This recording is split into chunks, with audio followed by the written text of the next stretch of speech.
Turn that off.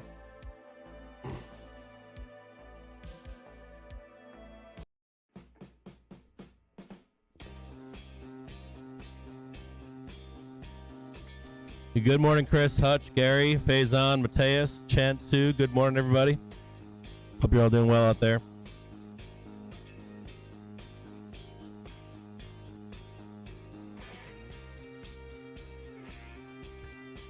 Hi. Good morning, Joey. Dan Brislin, what up? Good morning. Buenos dias, John. Lawrence, BD. What's going on this morning, everybody? I'm a little fucked up today. I fucked up my arm yesterday mountain biking, so if I look all weird at all this morning, I tore some muscles in my arm yesterday. I'm like literally can't move. I can like force my arm, but I can't move my arm right now. It's all fucked up. So we'll get right into it. We're not gonna pussyfoot around today. Tesla. Good morning, everybody. How's everybody doing? Hope everybody's doing well out there. Lone Wolf, Fisted, Jasmine, Cease, Cecilia, William, Mr. Brown, Bicky, my brother. Good to see you. Patrick, Carl Lee, James Wallace. Good evening from Thailand, baby. RS. Good to see everybody. All right, we're gonna roll right into it this morning. We're gonna turn that music down, and we're gonna get right into it. So yes, so if you see me kind of acting weird today, I've got I got a fucked up arm, like fucked it up real bad. I think I gotta go to the doctor. A little bit of a bounce here on the SPY right now, currently. A little bit of support showing up down here. Now, you can see this support here. I want to show you a few things, though. This is the zone of volatility, right? Zone of liquidity stepping in down below. Currently, we are 423.37, a quick bounce. Good place to catch a bounce, I guess, right? We talked about this morning, or I posted on Twitter.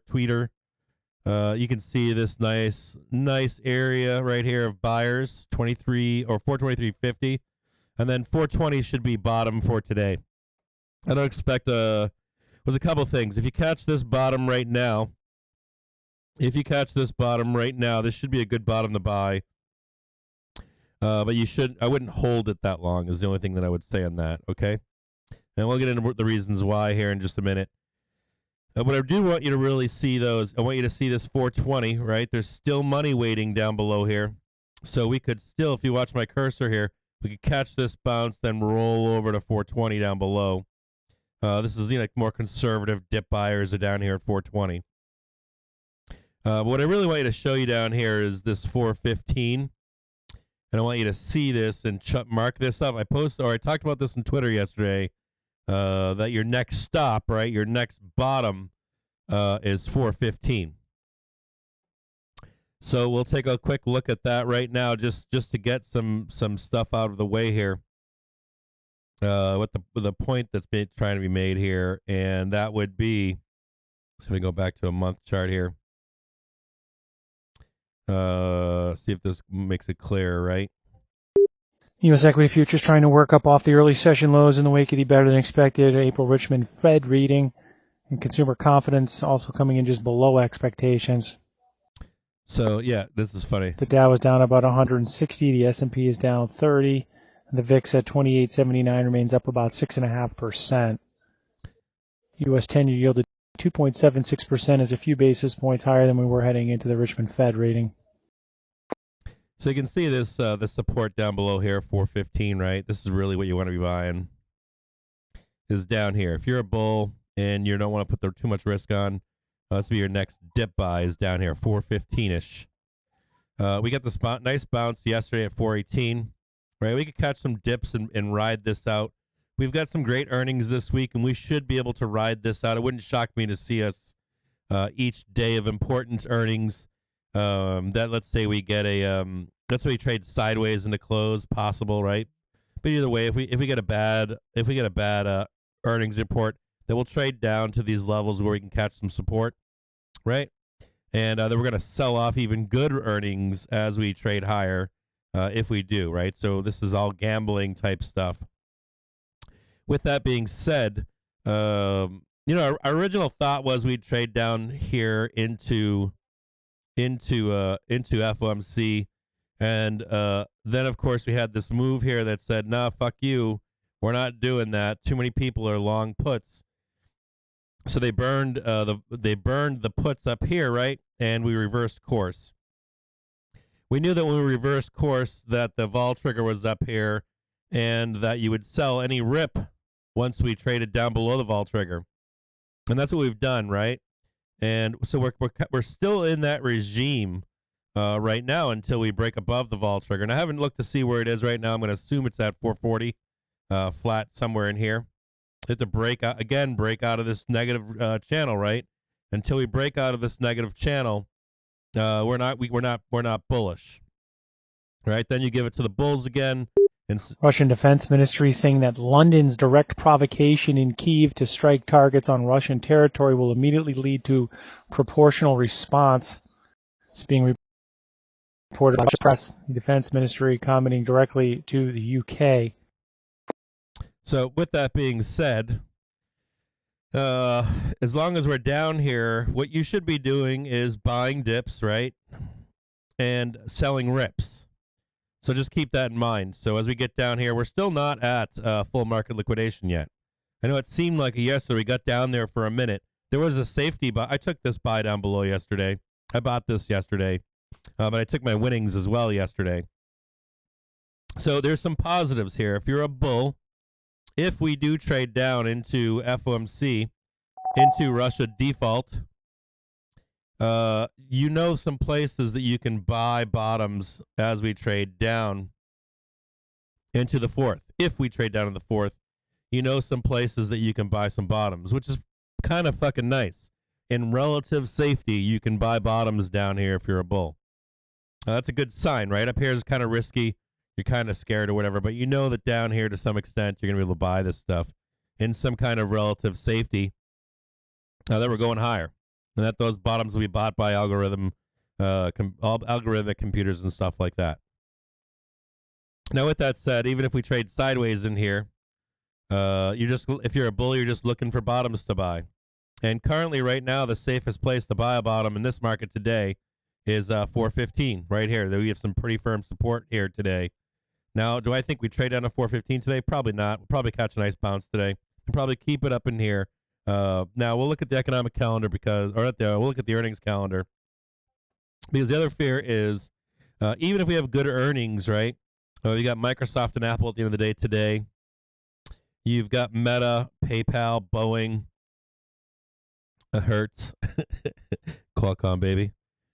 ADP, an important one, believe it or not. And then we've got, they should do quite well, actually, right? Or they should report quite well. Amazon, Roku, Robinhood, McDonald's, all the retail favorites, Domino's. I don't think they do so well with Domino's. Anyways, but you can see that we've got some large players that once the weekend ends, on Friday we don't. On Friday, some of those bigger reports peel off. We talked about that last week. We said if they hold the market up long enough for these earnings to get out of the way, what happens to the market? Does it begin to roll over? And so that's the only thing I want to say to you is, do you end up seeing, maintaining some kind of a trading zone, and then we head lower after ER into FOMC? So let me get that out of the way there. So if you're a bull, you're looking to buy 415. That is the key to know. If you want to buy in safety, that's what you're looking for. A bounce off 415. Do you get it today? Do you get it tomorrow? I don't know. Do you diddle in the middle? More than likely not. Do you use these opportunities up here to sell the rip? Yes. Yesterday I told you we'd be lucky, or the top was 430, I said. Next step above is 436 up here. I said unlikely that we get there. That should have been a nod to you into the bell to short, right? Or at least on the open to short, to take the moment to sell this, to sell the rip up here, right?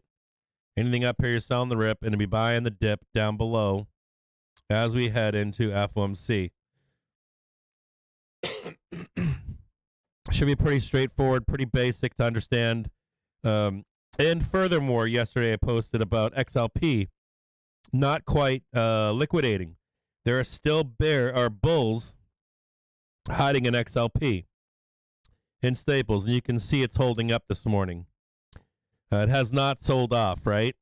Said to you yesterday on Twitter, I think. I said, hey, look, I was like, these fucking bulls are still hiding up in here in XLP. I mean, it's got a bid this morning. Shocker.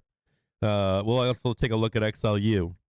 So you still have a bid in parts of the market. XLU has a bid this morning. Probably trade this today. Even if the SPY is down, you can probably trade these in relative safety right now. These fucking bulls are still believing that the market's coming up. Do I think the market's coming up? Yes. Do I think the market's coming up from where we are currently at this moment? Probably not. Do I think we trade on a 405? Good chance of it. But now here's the deal. If you had bought yesterday, if you said, fuck the captain, market's not going to liquidate from here, I think you're fine. I think you could have bought some spreads yesterday down in this dip, and I think over time, yeah, it's going to swing higher. Put a month on them, put a month and a half on them, or even longer, 2 months, 3 months. Do I think we swing higher? Fuck yes, I do. I fucking think that the moment that all this bullshit happens, we're going to swing higher. Now, there is some risk here. If you were to buy call spreads yesterday, even if you put a month and a half on, let's say you put a month and a half on them, there is some risk. I would say, fuck. I'm having spasms in my arm. So if you were to buy call spreads yesterday, I would have recommended that you get them 3 months out, not just a month and a half. I don't think the month and a half in here. I think that's still a dangerous trade. And I'm going to tell you that because there is a slight possibility if Russia were to default on FOMC. Not only do you get the trade lower down here into FOMC, but there could be a cliff. It could be a couple days after. If we don't get that straight bounce up, that rip-roaring V-shaped rally, it could be in anticipation of a default by Russia. If that were the case, there's where your risk is, right? Your month and a half call spreads over here yesterday more than likely would get burned. I would bet that if we crash down here, that it would take 3 months to get back to this point right here. It would be intentionally made by market makers and dealers that we don't get back until they burn everything, believe it or not, back to 420. And we could trade down to like 360, believe it or not. 380, 360, somewhere down in there quickly. Now, what does that mean? That's like a market crash, right? And they can blame it on FOMC. They can blame it on, and we already know that Powell, and matter of fact, yesterday I heard talk on Twitter saying, well, if they increase 50 BPS the next 2 or 3 meetings, they're going to have to pull the put, or they're going to have to institute the Fed put. And we know that J-Powell was like, fuck you, I don't give a fuck. So when they say that, when he said that the other day, he is telling you, he's saying to you, fuck you. He's like, I'm telling you in advance, I don't care. I don't fucking care what you say. I don't care if inflation peaked in March. I'm sticking to my guns. Now, you may or may not believe him. We know they've lied in the past, that they've lost they've lost credibility at different times, right? But the key is this: the 4th hasn't happened yet, right? For FOMC, if we're down here on FOMC, and he restates, yeah, we're not instituting the Fed put, right? We're on the Fed call. Then we will trade lower. And if Russia defaults, believe it or not, it could be used as an excuse. Furthermore, there's volatility around Russia defaulting. I made that post this morning. It was noted on SPOCM a few times the past month, but further, it actually brings up volatility in terms of just war, expansion of war. A lot of threats coming out of Russia right now on what they'll do to Europe, the EU, NATO, UN, US. They launched a nuke test. I think it was last week or the week before, the Satan ballistic missile, and they're trying to protect these silos right now in case of war. Now, you saw the oligarchs are being whacked and their families are being whacked. There could be internal strife within Russia that you don't know about. It's not leaking to the public. They don't want to scare the public. Now, this weapon that we have of Russia defaulting on payments with the ruble, if we pin on that heading into their default, it could cause just more volatility here, where it sends our markets lower. It can be used as an excuse. Is my point. Does it matter? I don't fucking think it does.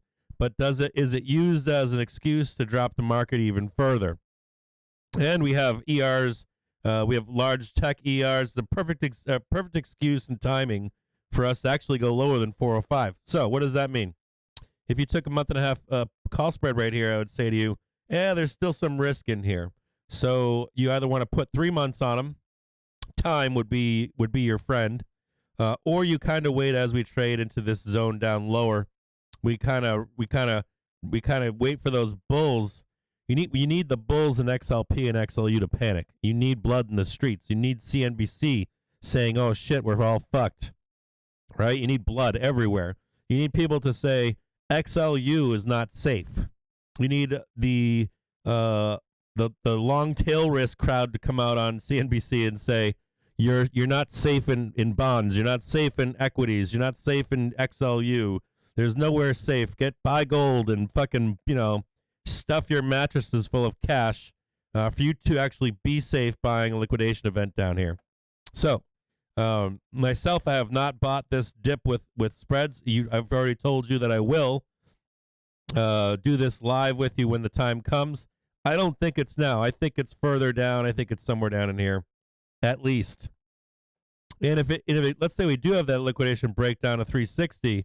Now this is a very small risk. Let's say 5%. But if we did get that breakdown there, and we had bought call spreads in here, I would expect a snap down. I don't think we're going there, but I think if we get a snap down to 360, 380, something like that, I would at least with a month and a half, I would expect it to trade higher and print those calls that I had purchased. So that's my point. Is how much risk you're going to take on in this call buying or in this bottom buying down here. I just don't think we're quite there yet. We're almost there, but we're not quite there. Now, another thing to take a look at would be March. Okay, we're going to go back to March, and you can kind of see the same kind of a thing happen down here, right? Let's see right here. You can kind of see that same kind of a thing. You think you're at bottom down here, and then woof, you head lower, right? And you spent some time down here. We've talked about this, right? When you're down here trading down here in this zone, it's still 1, 2, 3, 4. What is that? Fucking almost a month, right? Not quite. Yeah, almost a month of panic, right? Let's say you buy some call spreads here, and they're way up here, and they didn't print, and you kind of have to diamond hand until they do print. So that's my only point is we could have something like this take place. We've seen it again down here, right? We think we're done, and then we continue lower. Then we kind of fuck around for a few sessions. You can see this area here would look similar to what we'd expect in the coming days, right? Consolidation, more lows, more opportunities to buy a dip. Not quite the first dip, the first bounce we get down here. Wait for it to settle down a little bit, and then we grab them and we run them higher.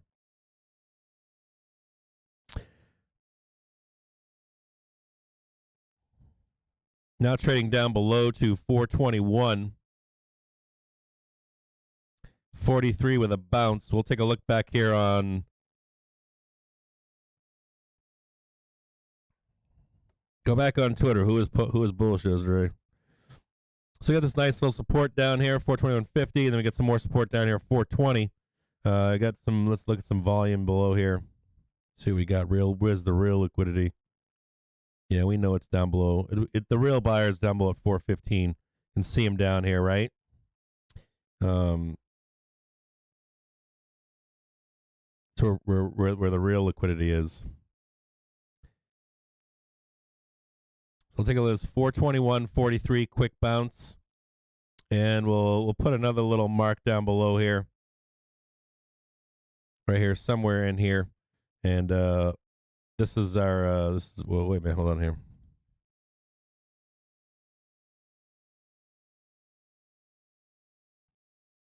Just a second here.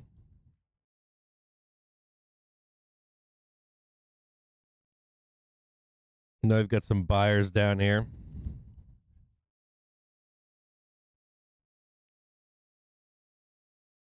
And we know safety, if you're a bull, if you want to be safe, that your safety to buy a dip is down here, right? This is safety to buy a dip. This is where your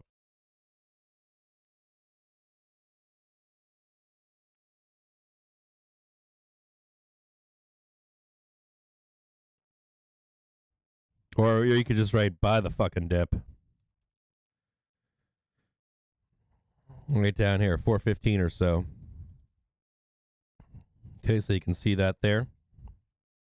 And if you get caught in here, you could end up buying this dip down here. We trade sideways, anticipating ER statements, right? Let's say you buy the dip down here, and you're not buying spreads. If you're just buying fucking naked, not naked out. Hold on a second, my arm's having a problem with my arm right now. But you can get caught down here, right? There was some of that down here yesterday, right? Some danger of grinding, right? These are market makers in here, and dealers just fucking up bulls down here. I bought a couple of these dips. I bought this dip and actually made like 50% or something on a trade here. That was a good trade. And this was a decent trade. But even this one here is the day wore on yesterday. I was afraid that they were going to eat all the premium, the intrinsic value of options yesterday. So just be careful down here if you're going to buy a dip. If you're looking for a dip to buy down here. And we're going to look at Amazon real quick. Because Amazon, no bueno, right? And Amazon gave back almost everything.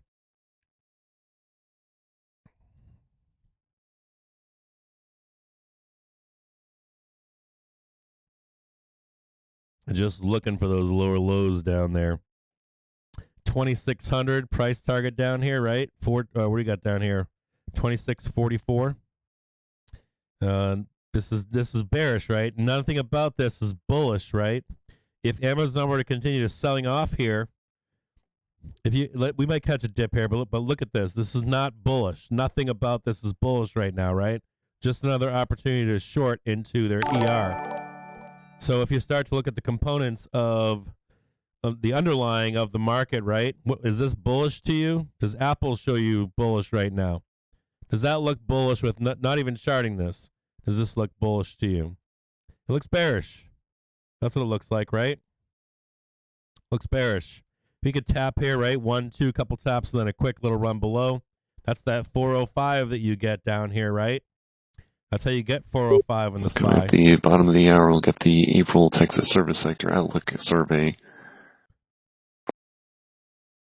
What's going on over here? The fuck is going on with Tesla? What did we talk about last week? Remember this? Do you remember this? 1, 2, and 3? What did I say last week? Said you're waiting for this, and I was told, no, that ain't happening. It's all right. We'll get there. That sucks. Look at that. It's fucking terrible. Fucking awful. It's terrible. So, now this is bearish, right? We know this is bearish. We know this is weak. We are looking for some dips to buy here. But the market in general is weak heading into FOMC.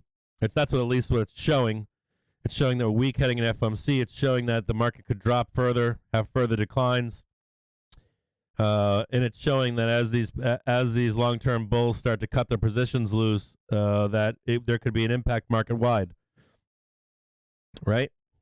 Man, that sucks to see. Even though I want to buy down here, this sucks to watch. It fucking pains me to watch this. And you can see in a larger scale on the SPY and where we can actually head down here. How low can we go, right? There's that 405 down here, 405, 400. How deep can we take it in this market? So with that said, right, where do we buy this today? Do we get trapped in here today? My point to you would be, If you buy this, I would say buy it with a spread. Look for dip buyers on the way down, and you put on your own risk. You decide, hey, I'm going to put this risk on cap either in this zone down here, right here where we are, where these buyers are, and maybe with 10%, then you add 30. You do like an A, B, C. You go A, buying that, B, buying that, or C, and you decide, right? If you miss the trade, because you didn't want to put all the risk on A, hopefully you'll catch the bounce. You know, these places I'm writing this probably aren't the best places, but you got A down here as a dip buy. If we reverse and start to trade lower, you would add to your position. Let's say you go 10%, right? You go 30%. That's now you're in 40%. And then up here, you're going to add 60% if we start to swing higher, right? For a trade higher back to 340. Now, so there you go, right? If you buy the 10% here and it automatically starts going higher, you can then start adding your 30% and your 60% as we continue to trade higher here. Okay? Spreads are your friend here too. And another thing to think about is if we trade sideways. Like if we trade sideways in here, you can get fucked too, right, if you're a bull? Because eventually you're going to get that decline. Or we end up trading down here, and then boom, as we head into Friday, there goes your decline. Now, if you're bullish down here, and you're like, Cap, you missed the trade yesterday. We're going to break out and above. Get rid of this. It's the same regime, right? You're waiting for confirmation to get bullish above that channel, and then you take this trade here to go higher. Excuse me, hold on. And close that out there.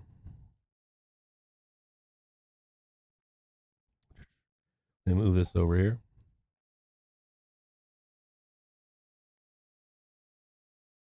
And I'm not going to talk about do you guys want... Fed services sector index at 8.2 versus 10.6 in the prior month. Revenue index at 11.2 versus 23.4 in the prior month.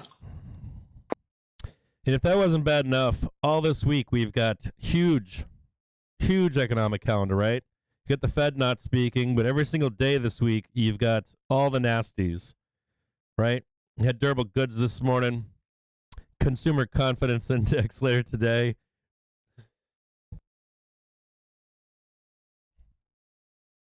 You got pending home sales, which we kind of know now what to expect. Thursday, we've got claims. And then Friday, we got all kinds of inflation dog shit. We just basically have a full week of nasties. And today, right, we've got 1, 2, 3, 4, 5, 6. We got 6 trading days until the 4th. And even within that, we've got ADP employment report on Wednesday the 5th, right? We got claims on Thursday. We've got non-farm payroll on Friday. We've got a huge 2 weeks ahead of us, right? Tons of stuff going on. All of this is just volatility. Tons of it. It's lined up. It's like the last airing of dirty laundry heading into FOMC. Just tons of dirty laundry heading into FOMC. Got a nice bounce down below here on the SPY. Down here at 420. We're close to it. Looks like we had some buyers were able to get in even cheaper than retail traders. Got a nice little buy down below here. We'll see how much this can hold up. We're going to be looking for today our sellers. There's a little band of sellers here. Another band above at 423.50. Looks like the same kind of trading as yesterday, right? And then we've got 424.50. Some more sellers piling in above here. Any dip being bought here looks like sellers are going to jump back in again. So I'm going to wait. I'll probably buy it. I'll probably miss this trade. German Defense Minister Lambrecht just commenting at the Ramstein airspace, they are going to consider more weapon supplies to the Ukraine. This is after they agreed to send tanks to the Ukraine. So right in here, you got more sellers above, right away at 423.50, 424.50. And I want you to pay attention to this here, right? These sellers disappeared above, but they're probably hiding somewhere in here at 426. Probably waiting right here to come back down and reshort again. You've got some resistance above at 431. Okay. So I'm probably looking to buy a dip. It's probably down at 420. We'll see if this reverses some more. I want you to see these sellers here. Do you see these sellers on the right-hand side? Just the monster sellers. Big buyers down below at 420. So I'm going to look to see if we can touch it. Like touching a peepee or something, right? Like touch just the tip of it. It's right down here. Maybe we can grab like, we'll clear all that out. Maybe we can grab like just a little PB touch and then boom. Get a little rocket ship higher. There's 426. So that's that. This was support. Now it's resistance, right? This is now R1. We've got some sellers still hiding up here.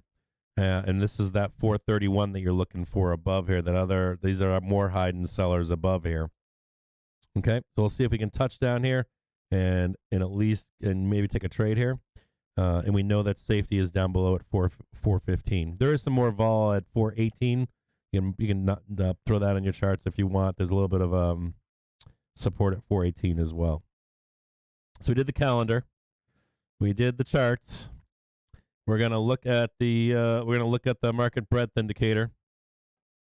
So we put this up here, and we were down below yesterday. We actually slammed down below. I was watching it yesterday. We were down at 17, I think 17% around 418. We know that we bounce down here, we can get multiple days, right? See, watch my cursor down here. You know that you can get quick bounces higher, and then we come back down again. And we are down. We're above it right now. We are slightly bullish, believe it or not. And we do see that the consumer staples CNS has come down slightly, but it didn't come down yesterday. It was still holding on down here. So we did touch briefly yesterday. I think we were down at 221. I think we were at 200 or 210 yesterday. Maybe slightly lower, but when I checked in for a moment, it was close. So I'm going to wait here. And this is the thing with market breadth indicator. You want to be also checking everything else out, right? Do we have any more volatility coming down the road? Do we've got any events coming up? Do we have what's going on in the marketplace? I was looking at this yesterday for the 10% decline. Where is the 10% decline? If you guys want to know where that 10% decline is from peak to trough, it's down here at 4051. If you touch this, see up here? If you touch this up here, right? If we touch this, I'm all about touching today. I don't know why. If you touch this, now if you were to, there's probably some people out there like, fuck you, Cap. We've already had a market crash. But this is going back to March 29th. You kind of have to happen. It has to kind of happen over a few days. So I'm going to give the bull, or I'm going to give the bear, I'm going to give the, I'm going to tell you that it can't really happen over like, over like the course of a month for it to be called a market crash. It has to happen over like 3, 4, 5, 6, I'll give you 7, maybe 10 trading days. But it can't happen over the course of a month. This is a decline, a correction. But from here, this is April 21st. If we were to break down the next couple days, you could technically call this a market crash. Anything 10% or more would be a market crash. With that said, I would expect a reaction on 415. We make it another kick-ass relief rally. And I don't think the market breadth indicator is done. I don't think we're done going down here is my point. So this was the part about managing that trade that I wanted to talk to you about. We didn't really have a good example of it. We never really good example of it after we discussed making this trade. I was also talking to you about how to manage the trade. And so I'm not quite ready for it. It's close, just not quite there yet. So we'll look again and see if we can catch this bounce down below. You could also take a condor here. Might be a safe bet taking some kind of a widespread condor. You're not going to expect us to trade higher than 431, right? You don't expect us to trade higher than here unless you had some headline news that we don't know about. You're not going to expect us really to trade below here unless we get some negative headline news, some really horrible reporting. So you could possibly run with a nice condor in here. That we try to get back to this zone heading into Wednesday expiry. Oh, my fucking elbow! So I tore. I don't know exactly which muscles I tore in here. Blinken testifying now in Washington, D.C., saying the supplemental request for the Ukraine will be coming shortly. Looks like the U.S. is getting hawkish on Russia, huh? I guess that post this morning was poignant.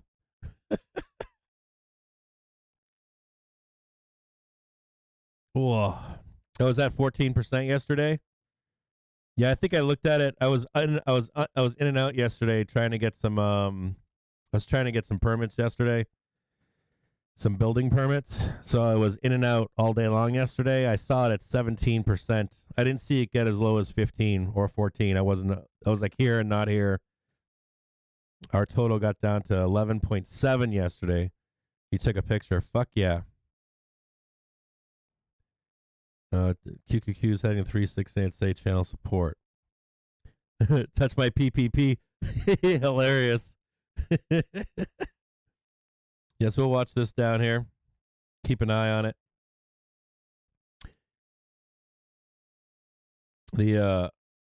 Hold on here. Just give me a quick second. A little bit of a roll on the VIX at the moment. Give me just a second here. I got to do some stuff. Ooh.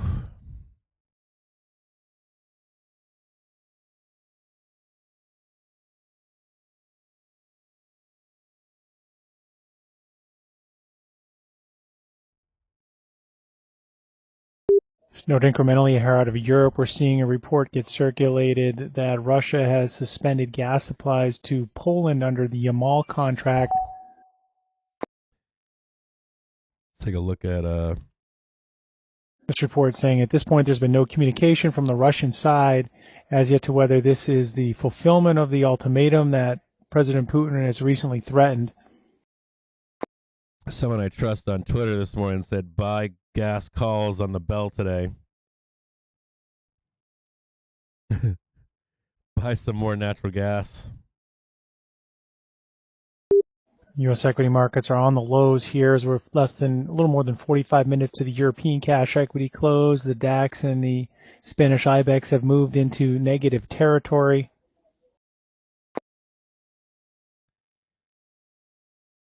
Give me 415 today. Oh. We can look at Tesla again. We'll load up Tesla in the background. I gotta mute some stuff here. I can hear people in the background. We are seeing some modest pressure in the Polish zloty above 440, the U.S. dollar index at session highs, and these latest headlines coming out around Europe and their energy supplies from Russia.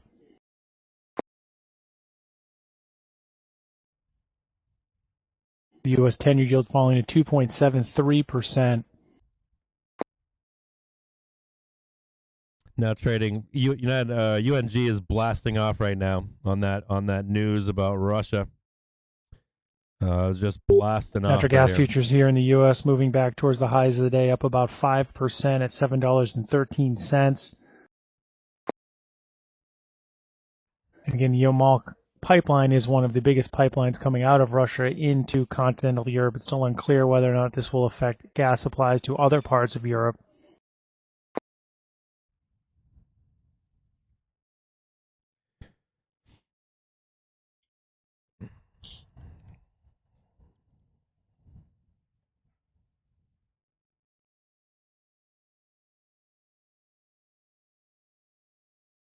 Look at that beautiful break and bounce below on 420.49. We'll see if this support level holds or if we continue to trade down to that 415 level.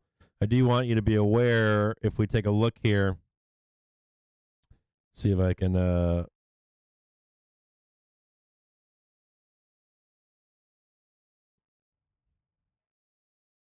a little bit more rug pulling going. See that? I want you to see this down below too. You've got a little bit of rug pulling going on down here at that 418 I was talking to you about.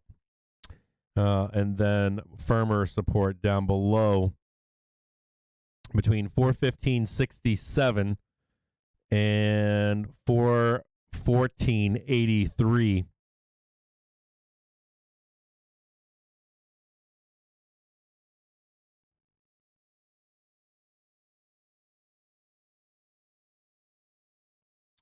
Yeah, have you been paying attention? Are those I haven't checked back on Facebook to see if they're still long those trades or not. Are they are those calls still in is my question. How you doing, Winky? Good to see you, brother.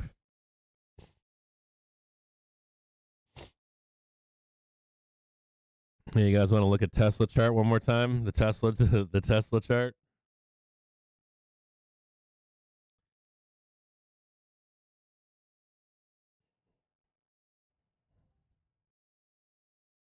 Same chart I've been using. Haven't changed much of it.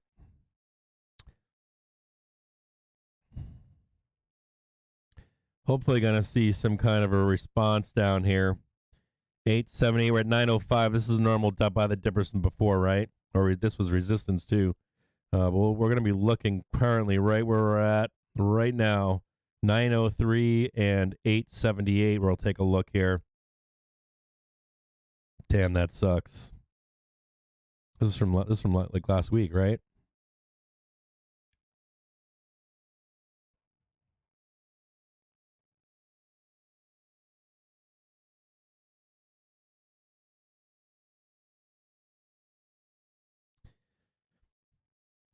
Decent support down here at 900. No real support at 890. This is what we were looking at here yesterday. So it looks like it's even lower. That one price target, we should move this lower down to 850.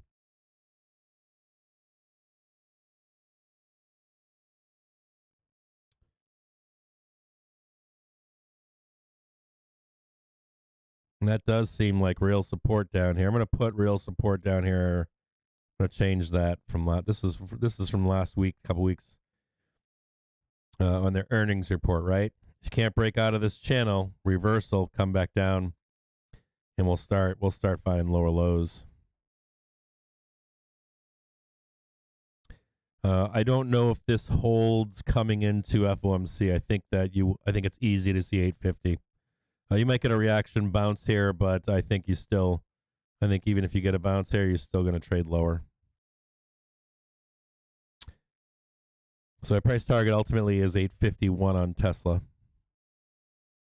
Can we get lower? Yeah, like Russia headline news, FOMC shit headline news. But this would be the break of the SPY down to 360 we were talking about earlier this morning. If that were to happen. It'd be a fucking utter and complete fucking bloodbath in the market. So, do we see a bounce here today? More than likely. This is pretty decent support down here, 900. Intraday kind of support. Not the major moves the market makes end of day. We could possibly get as low as 902 to 897, 696, believe it or not. Now, if we begin to grind down here at any point, next price target's 850. It's a pretty big fall down here. There are some buyers here, but your major buyers are down at 850. So just be aware of that. If the support was to break on Amazon or Tesla, we already know what Amazon's doing as well. We know what Apple is doing as well.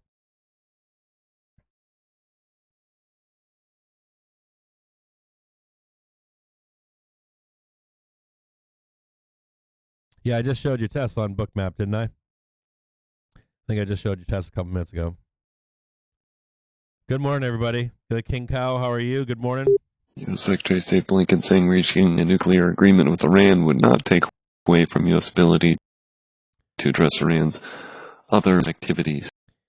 I fucked up my arm so bad that I'm literally I can't put my arm down. I can't reach it to my head.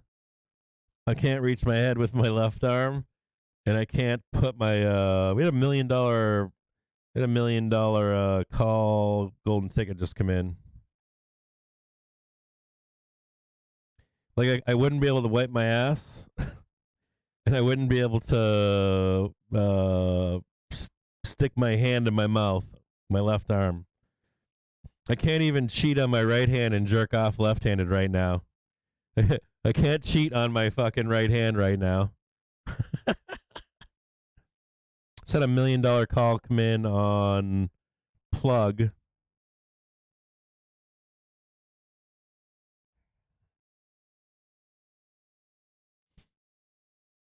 It was May 20th, 23.5 C.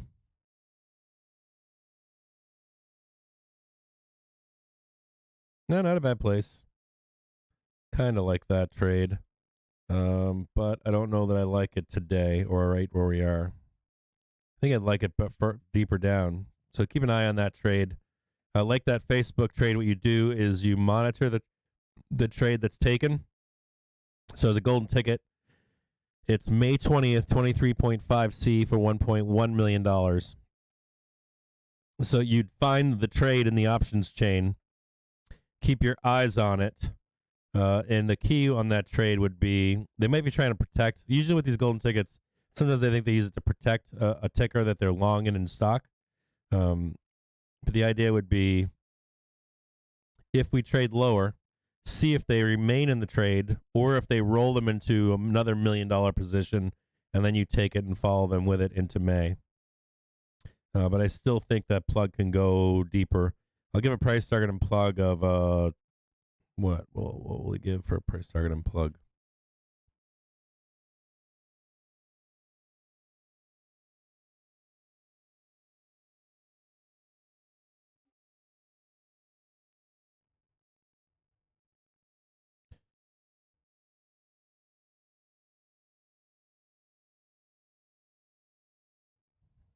Man, plug could fucking plunge the depths of hell, believe it or not. Whenever I see shit like this, I'm like, like it's corrective moves.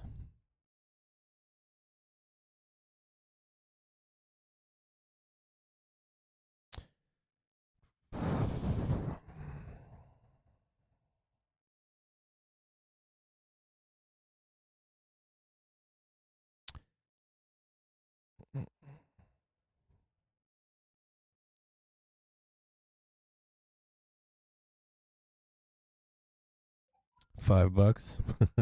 I bet bulls are like, there ain't no way that's ever happening, Cap.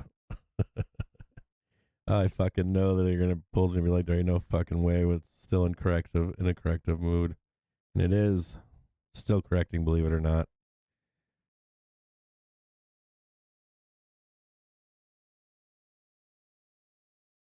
What is that? 14, 19, 10, 61. And there's your $5 or $7.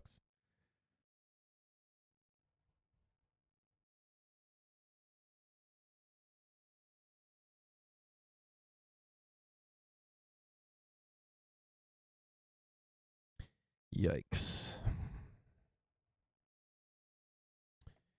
It's like $0 down there. Fucking crazy town.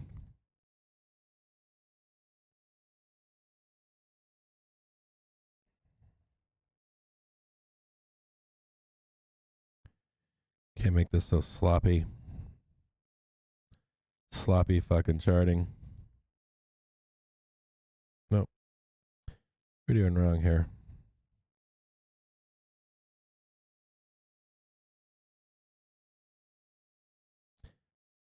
Kind of fucked up doing this.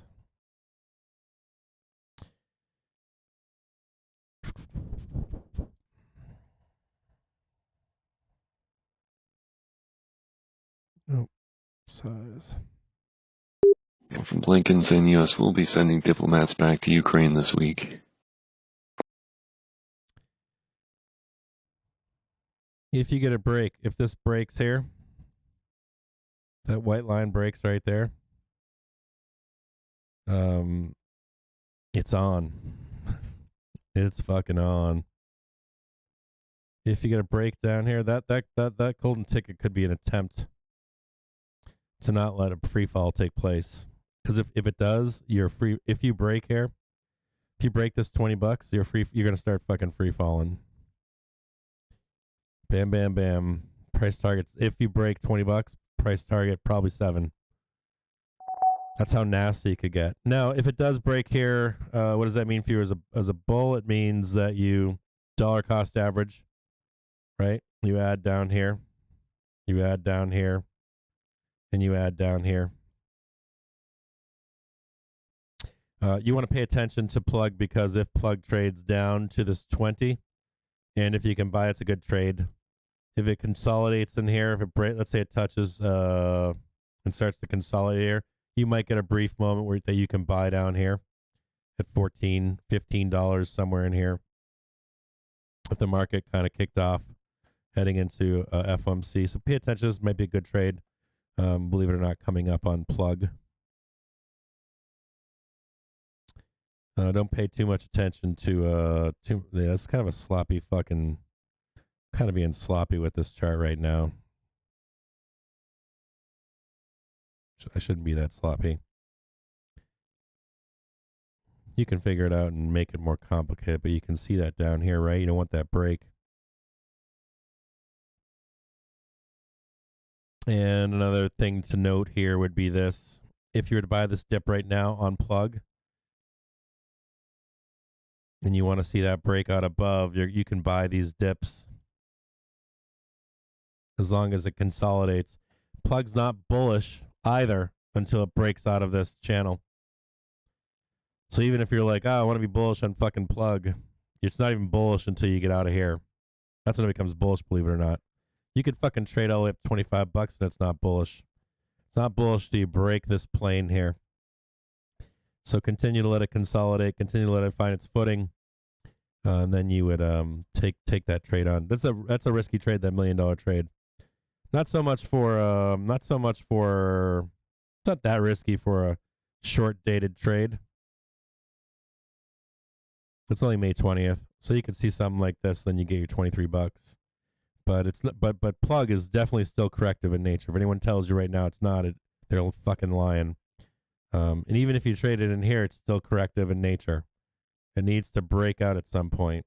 It needs to like come up here, then break out, and then it's once again bullish. Not a knife you want to catch right now, because it could continue down. Not a bullish ticker.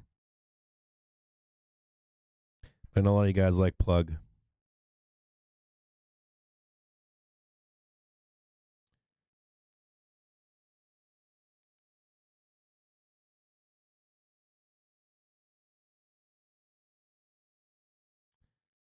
Same thing here with SPY. Looking kind of bearish here, isn't it? Like it wants to trade down here and touch it. Another thing to note in this descending channel here is, as a bull, you'd want to buy probably lower. Right, that fight back. If you're a bear and you want to see it bloodbath down to 400, that's always on the table. Always on the table with any kind of headline news. But you're still looking to take these shorts above. Bulls still looking to buy these dips and then fight the entire way down into FOMC.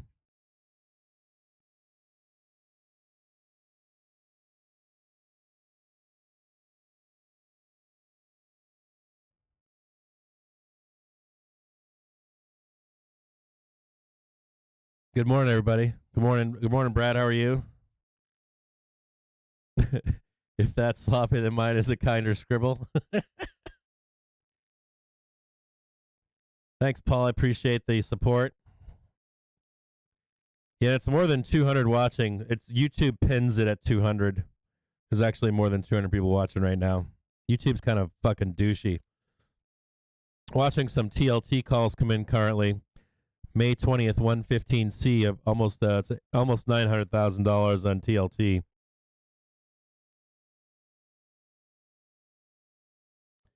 TLT now trading up to 122.97.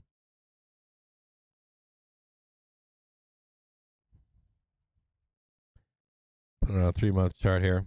Look at that gorgeous. Gorgeous. Move that one down.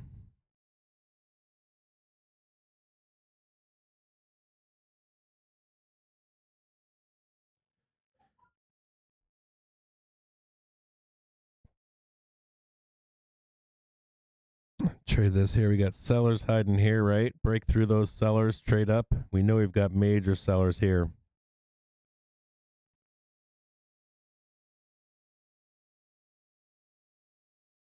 We'll take a look at TLT.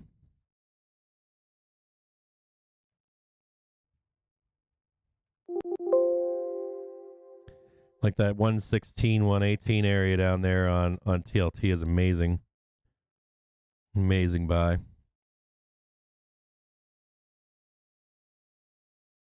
Yeah. Jay Sharps, good morning. How are you? Yeah, YouTube's asshole. So YouTube right now, if you get so many views, I'm getting like 1,000 views on YouTube right now. What they're doing is they intentionally I don't partake in the YouTube.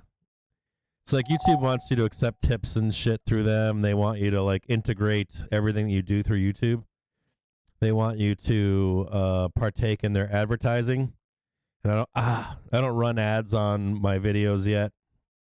And they asked me, like, they were like, you're eligible to run ads. U.S. Treasury sells $35 billion in 4-week bills and $30 billion in 8-week bills. So I don't as expected there for the U.S. Treasury. We'll get the 2-year note auction in about 90 minutes time, 2 hours time, excuse me. Just note that if there's a trade in TLT, it could dump in 2 hours. Be noted. Beware of that. And then, yeah, YouTube is kind of like a weird thing. Like, is like the more that you don't partake of their system, like if you don't integrate into the YouTube way of doing things, then what they do is they won't show your videos publicly. Like you won't come up in algorithms for it to be discovered. And so you kind of have to do your own thing, which is fine. I don't want it to get that big. What we end up getting is they end up telling you lies. I don't know why they do this, but I looked it up and I watched some videos on it. You guys can look it up. Like if you don't work within the YouTube system, then you're kind of blackballed by YouTube until you do. They kind of force you into it as time goes on. I'm not quite sure why that's like that either. It's kind of an odd duck. It's grinding lower here. 420.06, 419.53 down below here. Just continue to grind lower here on the SPY.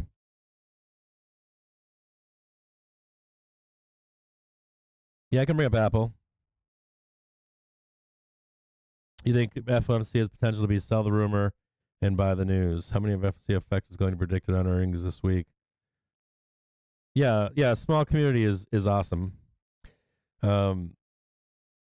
There's more people here than talk and chat. There are people that log in and play the broadcast in the background. So you'll see people they'll just turn it on, listen to someone talking in the background as they trade their day or they're in their office. And they don't actually interact in the in chat with us. Because in the background I can see, I have like a background, I have like a screener that I can look at and see how many people are actually tuned in, and it never matches what YouTube. They love that nice number of 200, but it's like 1,000. So okay, so moving on here for a minute. So we'll bring up Apple. We'll look at TLT.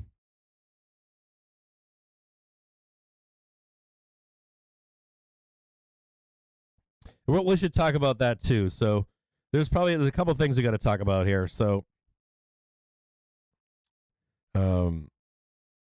there's some things. There's some like house cleaning stuff we have to talk about at some point. I meant to talk about it on Friday, but we didn't have the time to talk about it on Friday. So we're gonna talk about, because it's hard for me to, it's difficult for me to live stream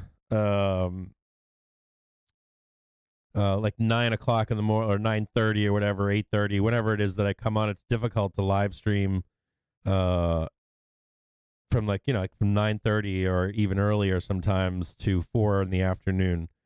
For me right now, it's a challenge. So I don't know if it's better to, I don't know if it's a mix, if it's like I only come on at key pivot moments live streaming, or if you guys prefer the live streaming. I'm fine with doing the live streaming, but if I do the live streaming, I probably have to add some. I have a lot of advertisers that contact me, including YouTube, that they want to advertise. They want me to stream in other places too. They want me to stream on like Twitch and Facebook and some other platforms. There's some financial platforms out there that want me to stream. So I guess if I was going to continue with like everyday live streams, I have to monetize at some point because it's time consuming. Or if I do a blend, I don't know if it's like a blend. We've talked about this, I think, in the beginning, and we're now revisiting once more for the past couple weeks, where maybe I only live stream when I can, and then I do recorded videos. I used to do recorded videos where I just give you a synopsis for the day and tell you what to look forward to in your trading day. I don't know if you're like, hey, it's fine to just post on Twitter, or if you can't stream, can you make a video? Well, I don't know. I don't know what the blend is, but right now it's a challenge. And the other thing too in this is summertime's coming, so we have to talk about that, right? As summertime approaches, Secretary of State Wilson will speak publicly in coming weeks about a national security strategy, China. As summertime approaches, the market's going to get a lot less volatile, believe it or not. I know you don't think that's true, but it should. It should get less volatile. There should be, when summer's here, I don't know how many of you got, some of you guys I know are long-time investors and traders, but some of you, or day traders, I don't know how many of you are day traders out there, but as a day trader, there are seasons where we could sit here all fucking day long for weeks, and you'll see me taking a nap in the background. Like, that's how slow shit gets. So I have to think about, do we do like a show where maybe you bring Winky on and we're like a team, or Binky, or your wife's boyfriend, or like we switch people out so we could just talk about shit that's not market related. Maybe it's market related, maybe it isn't. Is it something where we limit the number of live streams that we do when we get into those times of the year? I don't know what the blend is. If it's interviewing people, one of the things that kind of pisses me off is, like, I'll get on, like, I don't know if it's that it pisses me off, but I'll get on, like, Spaces, or some, like, a lot of people do shows out there on YouTube or on Twitch or on Spaces or on, like, even Twitter tries to get me to do all this stupid shit. But it's not stupid shit, but you know what it is? You know what it is that, like, I'm not quite like, so if I wanted to watch CNBC, I'd watch CNBC. If I wanted to watch Fox Business News, I'd watch Fox Business News. If there's something important to figure out, I can usually find it on like YouTube or something. Somebody's like, yeah, this is what tail risk is. I can usually find a video on tail risk, figure it out. But oftentimes when I watch a lot of live streams or I watch interview shows that are put on by people like me, like retail investors, I get kind of fucking bored. I got to be honest with you. I either get bored or it's like a fuck fest. It's like two guys fucking sticking their dicks in each other's mouths and sucking each other off.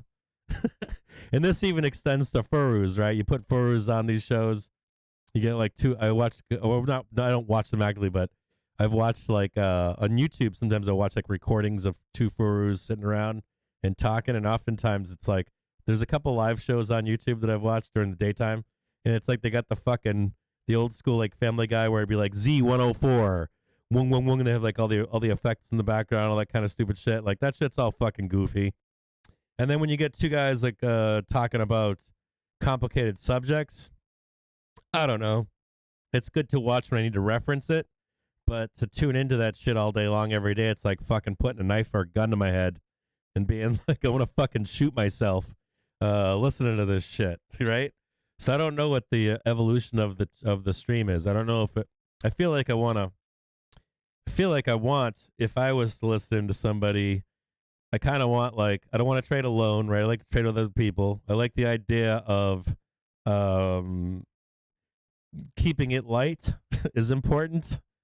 I don't really want to hear someone fucking getting into like the ratios of the credit markets and TLT and why the market, well, like the technical side of why the market's going down. I kind of just want like a friend there. Kind of want someone there to talk in the background while I'm doing my thing.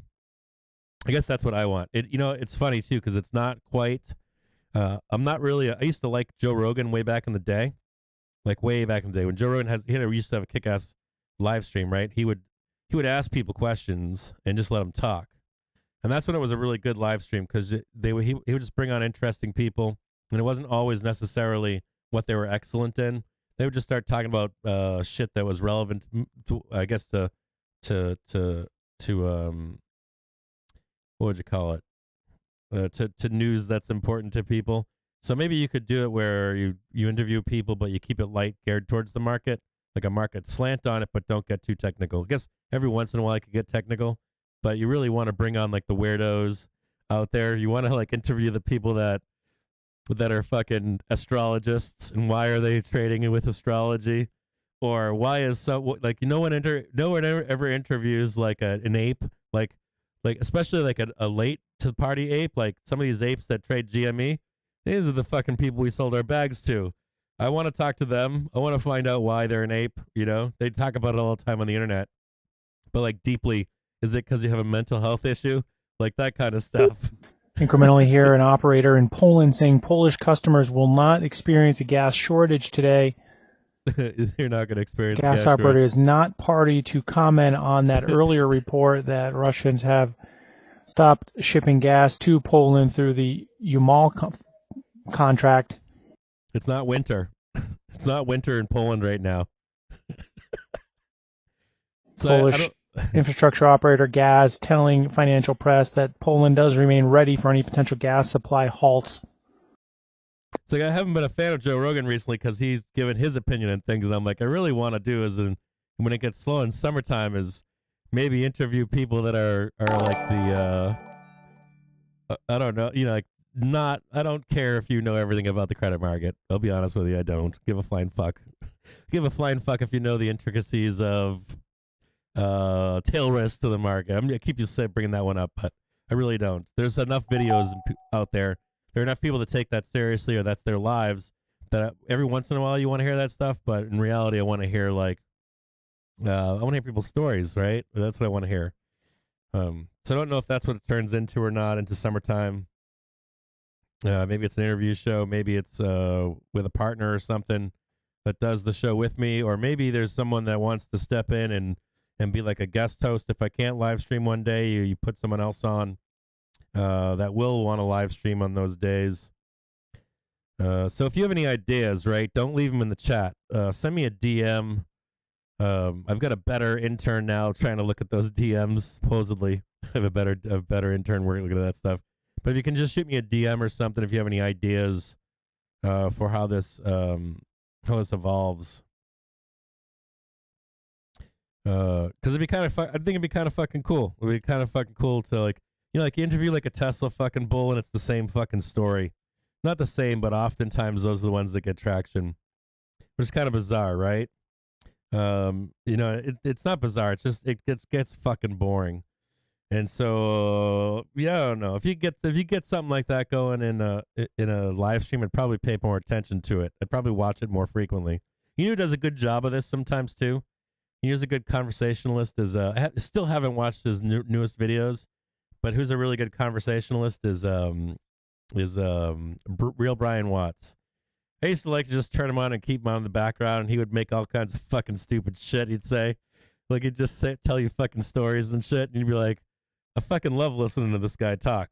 That he had that charm and has that charm. So I guess it's somewhere along those lines. You want to bring someone on to interview that's a conversationalist. You want to bring someone on that you can listen to just talk about shit, talk about all kinds of nonsense. It's just cool to hear. I don't know if you guys understand that or not, but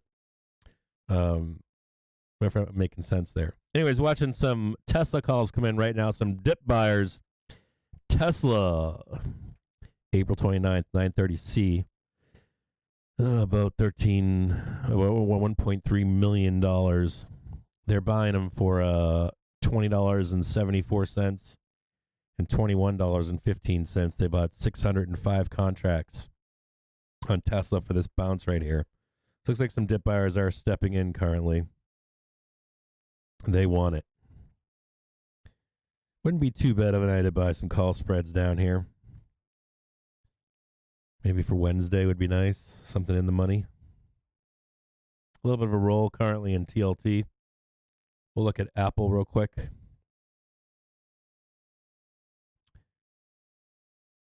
So I don't know. It's some kind of an evolution. But the shitty part about it is that it's hard for me to be here, especially right now. I'm trying to bought another house and I'm trying to do some renovations, and it's not always. It's very time consuming. It takes between researching, doing my own due diligence, that kind of stuff, then trading the market. Then I've got a wife and kids. I got this house I'm fucking dealing with, and then on top of all that shit, I spent some time. It's like this weekend I'm trying to sell. I have a boat here, and I'm trying to sell a boat that I have, and so I'm doing work on this boat as well, and trying to get it ready for sale. And so I like the gel coat was all fucked up, so I'm getting rid of the gel coat and all this other nonsense. Freshen her up, put some lipstick on her. So I just have this whole entire other life. And of course, you guys are like, what the fuck? Where are you? Why aren't you here 24 hours, or not 24 hours a day, but 8 hours a day? And I understand that, that you want that. I would want that too. But I don't get paid for this. So, I'm not selling you. I don't have courses that I sell in the background. Or it's funny too, because I was talking to my wife. I'm like, these fucking guys, I'm like, they fucking sell courses. They sell all kinds of crazy shit. They sell like where they're there for you, live streaming with you at key times. They sell you indicators. They sell you all kinds of nonsense. But it makes sense to do that if you're making your money that way. It makes sense for you to show up for those things when you're making your money that way. And I don't. So for me, it's a challenge, right? You're trying to balance all these things at the same time. And then we're coming into summertime where shit should slow down at some point. There should be like a slowdown in the market at some point for the summer months. So we have to figure out a way to keep y'all entertained doing that. I can't tell you that I can be here all summer long, day in, day out, if we don't have fun shit to talk about, right? Got to get some guests on here.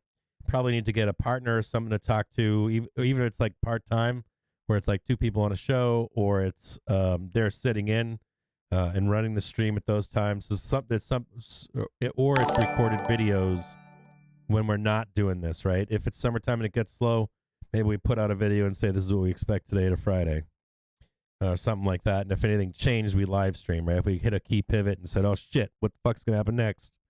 That we get up a live stream at that point.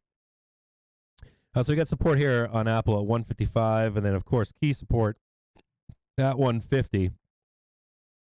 This is the one to know about, right? 145, not as important as it would seem, right? In 140, looks like key support is that 150 number. Let's look down below, or let's look. Scroll like this. So that is key support, that 150. And there's a reason for that too. You start breaking down that one below that 150, and there's concern, right? 145, 140. There's like below 145 is where you start free falling here. Now it is showing that there's massive buyers down below 140, 145. So this would lend itself against the market selling off below 405. But it does leave the door open to it. to 405. So you can see here that there is room to buy a dip down here at 150 and even lower to 145. And we'll look at Apple again real quick here. Beautiful bounce on Apple down here at 158, almost to the pin. And you can see these dip buyers down below here on Apple, right? It's been a great stock to trade down here. We know that the sell the world is down here at 140, right? We know that the dip buying regime is down here at 145 and 150. And I'm still having problems with my fucking arm. Right? So and if we have this reminds me of a lot of Amazon, right? I used to trade, just so you know, I spent many years trading Apple. Apple was like my bread and fucking butter. I knew every single thing about Apple. All I did was eat, breathe, and shit Apple for years. This is the place where I came to make my regular money. Like, started off with, I think, AMD, and then I switched over to Apple. There's a few other tickers that I've traded exclusively, Amazon, Tesla. Now, with all this being said, corporate debt, right? Talk about corporate debt. If we gave back, it's 2020 down here, right? If we talk about giving it all back, right? This is March lows down here. Sometimes you make this the consolidation, right? Nice swing up, consolidation. And sometimes you get those dips. We're 10 minutes now to the close of cash equity trade across Europe. We've seen European bourses come under pressure with the extended declines in U.S. stock markets once again. The DAX is now down 1.2% near the lows of the day as we push towards the close. The FTSE 100 has given back nearly all the gains. Bond yields across Europe, as with here in the U.S., are lower. Prices are firmer. If we trade down to this 140 down here, right? I'd have to do the math. I don't have it in front of me, but I could do the math to see if this is a decline to that 405. I'm going to assume that it is right now, but I don't think that it is. I think 405 without doing the math because it's been split so many fucking times. I'm going to assume this is 405 at 150. So you're going to be looking for a dip buy at 150 on Apple. And a bottom to the market around 150. There is some concern. If you have any whispers about corporate debt non-buying any longer, Apple holds a lot of our market up. That's where you get your 360, and that's where you get 140. Oftentimes, you'll get quick, brief moments where you get below. You can get below. You can believe it or not, get even lower. So I'm going to give a bottom on Apple of 140. I wouldn't be shocked to see 150. If the Fed is continue to be hawkish into their FOMC, saying no matter what, we don't care about inflation and all that, you're going to see a low of 140 at some point. So, with that said, right, 140 is probably a price target at some point in the next 3 months. But I would still be a dip buyer down here. Like, again, your ABCs down here. Every time you come down here, you might think that it'll never, excuse me, that's a C. You might think that it'll never trade down here. But you have seen it already once before, right? I think it's easy for us to trade down to 145. I think that's easily on the table. So I think this getting down here is easy. I think it's worth buying it down here on a longer time frame. So 145, set some alerts, set an alert at 150, set an alert at 145, set an alert at 140 on Apple. And whenever it gets down there, you can just wait. Whenever it gets down here, you start adding. Do I think you add right today on 158 where we are currently? Intraday possibly. but I still think there'll be a moment in here where you're going to catch a dip. I think even if we trade in here, this is often like Amazon. You'll see these moves in there, and then briefly once a year you'll see a move lower. Then briefly you'll see a move lower, and you're not going to change that regime here until we make one of these trips higher. Then you'd be buying the dips down below here, right? So in this regime currently that Apple is in, you are looking for dips to buy, right? So anything down in here is what you're looking for. So just set some alerts if you get down here. When we come into earnings report season or earnings season, my only fears right now with Apple in their earnings season would be any kind of I'm trying to think of it. I don't really have any. I can't say that I really have any concerns with Apple.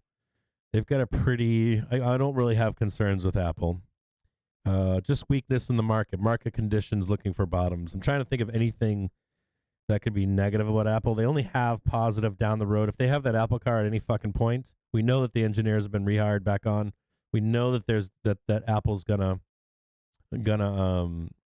blast off when that takes place. The only other concern that I would have here would just be pure profit taking, right? And that's where this trade came in, right down here at 140. It's just pure profit taking. So banks are long down here at 140, and it wouldn't surprise me to have some fake ass news just to get it down here for a minute, so that they can long it once again. I don't see 100 on the table, 120 on the table. Maybe I need to move that. Probably need to move that. It's probably not 120. Probably higher. Maybe it is. We'll just leave it at 120 flat. We'll put another one down below here at 130 because these are going to be. We know these are going to be key bottoms. If Apple ever had some shitty news, if it was created where they said, "Oh, no more corporate debt anymore," right? So that's why we're going to sell it off. Any kind of excuse like that would work for me to get it down into these levels. You're like, Cap, but it doesn't matter what the company. It doesn't matter. It's just fucking profit taking. It really is. I know there's some weakness being claimed because of the streaming with Netflix, used as an excuse. Fuck my arm. But I'm bullish on Apple. I'll buy any of these levels down here, 150, 144, 140. I'll buy any of this stuff. And I think it's easy for us to get down to 145. If you had a bad ER, price target 140. I know no one believes that, but I have a price target. If we have bad ER, 140 is on the table. Easily. As a matter of fact, most companies give back all of their splits up, so if you had an ugly fucking ER, 120. That's my ultimate bear case. But if you had that, man, you're talking 360 down here. This is 360 somewhere down in this vicinity. Let's take a look one last time. We got 140, 145. Free falls down to that 120 that we talked about. Right? 130, 125, 120. And you can see them expressed right here. Right? 130 and 120 and 140.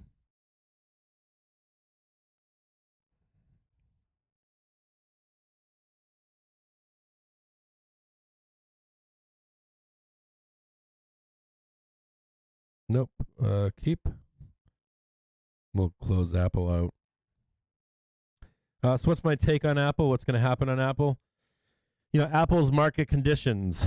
Like, I guess if you want to know about what my take on Apple is, it's weird. It really does depend on market conditions. You can have a swing low to 120 on Apple just due to market selling off. Not just the individual ticker. They're just used an excuse for Apple to sell off. They could make any kind of excuse they want to. Netflix, I think, to some extent deserves where their price is. Just a second here. Netflix somewhat deserves where they are. and somewhat doesn't. Their fucking PR is a joke. Their fucking PR. They're not even airing dirty laundry at this point. I'm kind of scratching my head here on I don't know if it's Apple PR or if it's a Netflix PR or if it's just created negativity towards Netflix. And so you have a sell off on this is the Netflix chart, right? A lot of the articles I'm seeing coming out of Netflix, I'm like, is this actually from Netflix or is this from short operations that want Netflix to go lower? And this is a good example. If you had a bad ER from Apple, you might get more news come out negative towards Apple that's not really relevant. It's not really from their PR team.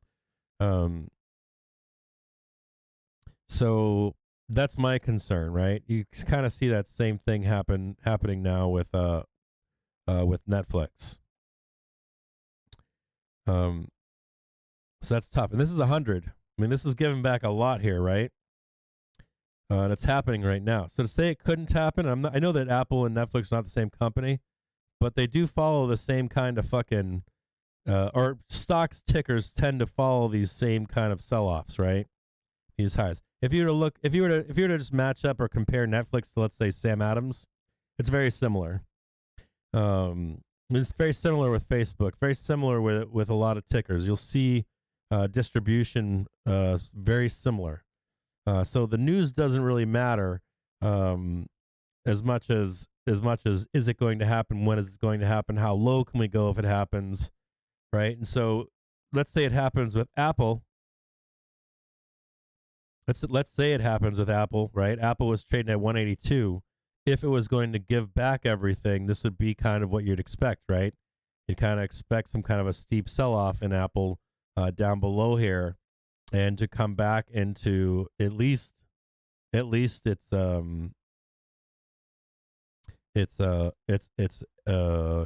pre-COVID levels, or March, let's say March lows of COVID.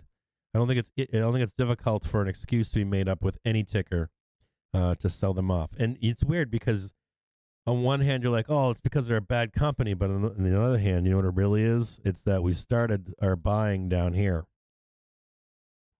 and we took some profit. Now we took a lot of profit, and you start to see that distribution, right? And they rebuy it again, and they tell you all the good news once again, and all of a sudden you see the ticker trade higher once again.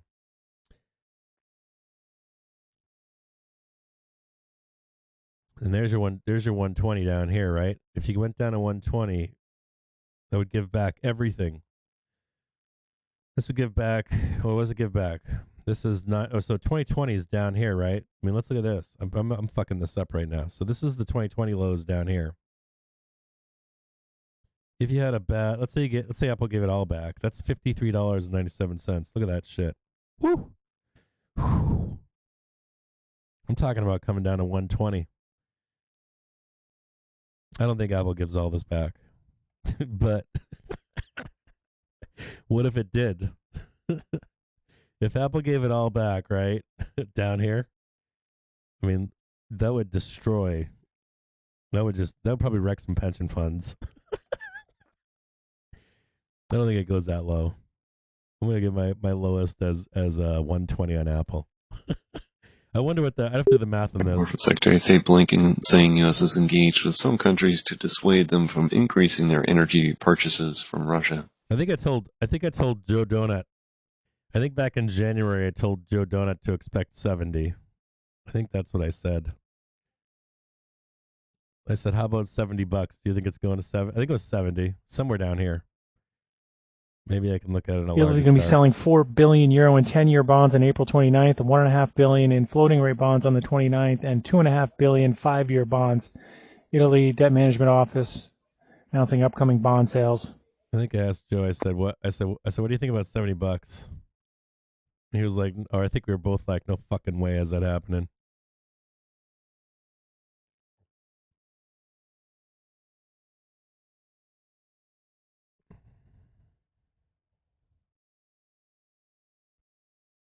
Yeah, it's somewhere down there. Ooh, look at that. we traded sideways for the next 2 years on Apple, that would fucking blow, right? Yeah, somewhere up in there. If you did something nasty like that, it would fuck up a lot of fucking bulls. Look at this down here. Fucking trade all this shit down here. Fucking nightmare. That's a nightmare right there. Probably higher too. Probably got it wrong. Hold on here. Just a second here.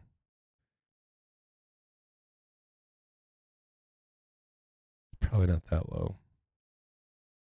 Probably slightly higher. Trade down, slamming down. Probably some of you bulls out there saying there's no fucking way we're doing that. Probably some of you all down here saying there's no fucking way, Cap. That's bottom. Same trend, Cap. We ain't going no lower. I'll tell you this. This is what I'll tell you. This is what I'll tell you right here. You start fucking breaking down from that trend. And if you don't regain it, it's something like this. And then hope it stops. And if it doesn't, and you get below this, whew, that's how fast it comes. It comes fast. So if you're a bull, you don't ever want to break this trend right here. You don't ever want this to happen. If you do break this right here, if you start breaking down below, if it sticks, this 120 to 120 is definite target. Definite target. And if this doesn't hold, you break below, I'm going to start stabbing away at 100. Start stabbing away at 100, and if that grind breaks, you break that long-term trend.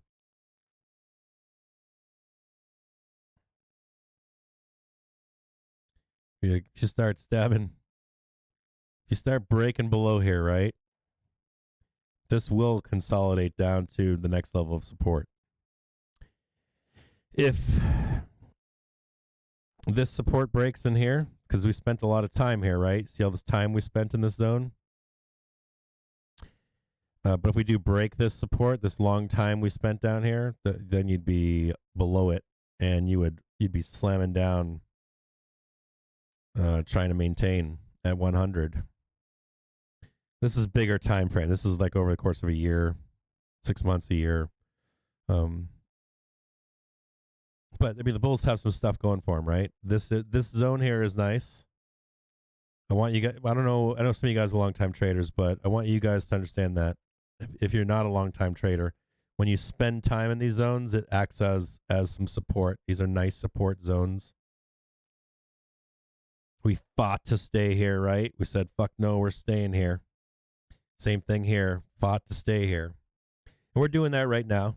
You know, we're doing this once again here to stay here for a move higher. But if you break that trend, it can get nasty fast. We've seen that on other tickers, right? We've seen that on Facebook. We've seen that on a bunch of other tickers. So this trend right here is the buy the fucking dip if you're a bull. And if you can't buy the dip here, it gets ugly. It gets this gets nasty here. This is where it gets nasty. Because you're gonna start fucking free falling. This shit right here, you'll free fall the fuck out of this. My fucking arm today, dude, is on fucking fire. Woo! We got the SPY trying to break through 420 currently. Yesterday's low,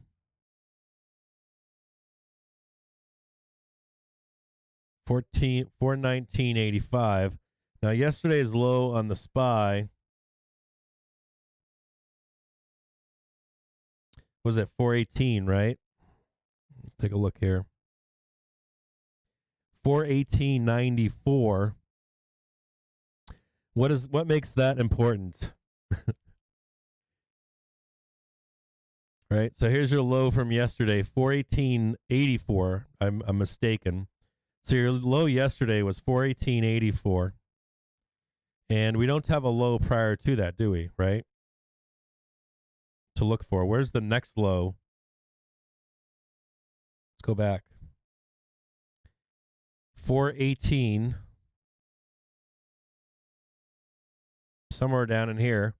Then down here we've got 413.62. 413.62 down here. There's 414. I think it was 410.10 way back over here, right? See that 410.10 down over here? Got that little blue line going all the way back. We've already broken below that blue line, right? It's cash market. We should probably do this in ES. Probably a better indicator because you're not accounting for the lows. We got 410, right? We're breaking through that plane right now. What happens? So if you have this line here, right, and you get this nice little bounce, two, woof, come back down. If you break below it, and it becomes a major resistance, you're looking for much deeper on the market, right? Does that make sense? So I shouldn't have so many lines in this fucking thing. It's retarded. Can't believe I'm doing this. So you get this big fat line right here. Come down, down, down. Big giant move. If you break below,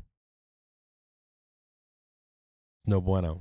I'm exaggerating here, but if we start turning this support into resistance, it's no fucking bueno.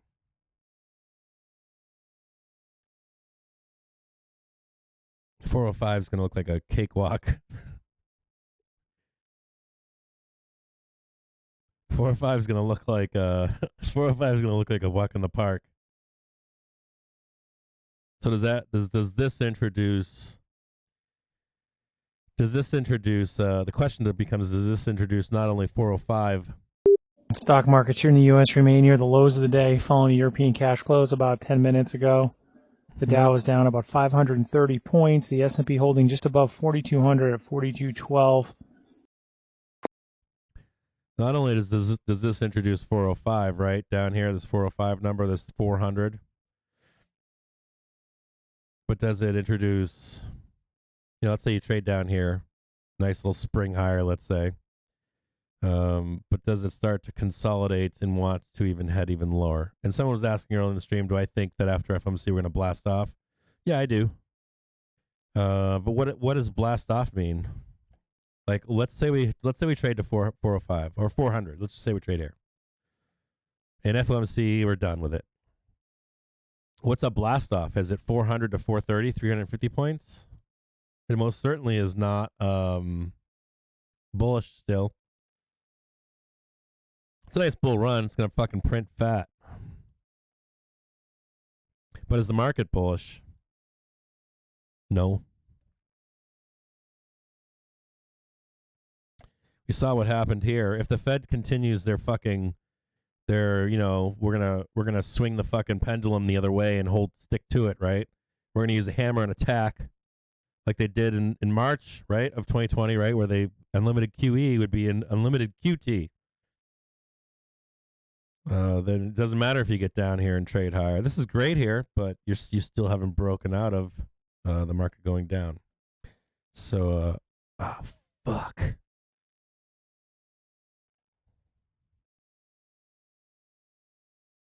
It's just another sexy dip to buy.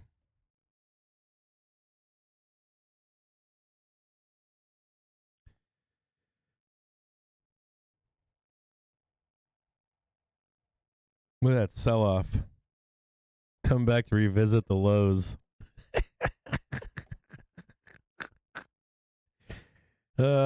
Shit. It's gotta suck being a bull right now, huh? Fucking buy this dip. You're like, fuck yeah, bro. Yee-hoo!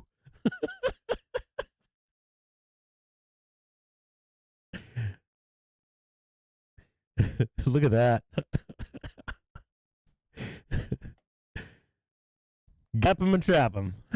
now they're back in again. Gap them and fucking trap them. Fuck. It's the other kind of gap them and trap them. I thought it was going to happen here yesterday. I was afraid that this was going to be the trap. But that you maintained 4260. So price here about 430. I think we hit close to 430 right here. Yeah, 429, close enough. But then of course come right back down. We're magneting because of the number of puts in the market. We've got so many fucking puts in the market that the magnet is lower. These are banks protecting their fucking longs. That's what it is. If you guys don't know that, these are banks that are. So there are banks out there. If you don't know this, you might not. There are hedge funds and banks and fucking people like, I don't know, Gerber Kawasakiwaki. There's fucking, guys like Gary Black, and there's probably not that small, but there are market participants that own this market. That if we see a break of these lows down here, if we see any of this kind of stuff down here, these are market participants that own billions in the market. They own a shit ton of the market. Like these are banks. These are like JPMs and Goldman Sachs. And then there's family offices. There's foreign investors. And they actually own Apple. And they own Amazon. They own it like big time too. They don't own like 1,000 shares of Tesla. Or 50,000, or even 50, or I shouldn't say 50,000, but Michelin reporting first quarter revenue 6.48 billion, beats the 6.3 consensus estimate. They're affirming their guidance for 2022. Adjusted free cash flow above 1.2 billion, with total segment operating income above 3.2 billion.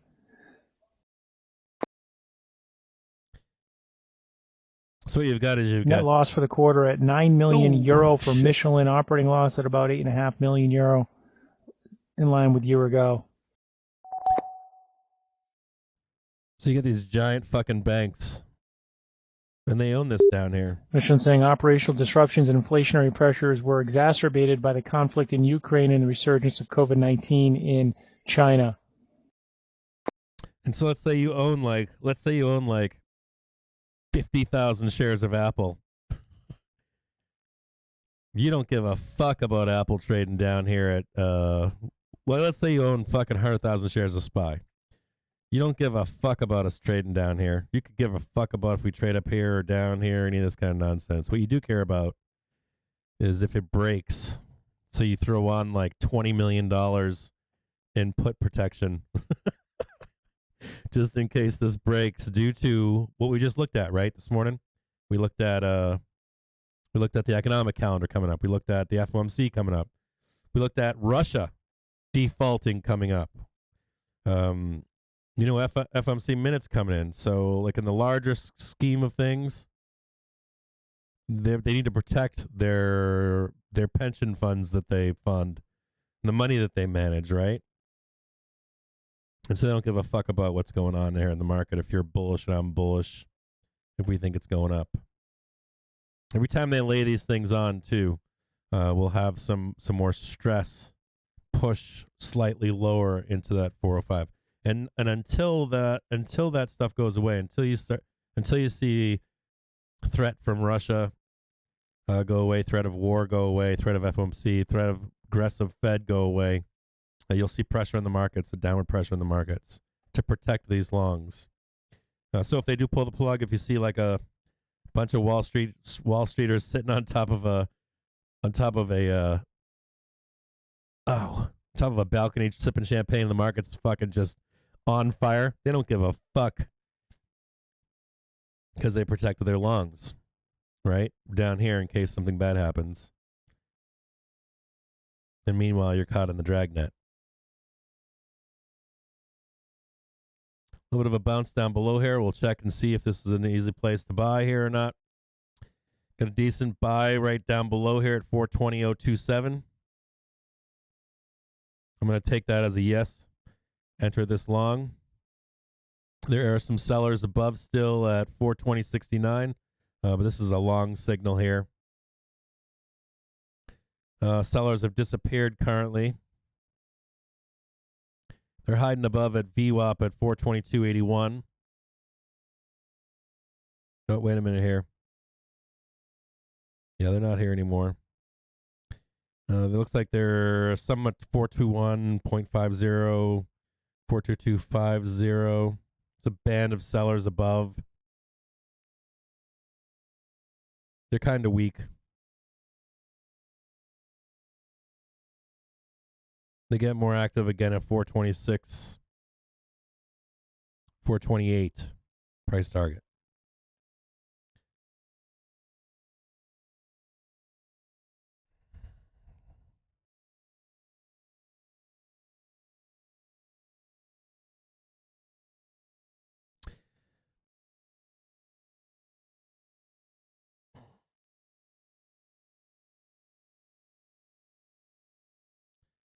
Take a look at it here, see if it can hold on. No new low yet on the day, which is good to see. So far, we haven't broken yesterday's low of 418.94 or 84, excuse me. So 418.84 was the low yesterday. Bears want that low again. They want to break 418.84. If you see a break of 418.84 at any point today, that implies lower lows should enter the market down the road this week. Technically, the Bears want to see that. Defense Secretary Austin just saying that the talk of nuclear war is dangerous and unhelpful. Just note the EU is reportedly intent on moving away from the emergency phase of the COVID pandemic, according to a document. The Commission to recommend targeted testing and to begin monitoring COVID-19 in ways similar to the flu.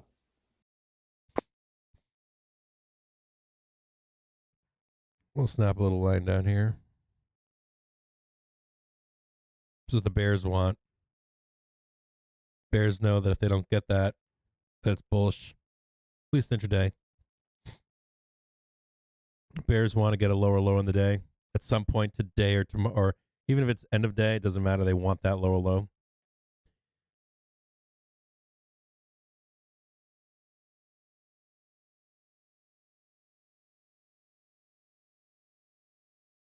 Bulls bought the dip here.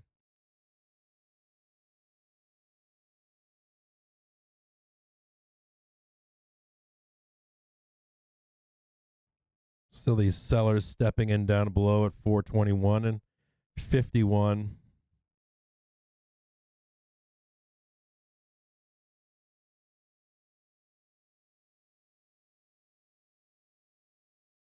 They're weak sellers, though.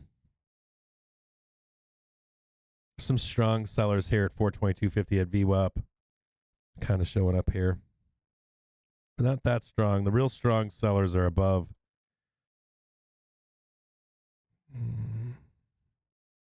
See if we can look.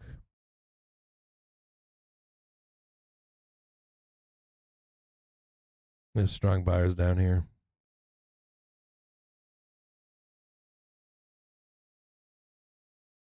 There are some sellers above here at VWAP too. Be concerned at VWAP up here. You don't want to see a rug pull. SPY by the dippers showing up right now. 427, 419 C, 429, 425 C.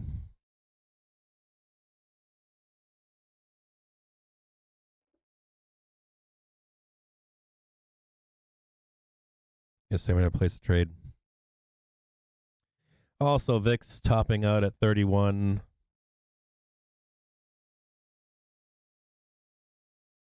It's a good place to buy a dip.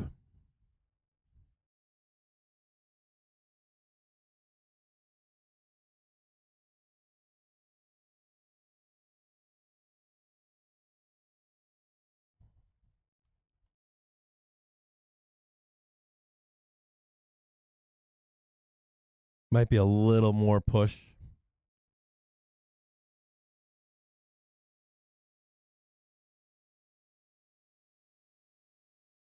Bounce here, bounce here. VIX is topping out.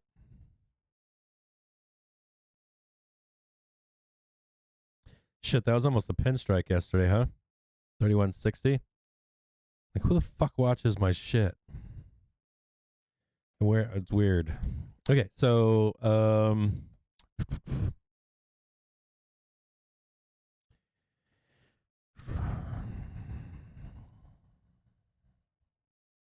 I haven't made any changes to this, so this same chart as before.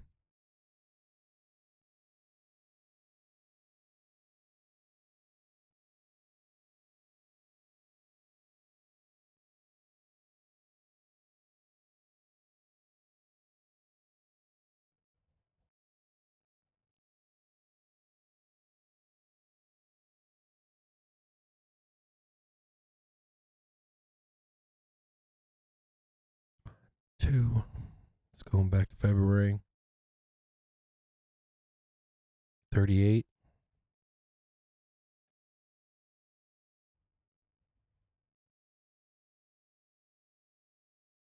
This is where I want to place that trade. That's where I want to take that trade, is somewhere up in there if we can. That long trade. That's where you get your 405 at 38 on the VIX.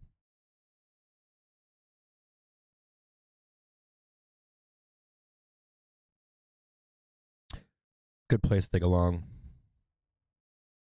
SPY down fucking 80 fucking points. Fucking A. Ooh. Sorry, I'm having problems with my arm right now. Watch some puts come in. So you got some SPY dip buyers coming in. Then some Apple puts. April 29th, 157.5p for $1 million. Watching some dip buys on CVS. Sorry for the dramatics here. I'm having a seizure on my arm right now. I got muscle spasms.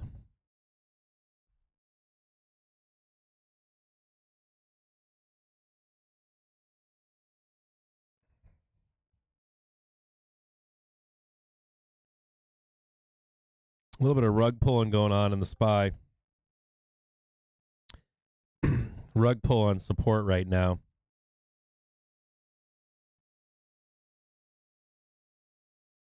A break of support.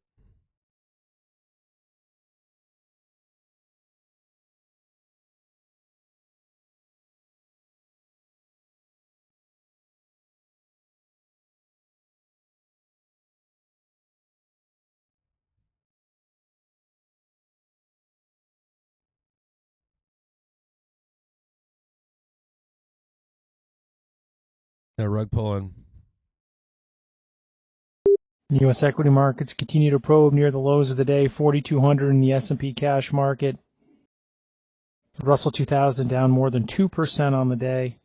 Gold futures are trading up about 0.5% in 1903. What is that? 415 down below.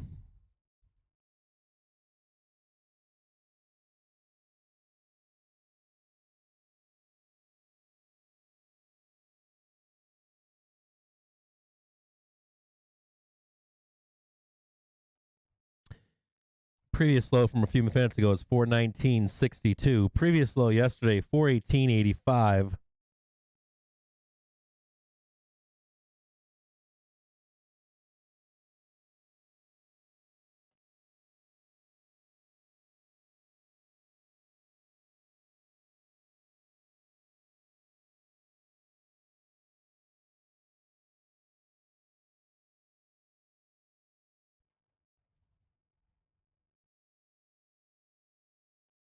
Getting a rug pull here as well.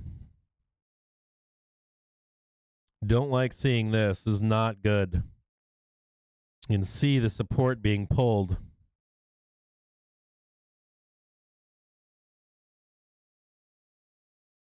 A little bit of liquidity down below at 418. Real support at 415. Oh, fuck me.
So I'm watching the breadth indicator.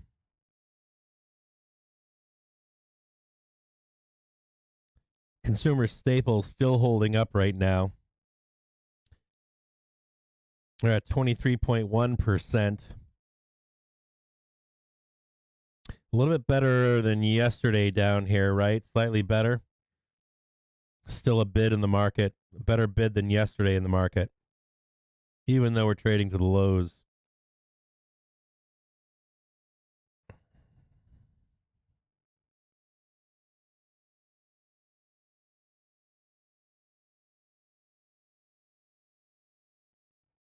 For the rug pull that's gone on here, it looks like those buyers have moved lower to 418.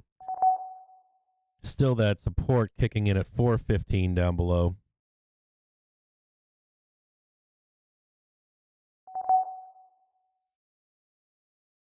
Sellers now in full force right now. Sellers that disappeared for a moment, now relentless.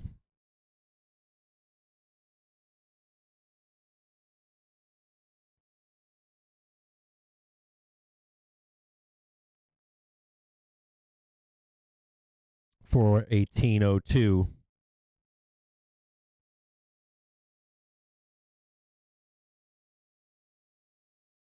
Fuck, look at that. Woo! Just blasting. Just blasting. Let's see if we can keep an eye down here at this 418. Keep an eye on it once again on the candlestick chart.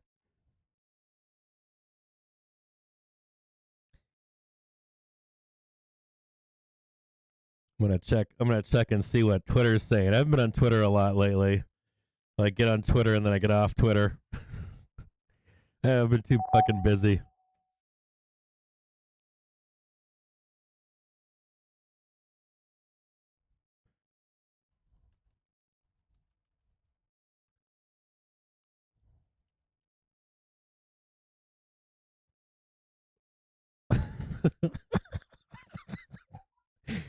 Fucking what am I doing?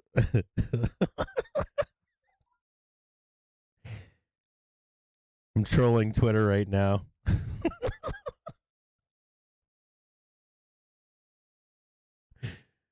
Fucking trolling Twitter.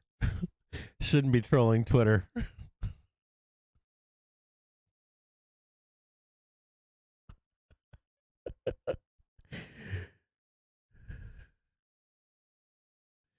Oh.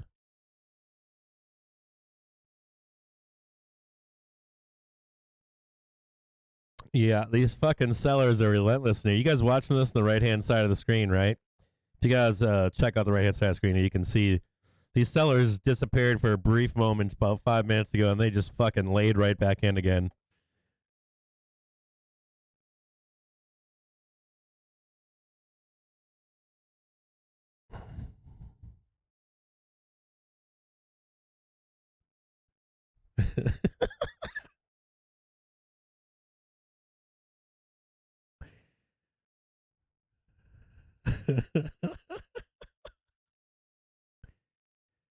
Oh, fuck.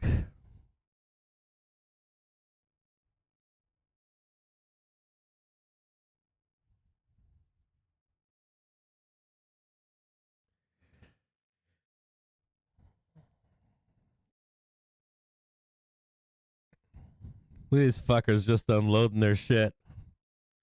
Just fucking a boatload of diarrhea right now in the market. 105. Look at these fucking sellers over here. No, along with that, right? There's also a lot of dip buyers going on right in here. So just be conscious of this. Happened yesterday as well. You can see this decline down to 420. Dip buyers are stepping in right now. Yesterday, right around 59, about 59 or so, not 44, like right around 59.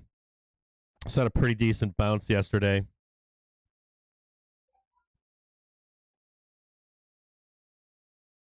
These fucking sellers, they've cooled off a little bit here, right where we are right now at 419.73.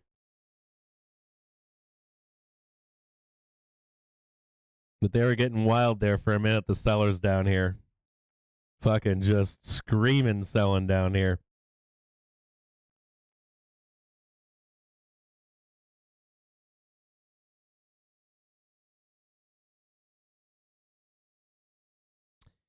Be conscious if you are buying this dip down here too. If you are buying this dip down here, just be conscious of like how far can you take it, right? If you are buying this dip, if there was a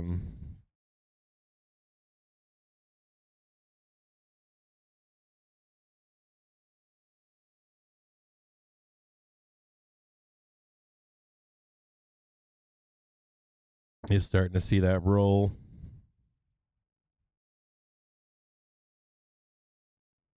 Boom, trade out. Okay, back down again.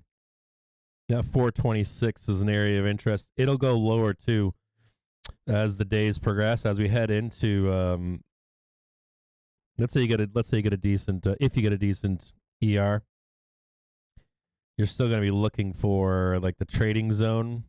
Like if this is the trading zone right now, like tomorrow's trading zone would be down here, right?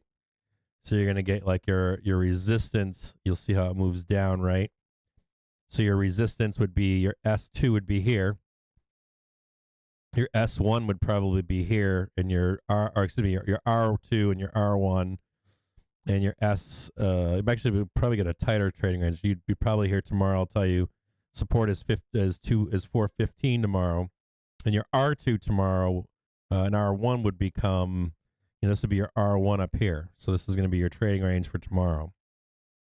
All right, and it'll get tighter and tighter as the days head on. You'll start to see me say, okay, we're now at 410 and 420. And it'll just keep squeezing lower and lower and lower and lower and lower. And if we have a break at any point, right? The one fear in here is that if you have Friday, so this is what, Tuesday, Wednesday, Thursday. Friday is when you get your break, or Thursday into Friday. As this range tightens up and tightens up and tightens up, right? You get a tighter squeezier, or you get the squeezier until it has to break up or it has to break down. Or coiling, I should maybe rephrase it to coiling.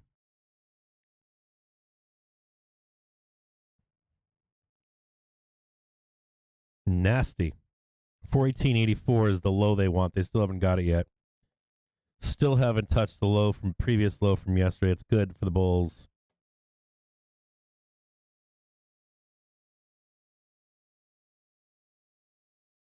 So these fucking bulls stepping right in right here. So 48, they still haven't violated the previous low.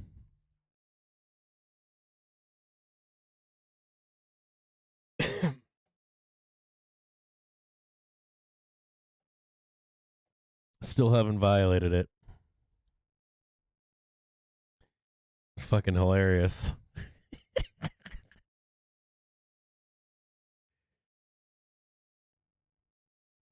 Hold on here.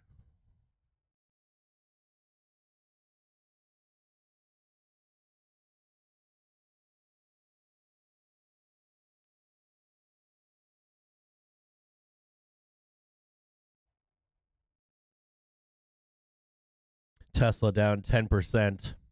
Holy fuckers. Let's look up Tesla. I don't think I looked at TLT. Let's look at Tesla. There's more important levels to be looking at here, right? Tesla down fucking 10%. Jesus Christ. Bouncing around at 890. Talked about that number earlier. 870 or 880, I think we're talking about earlier. Look at it on a regular chart too. Let this load up on Tesla. Tesla's on fire. And what was important about the conversation we had about Tesla? What was the important statement that we had to say about Tesla, right? start to break below that number, right? Start to break below that 900. And what did I give you as the next target? You guys remember from this morning, right? So you start breaking down below here and you're looking at 850. Target 1, 850. I'm going to get some lower targets too, believe it or not. So 893, you want to see this hold. You don't want to be a bull. You want to see this hold to go higher. If it doesn't hold, what you're looking for is a trade lower, let's say 893 or so, right? And you don't, if you start to see a rejection at that 900, your next target is 850, believe it or not. Not today, but you know what I mean. Maybe today, I don't know. So if you're a bull, this is key right here, right? This is key for you to hold. If you're not holding this here, right, I'm going to tell you that we are very bearish then on Tesla. Like you're going to get very, very bearish. You're going to get 850 and possibly even much lower. You know, the last time we were down here and you said we won't ever test this down here again.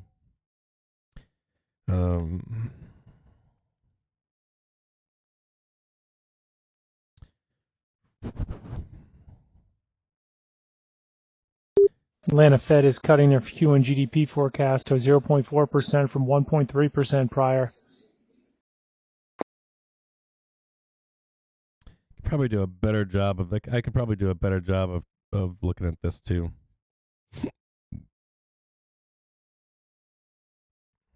Yeah, it still lines up.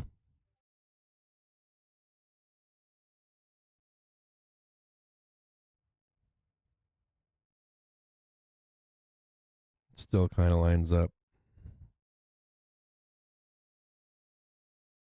And this is the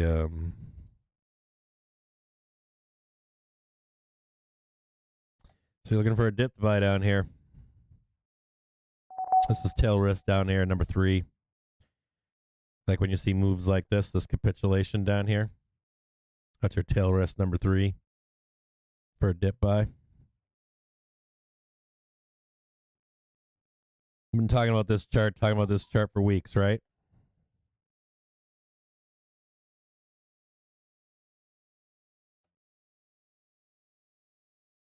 Vicious.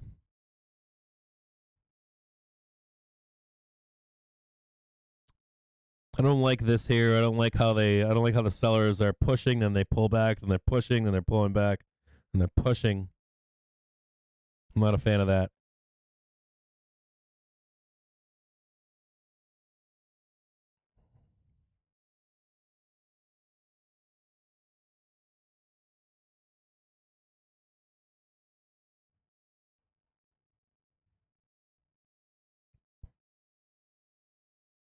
Some good dip buyers right now on SPY. Trying to maintain that 420 on the SPY. I am long here, just so you know, if you guys are wondering. I bought this dip back over here. I don't think we see might see 418 today. Might see a tag of the previous low from yesterday on the SPY, but I am long.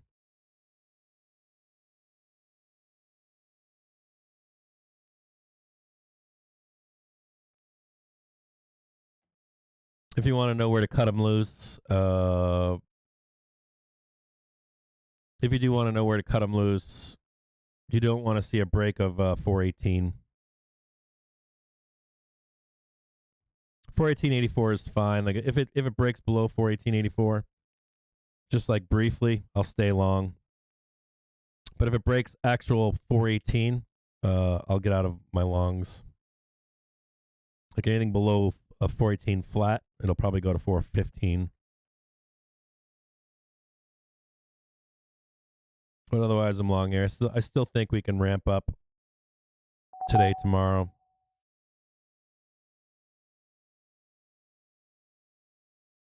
So I am long here.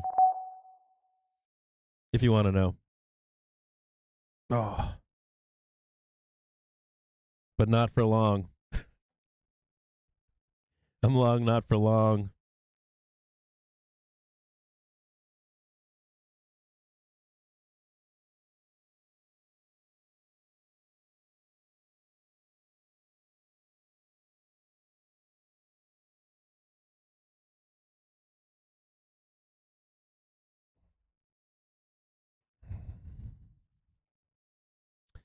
$426 seems like a reasonable place. A couple things you want to be aware of here.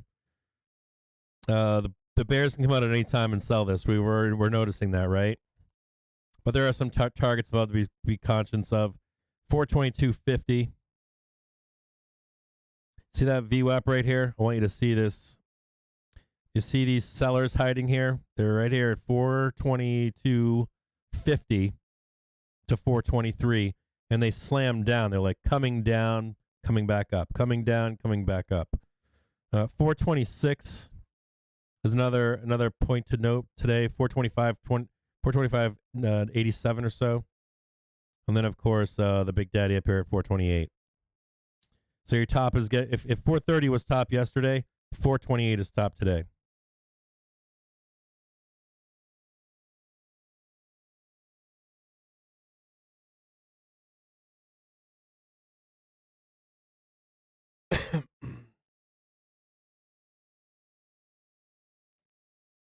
Let's see if we can make some money today if you're a bull.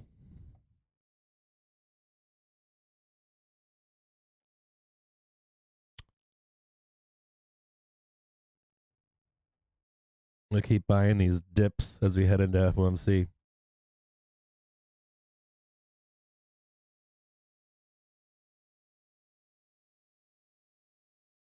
Yeah, BTU is a nice one. UNG, United Natural Gas, is another nice one from this morning. Still hasn't, UNG hasn't done much, but BTU did great.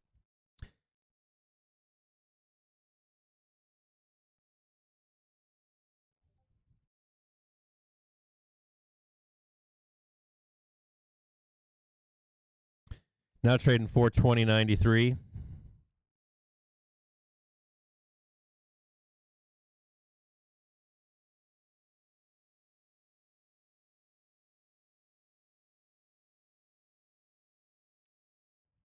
$422. This VWAP is concerning. See him down here hiding?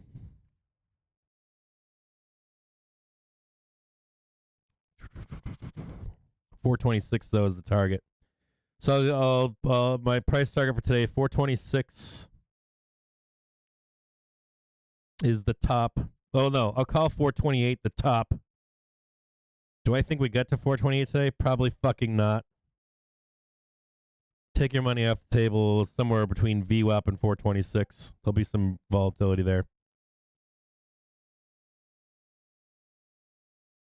How you doing, Joe? I didn't know you were in here.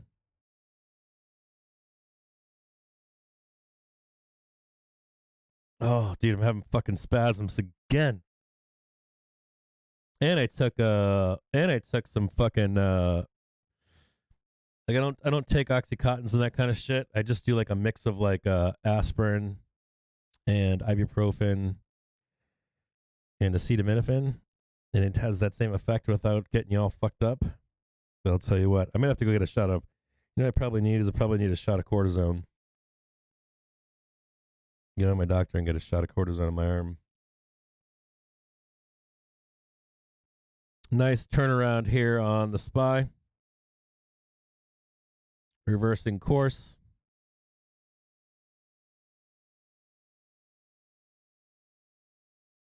See if we can put let's see if we can put a VWAP up. I don't know if this thing's got VWAP or not. There it goes.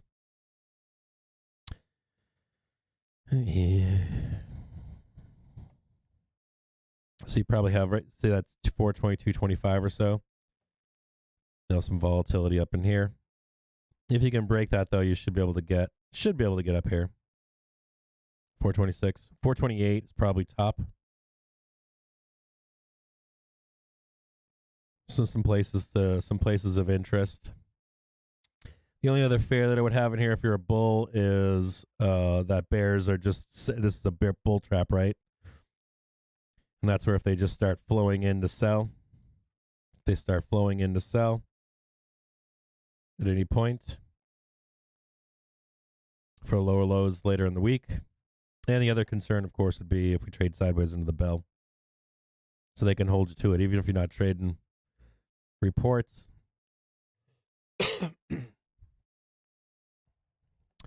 The hero indicator is now up to 52,000. Talked to you about earlier when it got to around 60,000, it got pretty fucking bullish yesterday. I think it was like 60 to 69,000, somewhere in there. So you are seeing the dip buyers step up in force here. Still more dip buyers on the market currently.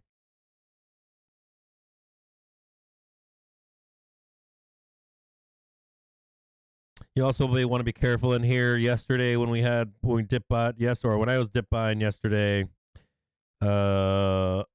you kind of have to take your money at different points. As time passed yesterday, the one thing that I did notice was I wasn't gaining a lot of money, or I wasn't gaining a lot of premium. Like the premium wouldn't stick, even though we'd like trade lower. So you might want to be pulling some. Today I'd be pulling some profit here, around this VWAP, and then I'd be pulling some profit on 426 as well, and then looking for dips to buy on the way up. So if we traded it, so just do a little funky. Let's do a little weirdo. So if we were to trade like a something like this, right? And then something consolidating. And then something like this. Let's be conscious of something like that happening.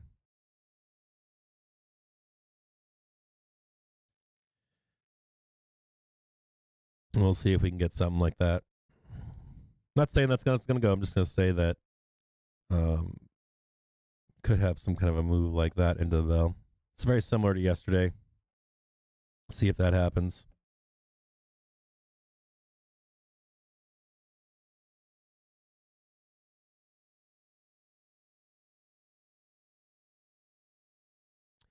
VWAP is currently at 422.50. So that would be your rejection point, 422.50. It's a little bit of weirdos up in here hiding. They're right up in here. You can see them right in here trying to stop you from going higher. See them right there. Then the next group of sellers is up above here.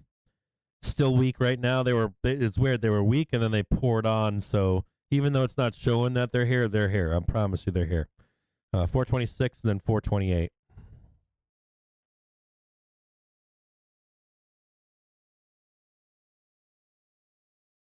Ah, my fucking arm. Yeah, put spreads aren't a bad thing to be doing. Winky. I like put spreads. On any rip, you can grab some put spreads. We should be weak into FOMC. There's a fuck ton of fucking volatility. There's no reason for us to go up right now. Watching puts on W, one of the most highly shorted fucking stocks in the market. $2.7 million on 70p, May 20th. More plug dip buyers right now. So the dip buyers are out in force on plug. There's no reason not to. Yeah, the thing is, like, when you start to line it all up, when you're like, you look at the economic calendar, they're airing all their fucking dirty laundry in the next 2 weeks. They got FOMC meeting. Doesn't mean the market's going to crash after FOMC meeting, but you know we have it, right? We got a bullish Fed speaker before they go into their quiet time. Then they go into their monastery.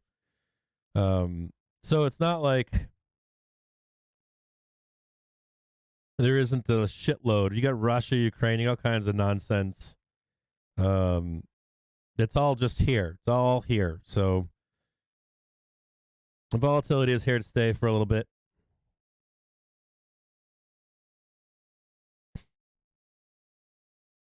But I would expect a slingshot higher once once this week passes. But even when it does squeeze higher, how high does it go? Like, is it 300 points bullish, or is that just a squeeze higher? You know, we're pretty fucking low, right? If you're down at let's say we're at 400 or near it on coming into FOMC, or let's say we get some bad reports. If we did get some bad reports, if companies are like, well, fuck it, we'll just air our dirty laundry now. Let's just say you did, or just interpreted bad. Being reported here that Vice President Kamala Harris has contracted COVID-19.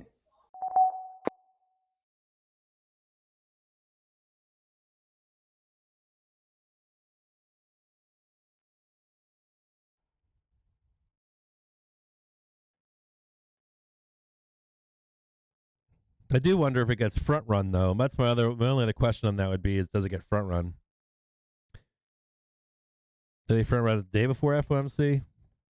Or do they front run a dip before FOMC deep enough that we can grab that bottom?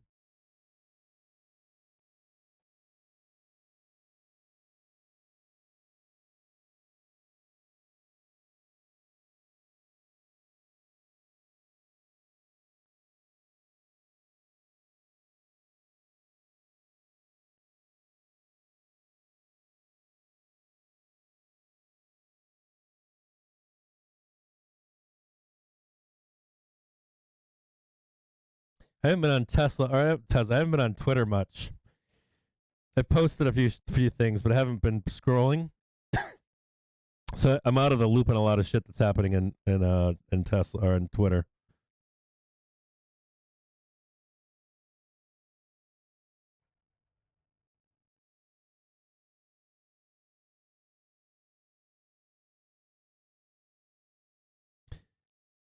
I'm not fully paying attention even to the Tesla on Twitter news.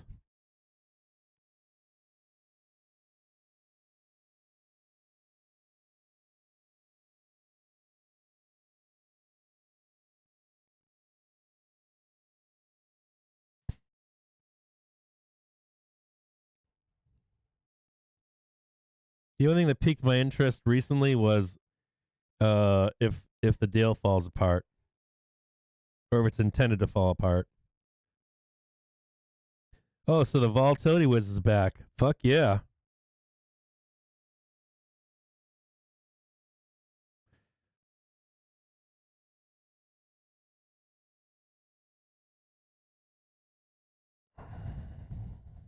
Good to see him back on Twitter again. Take a little break, get back on in there, start throwing shit on the walls. Fucking love it. Always love seeing the volatility whiz back in play.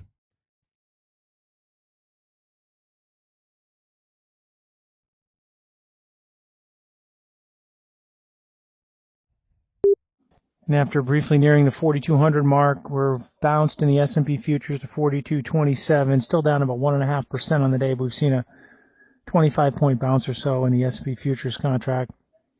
This is a place to be taking a little bit of profit here. 420 points.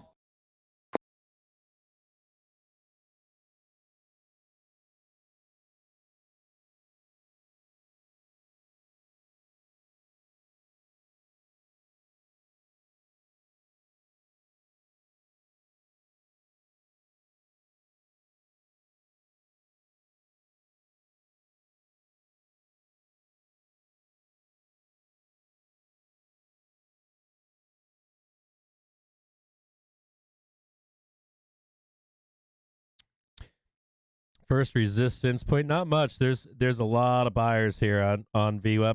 Just take note of this is a place. Your first stop. I'm gonna show it to you right here. It's showing this VWAP here is showing at 422.13 or so. Next target above is going to be 426. And then the top is 428 up here. So you can see this right here, 428. Right up in here is the top, quote unquote. Hold on, I'm just going to clear all this out. First target here has been hit. And then second target is going to be this trade up higher. If there's a little bit of a bounce down here, I'll grab this for another run up higher. Hope you guys are making money right now.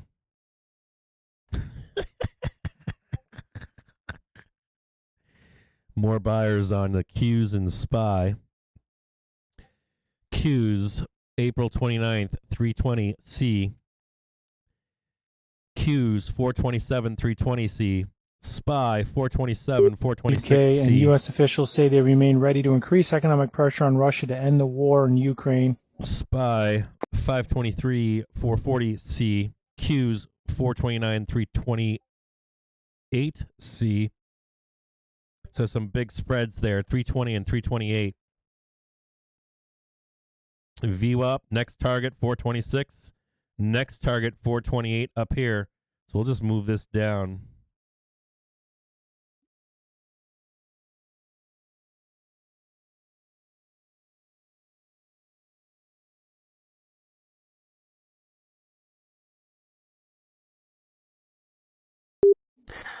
Seeing some comments from Gazprom, they are saying they are not confirming that gas flows to Poland have been halted.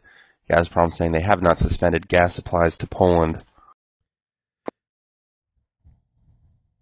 It was after an earlier report that Russia had suspended some gas supplies to Poland under the Yamal contract.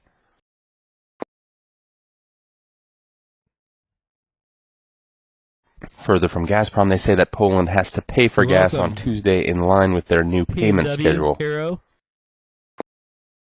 Get that bread, baby. Put that money in the bank account, and then look for another dip down below here. Look at that fucking tag. Look at that fucking tag. All right. There might be one moment down here. It could be there, or it could be here. Okay. So what we'll do is we'll look for a little bit of a fucking bull flag down in here. A little dipper. Some kind of a like bull flag, you know. That was a bull flag. And a little bounce higher. Bull flagging it. Look at that fucking little thing right there. Yeah, baby, yeah.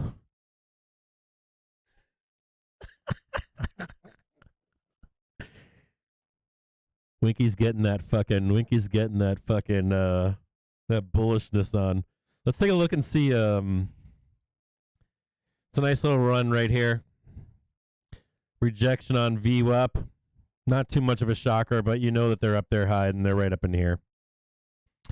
Let's look for a place to buy a dip. See if we can find a dip buy.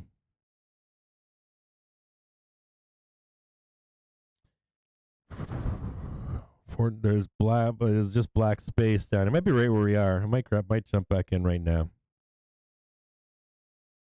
It's gonna get pretty bullish here in just a minute. 420.54.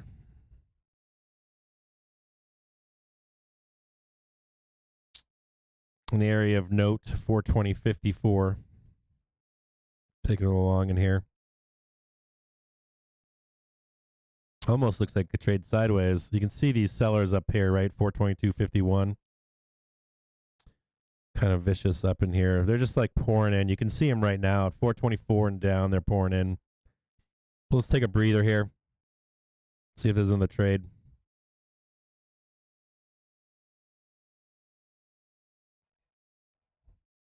Looks like they want to put some pressure on. I'm going to take a quick break here. If you're looking for a place to buy a dip here, 420.50. See it in here. Have some patience. It might rip right where we are. There's a lot of buyers here, at least options buyers. 420.50 though, hiding in here. It's somewhere down. I'm going to take a quick break here. That would put it down here, right? 420.50. Wait for some consolidation. Nice little bull flag in here. Take another pump at it. 1, 2, and then a rip higher. It might only be 1, 2. You might get that consolidation here at 420.50, and then you just blast through. This isn't a ton of resistance, just so you know. This isn't like big time or anything. If you had like 100% resistance at 420 or 430, if you had 100% resistance, let's say at 428, you probably have like, 60%, 70% resistance here, and this is only 30, 40%. It's not that big. So you'll break through this at some point soon here, coming up the next few minutes. Just want to get better positioning for the next leg higher. Probably down at 420.50. I'm asking a lot to get down there, but if we do, 421 is a nice place. Matter of fact, let's get rid of that. You can see it right here. This is a good place. 421.32. It's actually a good place to buy a dip. You could add ABC. You could buy some now, 10%. You buy like 10% here, 30% down here, and then 60% up here.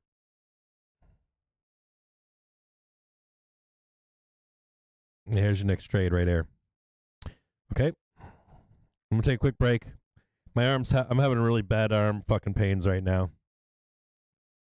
So you might skip this out. So throw like 10% out, leave 1 or 2 runners on, and then if we break through VWAP at any point, you can get really nasty with it and take that run up to 426. Any break above VWAP, we're going to 426. Guaranteed. Not guaranteed, but high probability of success.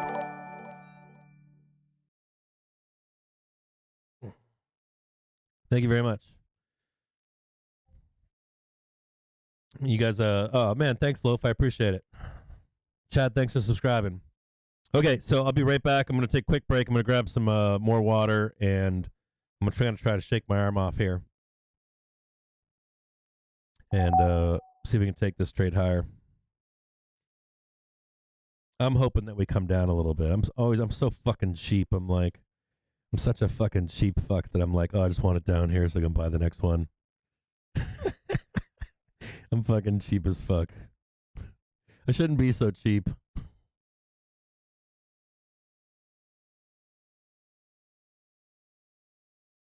Yeah, Trade the News is still on if you hear anything from Trade the News.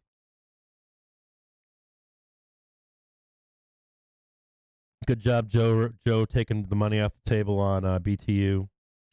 I'll tell you what though, if they ever got enough tankers to transport liquefied natural gas, oh my shit, I'd piss rush off. So I got this on for you guys. You guys can see this, right? You can see what we're looking for, and you can just watch this on. So I've got you down here. You can see them down here, right? 420.60. They're a little bit higher. We'll look to see if they if we bounce down below. And see them hiding right here, right? 420.50, baby.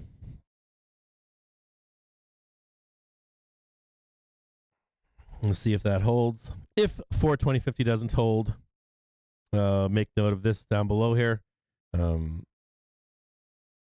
See if I can. If it doesn't hold, 419.83. And a little bit of 420.58 down here. This is the one that I think it is. I think you see the buyers step right back in at 420.50 or so. If you took your money off the table at VWAP, you're welcome. I'll be right back.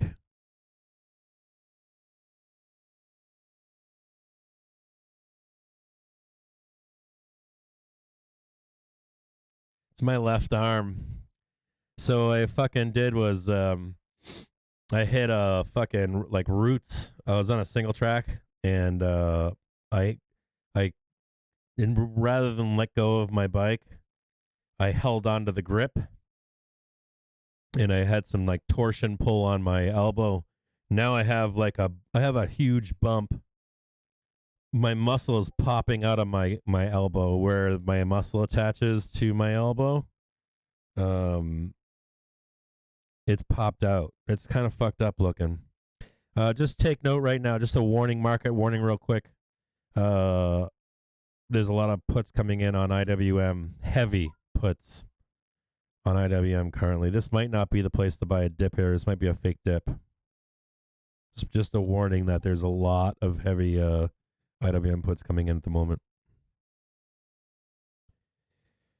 I should have let go of my bike and I didn't. And so what happened was I got fucking stretched and it pulled my muscles in my arm. I'll try to take a picture of it and post it on I'll post it on fucking social media where my muscle attached, so I can't move my arm. So if I was standing up, I can't. So if my arm was 90 degrees to my body, perpendicular, like across on my body, I can't move my. I have like 10%, 10 degrees I can go down, and I can't come up. So like I can't go. My arm is like pinned sideways against my body. I got like a pin. I can't move it, and I'm getting less and less range of motion here. On my arm, and it looks kind of fucked up. If you kind of look at my if you look at my one just above my elbow on my left side and then my right side, it's fucking way fucking. It's fucked up. Oh. It's like I think it's like tendonitis or something. So I don't know. We'll see what's up. I probably need a shot of cortisone. It's a little bit of rollover here. Dip buyers stepping in down below. 420.50 is about where those buyers were. So just a little bit of patience here if you're going to take this next leg higher. I'll be right back. A couple seconds, okay? Yeah, cortisone's fucking awesome. I don't know if you guys ever had cortisone shots. If any of you guys are active, like play sports, if you got any of you guys are like manual labor, anything like that, cortisone is the shit. If you get injured, it's like it's like a fucking miracle. It hurts like hell. That doesn't hurt like hell. It's in a pain of shots. It's not that bad, but like a day or two later, fucking A.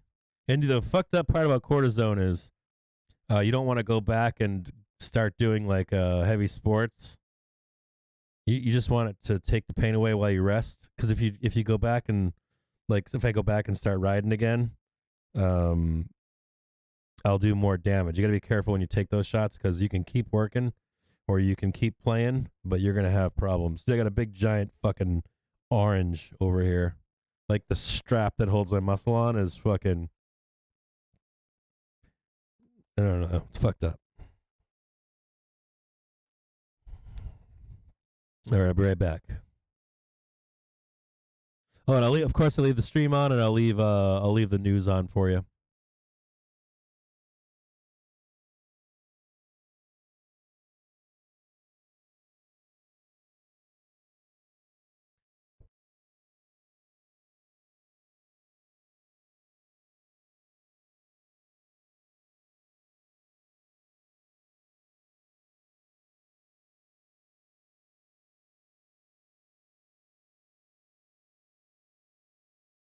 I didn't know about using the heating pad. You know what? I'll get one right now, and I'll use it on stream. My youngest daughter bought me a heating pad for Christmas, and I haven't even opened it. So I'll go grab it and put the heating pad on.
So make a quick note that I'm going to leave the chart right here.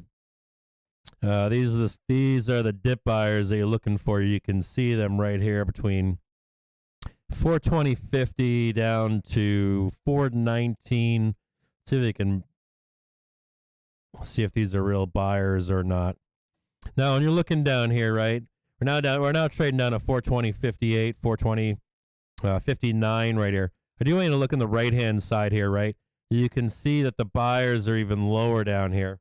See the 59,000, 60,000. See the 100,000 down below at 418.50. Just be careful. Sometimes you get a rug pull, a really fast rug pull, and we'll trade down. You want to watch to see if the wave of buyers comes up where we're trading right now. So I'm going to relate this to you in another way, okay? So you're looking at this right here, and I'm going to show it to you here, okay? So we're now trading down as to where there should be buyers here. But even though we're trading down here, hold on, I'll put my camera back on so you guys can see me. I can't hear if the guy's speaking in the background. I have my mic or my headphones on. Now you should have some buyers down in here. But if you get a rug pull in here, right? If they rug pull support down here, this is pretty weak support right now. But if they do rug pull this, that's not really the right place. If they rug pull this zone right here, what you end up doing is you end up getting a quick flush.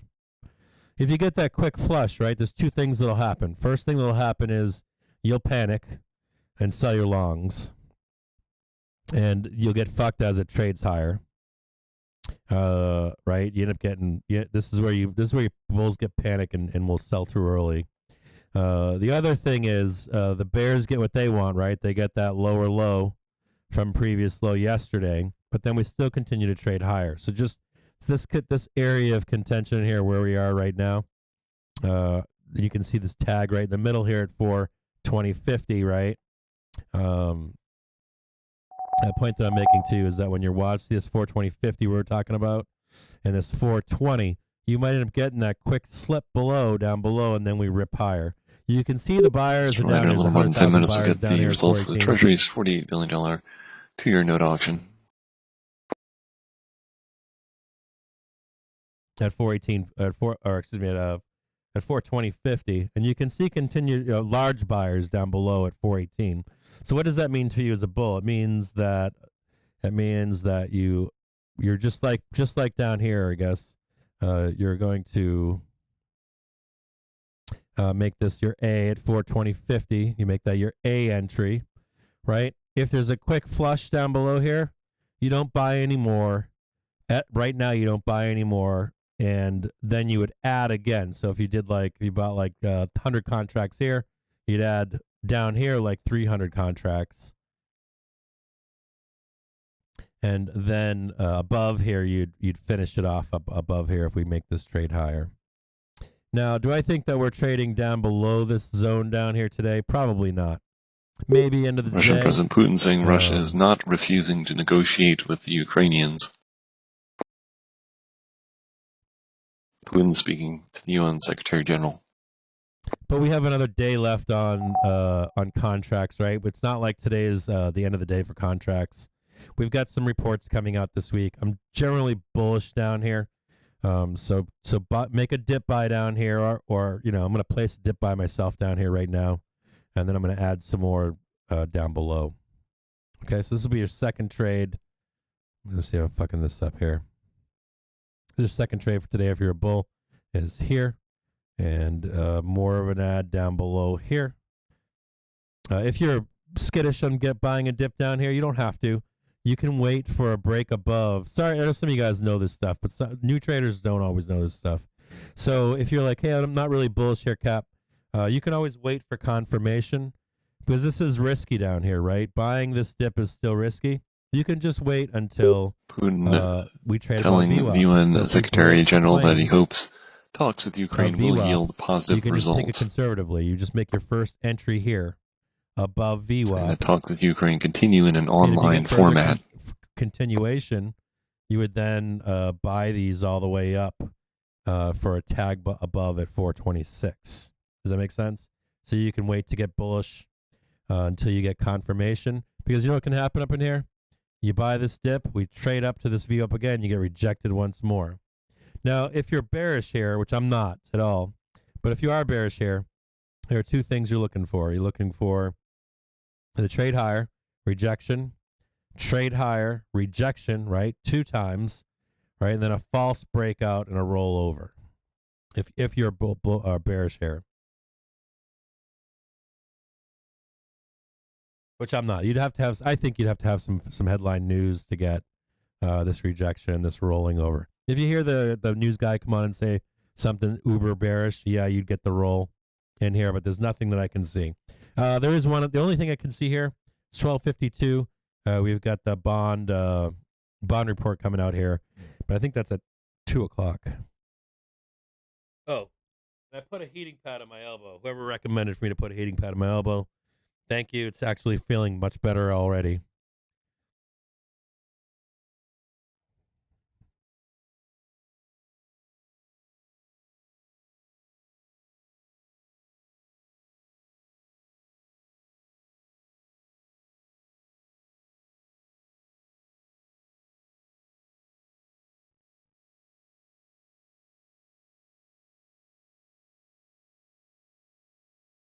And you can see the sellers are quite aggressive right now. You can see them laying in, defending this 422.50. They don't want to give this up right here. You can see it, right? They don't want to give this up right now. You can tell.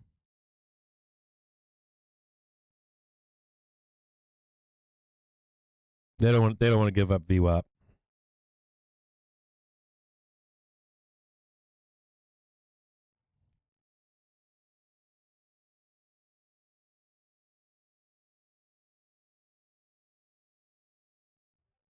Sellers want to roll it over right here, guaranteed.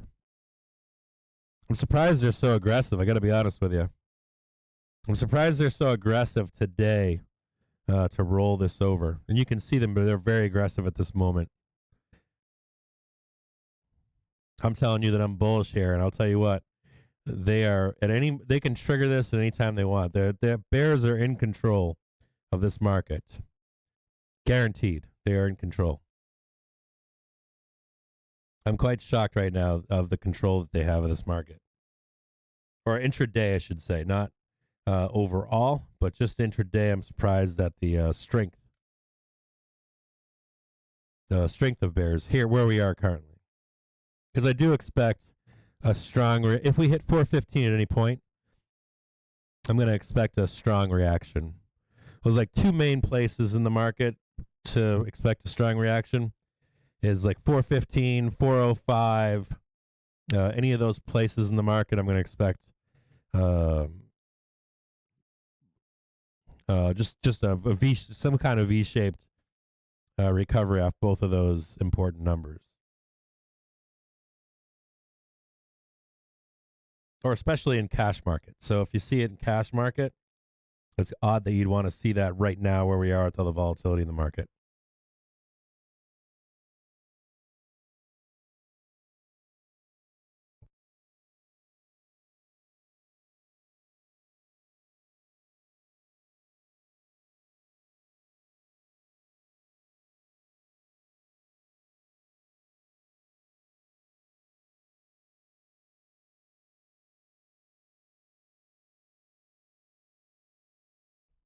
And one more note. I know I keep saying I'm going to take a break. Some puts on Microsoft golden tickets, May 20th, 262p, $1.5 million. And that there's a concentration of puts on April 27th, expiry. They're $2.89. There's 153,000 contracts on the 27th. And on April 29th, for $4.82, there's a ton of contracts on 420p for the 29th. So they don't. These banks don't care. They don't care if they even expire worthless. They're just in these puts no matter what. And then on let's look at May 4th expiry.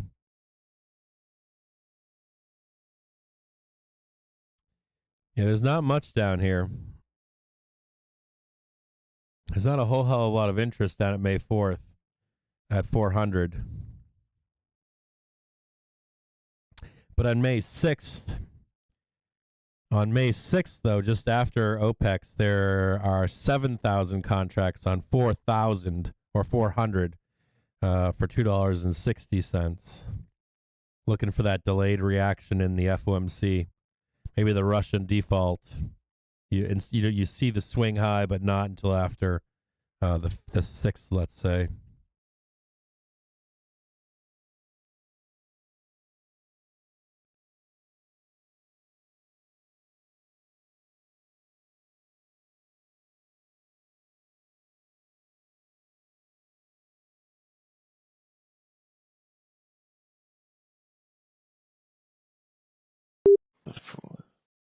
On Russian energy flow to Poland, seeing a report that Russian gas supplies to Poland are picking up after being previously halted.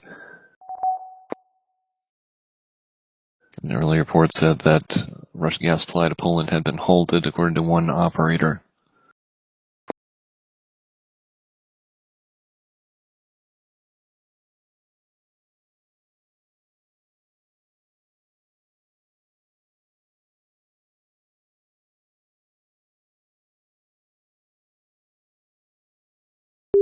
And equities are firming up here a little bit on this latest headline regarding Russian gas supplies to Europe.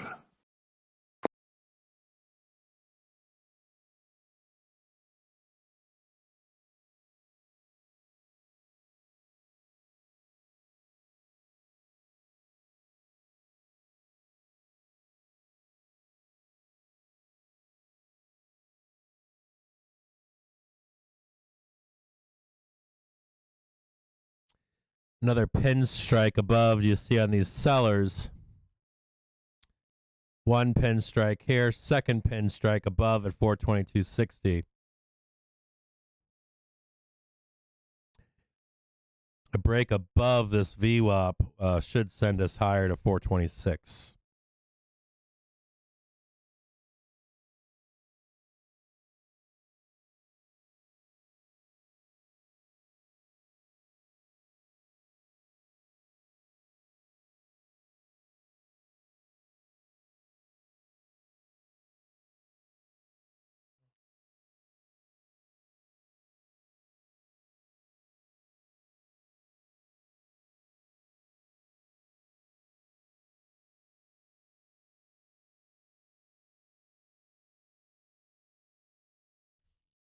So switch between hot and cold on my arm.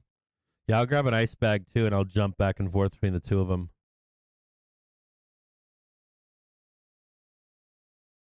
My wife is an athletic trainer. She has a kinesiology degree, 4-year, and she told me not to. She told me to put it in a sling and not let it move for 24 hours. Yeah, whoever up there some person up here. Tomas knows what he's talking about.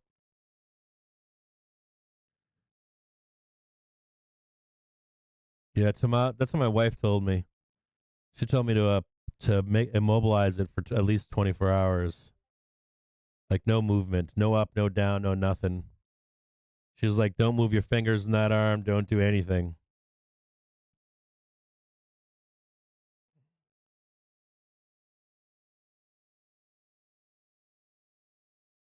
Edison, thanks for dropping that due diligence in the chat. Listen to your wife put your arm in a sling.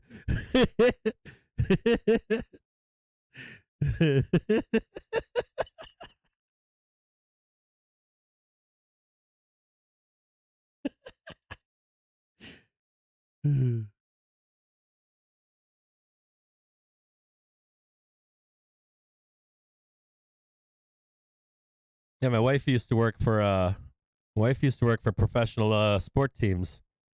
She couldn't. You know what's fucked up is Look at results of the Treasury's $48 billion 2-year note auction shortly.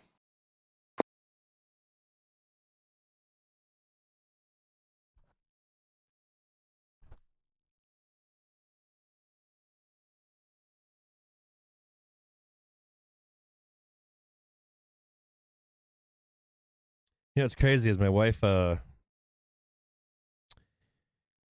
She went to a school that was known for sports medicine, right? Not one of those not like a I don't know. No offense to like gym rats or anything, but she has a bachelor of science in kinesiology, right? She's gonna go become. She's gonna get her master's or whatever, and it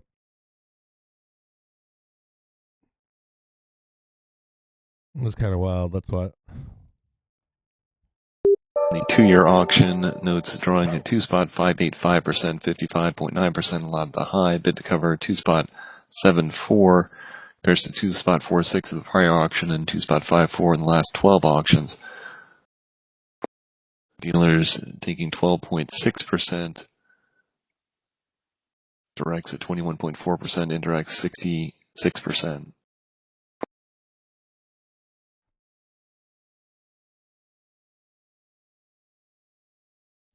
Yeah, this isn't good, is it? From Putin saying the situation in Mariupol is difficult and maybe tragic. So the Shah is catching a bid right now. Not good. Secretary of State Blinken saying for now the U.S. is not seeing significant support by China for Russia's military actions in Ukraine. Not good for equities currently.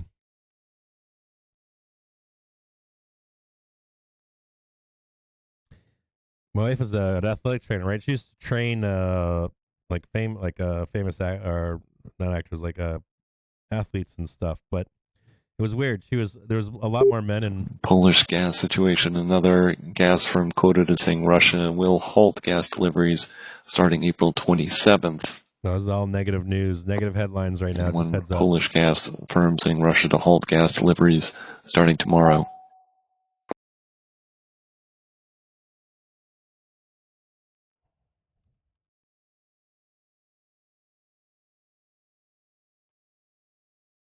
The BTU reacting as well to that news. BTU is very bullish right now, and UNG. So we'll bring up both. Equity slipping a little bit on this latest reversal in the headlines.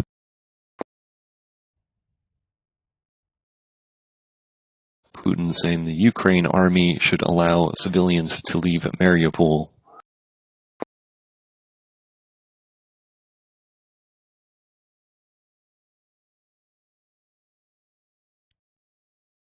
Nice, gorgeous dip by in BTU. We got United States natural gas supply. Same kind of movements, right? Nice little sell off dip yesterday. The other thing that sold off huge yesterday was oil. Had a nice bloodletting moment in it yesterday. Nice little dip by as well in in oil yesterday. If you were paying attention to the market breadth indicator yesterday, you'll note that oil was one of the biggest sellers yesterday, near liquidation point.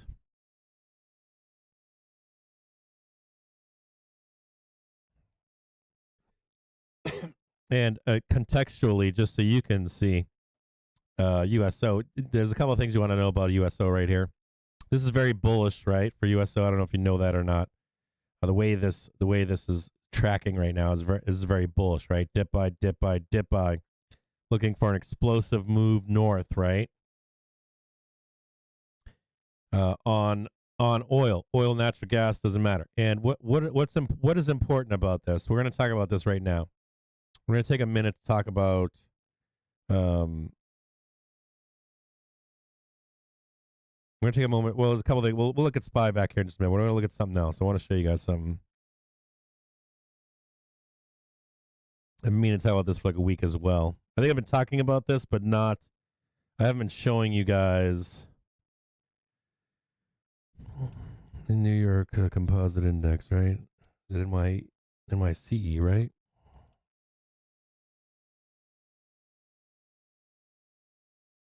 Hold on.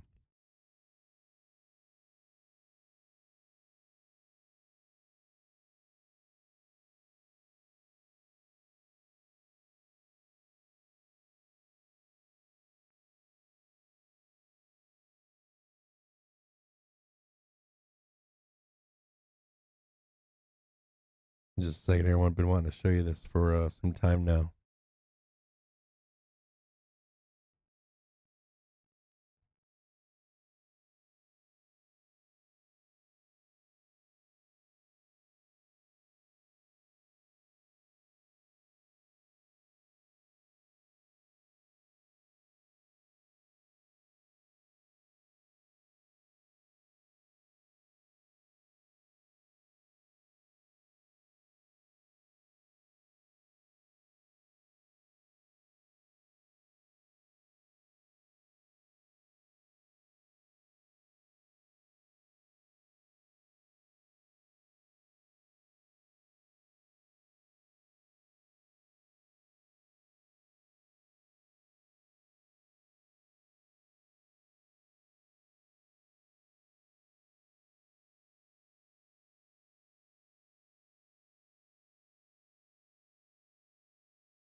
I don't know why I'm getting this kind of fucked up right now.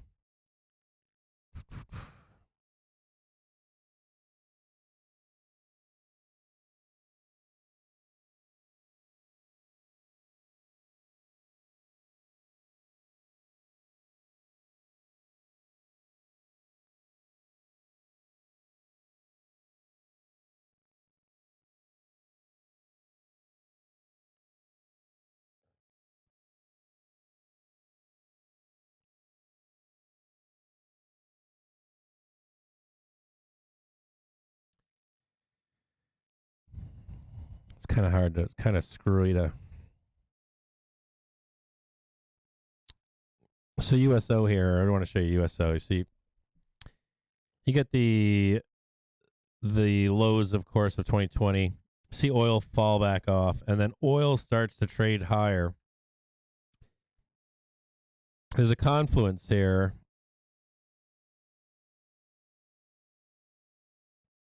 You start to see oil trade higher as SPY is trading lower, and there's a lot of like oil fans out there that are going to want to also bring something like this confluence up here. And this is what their implication is. If oil starts to break above, and you've got the rollover in the market, and even if the market helps itself, there could be this huge move down. This is that bear market they're talking about. And you would actually see oil just fucking blast the fuck off. This is when the divergence comes in between oil and the S&P 500. So just looking back in history, this is back in 2008. And you can see stuff like this happen in the market as well. And so pay attention to that with, you see oil come back up here, start to consolidate. Poland's PG&IG gas company saying they will take steps to reinstate the flow of gas according to the Yamal contract. You want to see the price of oil come down for the market to go higher. If you start to see the price of oil consolidate and move higher, you will at some point in this, not divergence, but confluence, you'll actually see for the rest of the year, the SPY make some really fucking nasty fucking lows. Really nasty lows. And we are right there with oil, is my point. So you hear me say, oh, bullish on USO right now, or bullish on UNG. Be careful what you wish for, right? So if you're bullish in here, this isn't so bad, taking this bullish. But if you start to see a divergence above, you start to see natural gas like hit $28, then start riding up to like 30, 35, 40, anything like that. You see oil start to blast off at any point. This is where you long oil. This is bullish, right? You start to see oil start to literally blast off, like $100 a barrel, 150, anything like that kind of, not barrel, but the fund itself start to blast off to these highs. It is bullish here, right? And you start to see some noise like this. That would be your bear market for 2022.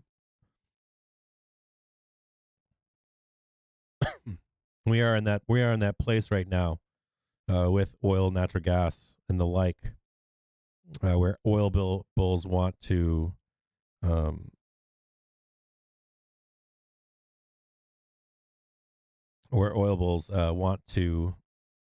take over the market, or not take over the market, but long the market, right?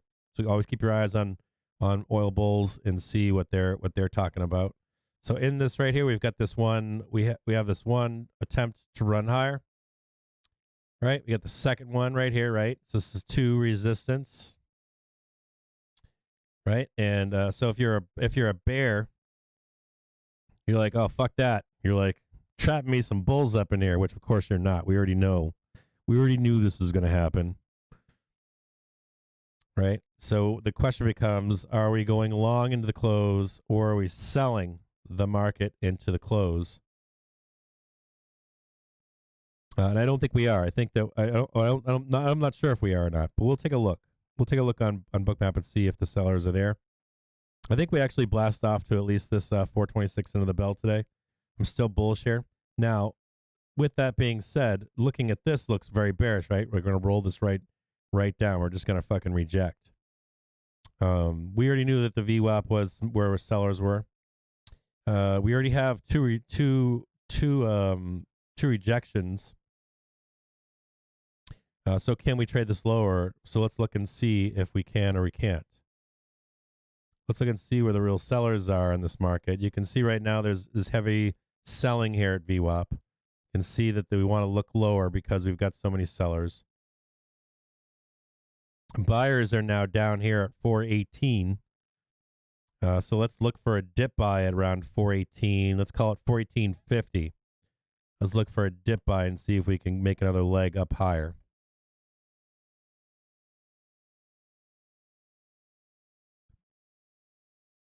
So we're going to look for a dip buy, see if we can grab a dip buy. This is buy the fucking dip down here. So what do we say it was at? 418.50.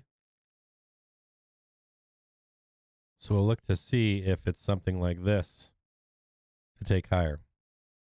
And we'll see if the buyers show up down below here to run this up. So if I can grab this, if I can grab a dip buy down here, this is what I'm going to be looking for. Is somewhere down here, 418.50.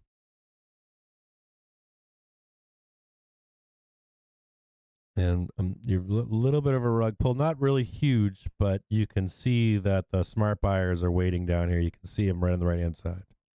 We are at 70,000 call buyers down here. You can see the hero indicator is quite. Hold on a second here.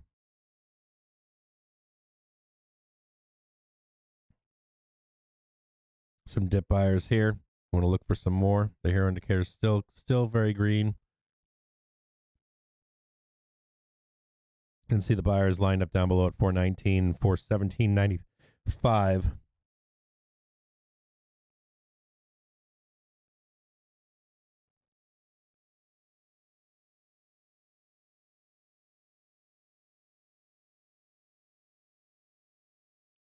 Bring this back up so you can see it. And they're going to look to see if they're going to look for below for buyers and support. We know that the buyers are here at 419. And we know that the buyers are here at 418.50.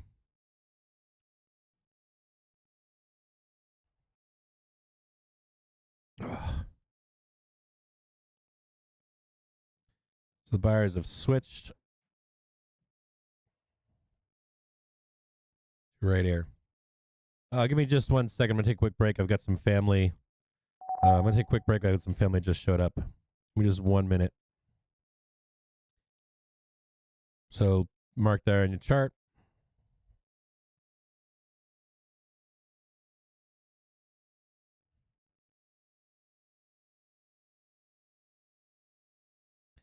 You can see them right here, 419, 418.50. I'll leave this up for you right here. And you can see these buyers down here. See this 100,000 buyers? You'll see them swing up and swing low. Give me just a second here.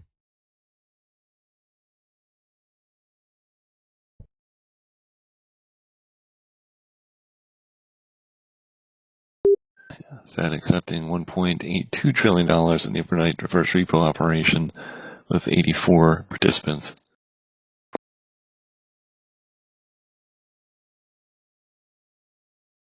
And out of Poland, the Polish premier now commenting, saying that they received a threat from Gazprom over gas supplies. Polish PM saying that Poland is safe in terms of energy supplies.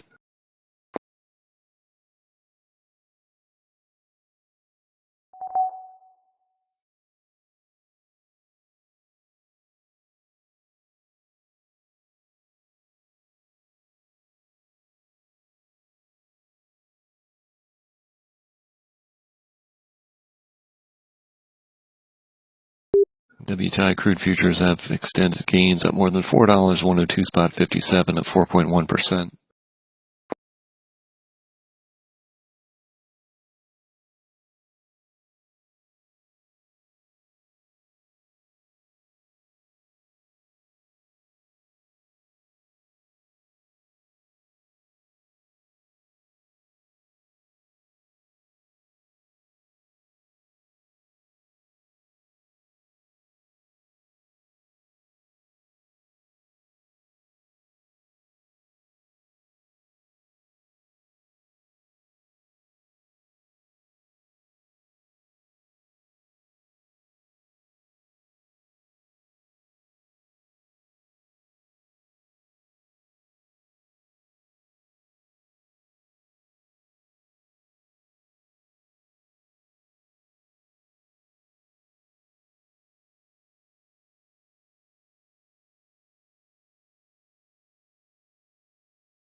The Polish PM speaking for Germany saying that they discussed weapons replacement with the Germans.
Another Polish government statement saying that they were planning to end a contract with Russia for gas in December, but they'll handle Russia's decision to end it early.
Holy shit. These fucking bears. Fucking relentless.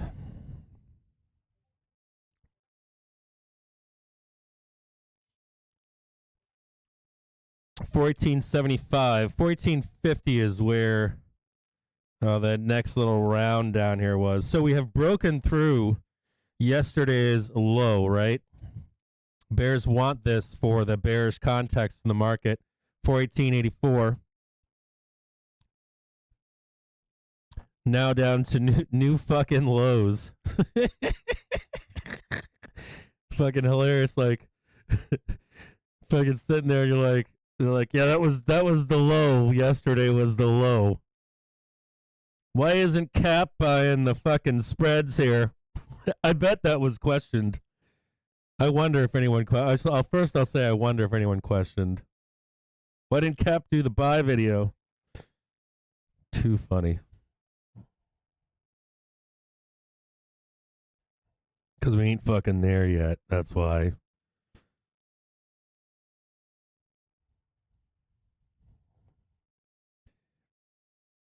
We'll load it up here. I'm going to load it up on the 1 year and see where we are right now. How about that? Oh, that shit, huh? You'd be pissed off today. You'd be like, motherfucker, I pulled the trigger too early. So you'd be like, I'm doing this on my own. I'm going rogue. Going fucking rogue. I'm going rogue.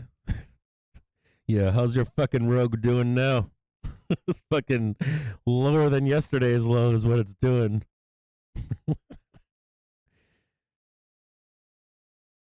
Too funny. Look at that. Fuck your longs.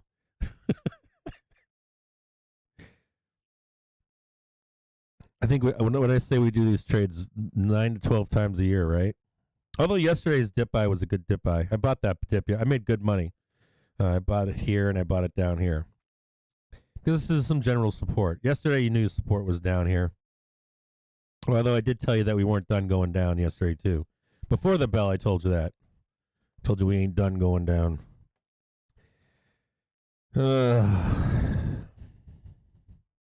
Gross.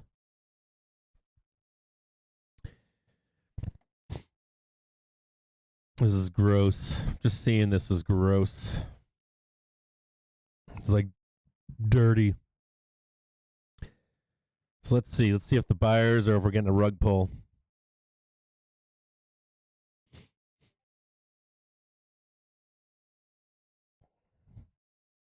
And a little bit of support here, right? 419. I think I said 1450, but it's kind of breaking up down here. Now it's down to 418 flat. Some dip buys down deep right here, 41864 or so. Looks like somebody swooped in and grabbed it at 14850.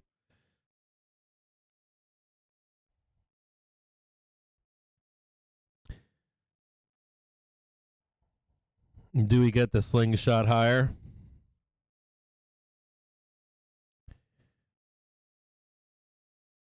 Do we get the BAM to 426 now is a good question.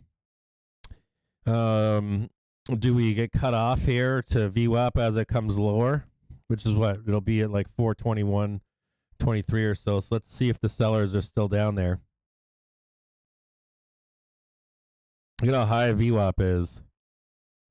And the fucking sellers are there. I'm not going to lie. They've come down, right? The sellers are down here. And they're like, fuck you, you ain't getting above VWAP. Fuck your 426 is what they're saying. Look at how far away it is, too. And you can see the sellers, right, are have come down. See the sellers up here? I've actually moved down now to 424, 420, down here somewhere, 424, 423. Sellers are relentless right now. They're not giving it up.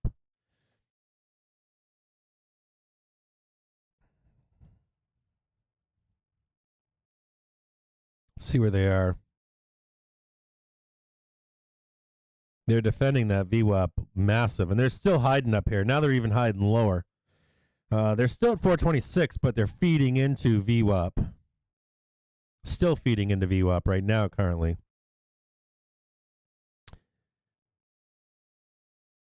Just fucking relentless. You can see them. They're actually coming down even more right now in VWAP. So they're just saying, "Fuck you. We don't care. You're not going to recapture VWAP." So that they don't give a shit. And they're loading the fucking boat. Like like IWM, fucking probably fucking 20 million in fucking puts today. They're like fuck your IWM. And this is pretty beefy up here, right? You see this right here? As triggers back and forth between 80 and 90, then 100.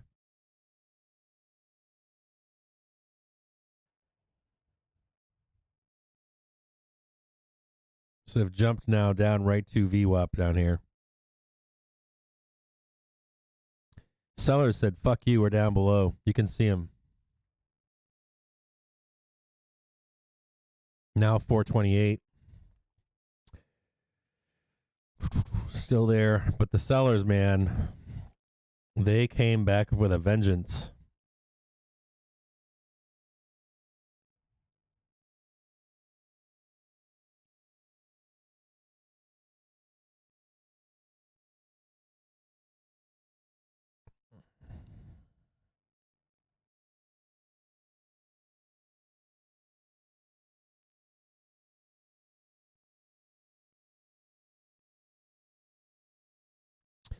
It's going to be a tough call. I mean, you can trade this. You can take this trade to VWAP.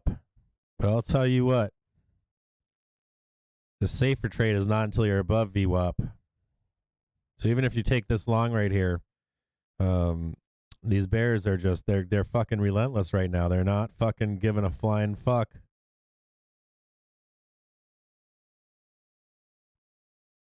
Now, if this does reject here, you're going to expect a pretty fucking significant sell-off down to 415. So, as we trade this higher, when we come into this VWAP right here, this zone right here, just be real careful. This is the highest danger of the day for bulls. If there is a reversal 3 times, you don't have a chance. If we do break above, though, and we settle in here, take this long a second time. This should be the big payday for today as a bull. So just be careful of this as we head in here. You don't want a third rejection. When you have 3 times like this, you're being, it's like a lucky, excuse me. It's like you're being lucky right here. So if you want to, I still think we go up here. I still think we're going up here, to be honest with you. I don't think we're done. But this zone right here, if there's 2 rejections, like you have this 1 and 2, this one will be violent. If it rejects, it'll be fucking violent. It'll be fucking violent. Trust me. Like, you can't have 3. They don't allow you 3, 4, 5 rejections before you go up. They give you 2 at best. You get 2. On your third one, it usually doesn't get up there, and it usually just reverses. And how that happens is, we didn't buy this and hold here. We knew that it was going to reject. We knew this was going to reject. This third time here, sometimes what will happen is your bulls will be like, "Oh fuck, I'm tied up in here," and they'll just give any excuse to sell, to get out of their longs. They'll be like, "I'm upside down. I'm fucked up. Just let it come up high enough that I can sell." So then you get all the bid in the market. We lose all bid in the market. So if you're a long here, you can take this long to a point before we get to the previous high. You get out of your calls, and then you buy them again once we break through VWAP. But this run here can be fast and furious. So this usually, you get the 1 and the 2, 3, bam, and it gets some real momentum in it. So we'll see if it happens. We'll see if we get higher here or not. This is the key, though, for bears and bulls. You'll either get a fierce reversal or a fierce run higher here.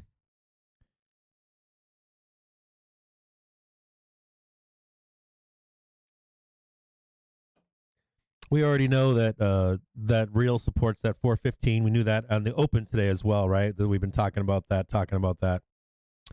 That real support is at 415. We know no matter what we do here, that we're coming down at some point, right? Even deeper. I am going to make a statement that I do feel as though you will get fierce reaction down here at 415.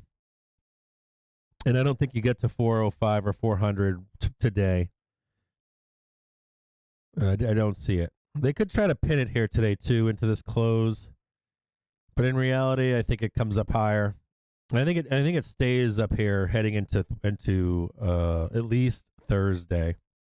I think Thursday, no matter where we go, I think Thursday, you're going to kind of somewhere be in this vicinity. And then, you know, if all the big boys are done, look out the fuck below. Seriously, look out the fuck below.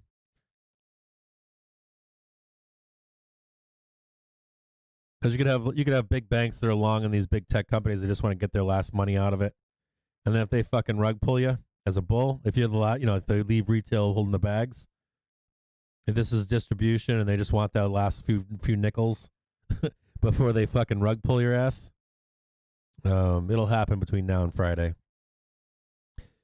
and they will rug pull your ass.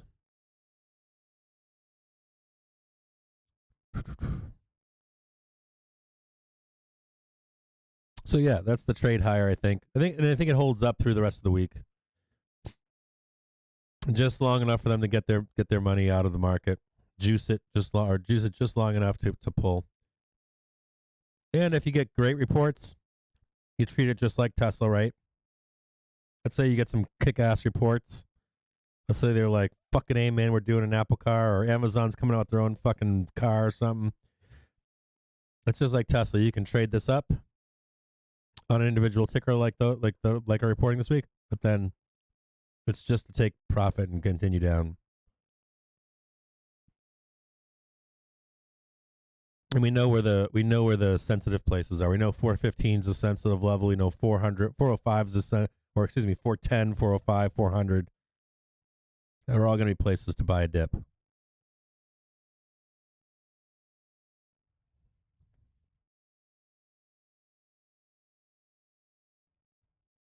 So just right there, just mark this on your I'm bullish for the day intraday for this trip higher.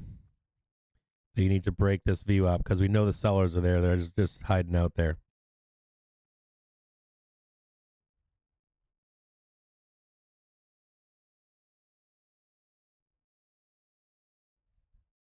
We'll do a second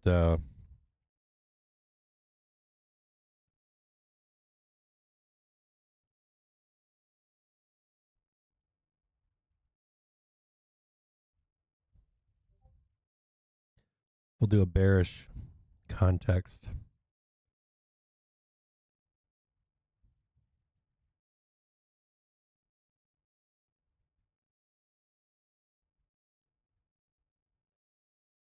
We'll make this one bears.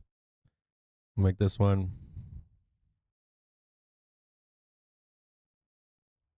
bulls.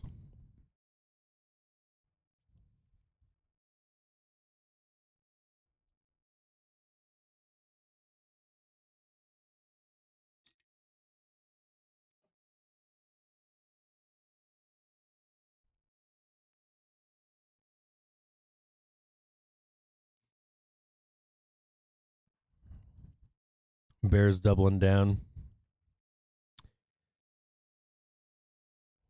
Like seeing these buyers down here at 418 too. They're still there. Real support down below at 415. Volatility all the way down to 410.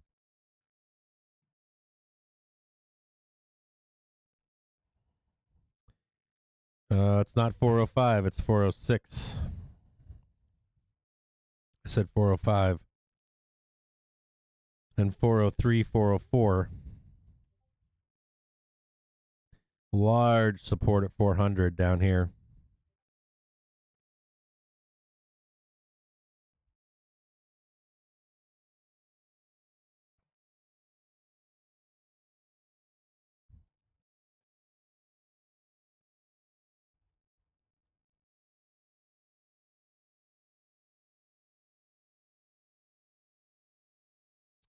Watching some puts come in on XLE.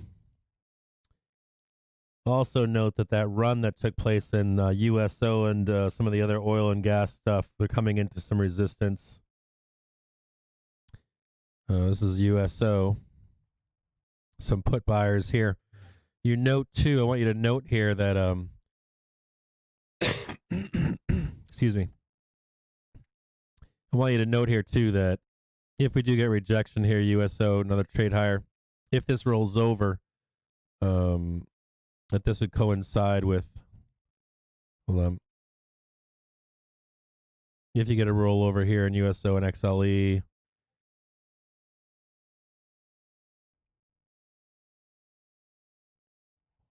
watching XLE puts May 6th or May 7th, 81p, $435,000.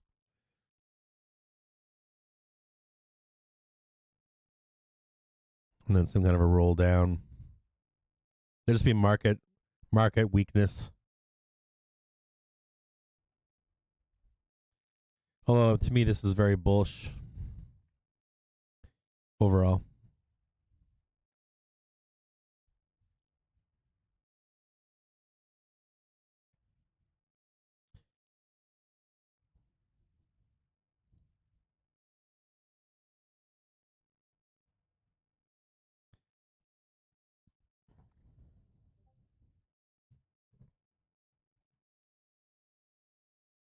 I'd be shocked if it happened today. I'm not gonna lie, like if the market rolled over today down to 400, it's possible. They're really setting it up, right? They're really setting it up so that if we have a bad report, and you got 38 up there.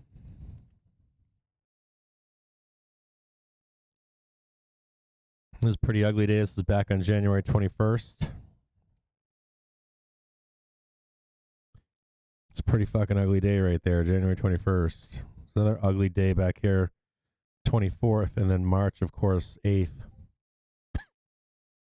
I can see why people want to be bullish here. We're fucking close.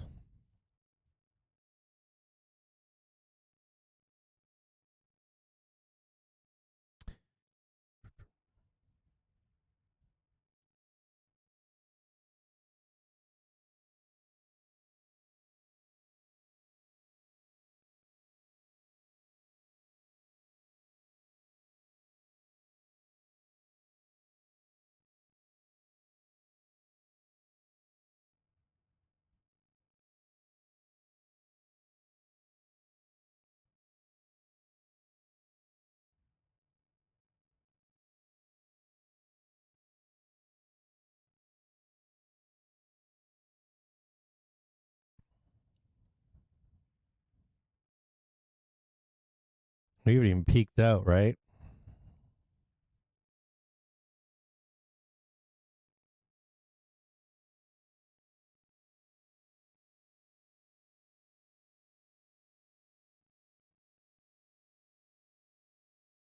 And if you really wanted to get ugly, you go straight up to that last, you could really go up to like, 38.94. You could say, well, actually, cap, it's way up here.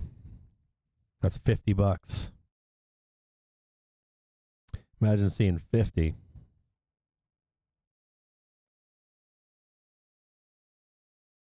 Not quite 50, like we'll call it like 45. We're at 31 right now.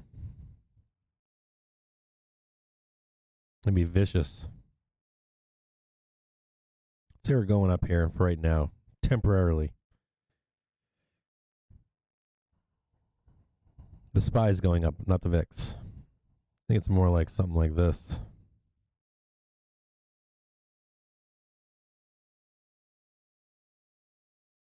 Something like that. But it's over from now into FOMC. It's pretty fucking ballsy if it went up here. I'm not expecting that. I'm not saying it can't. I'm saying that the chance of it happening is fucking. The chance of it happening is lower than us going up here. I think this is a fake out. I think we're going up. We could sell it off here to 415, but I think this is a trap for bears.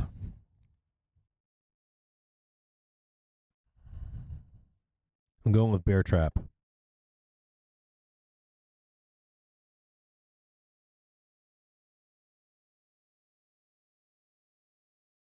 I'm going with this is a bear trap, and we're going up to 426. That's my take.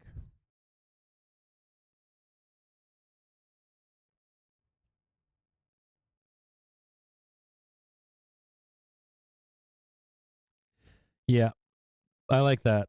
I like that, Tom. Bears aren't taking it lower yet, and bulls aren't in control.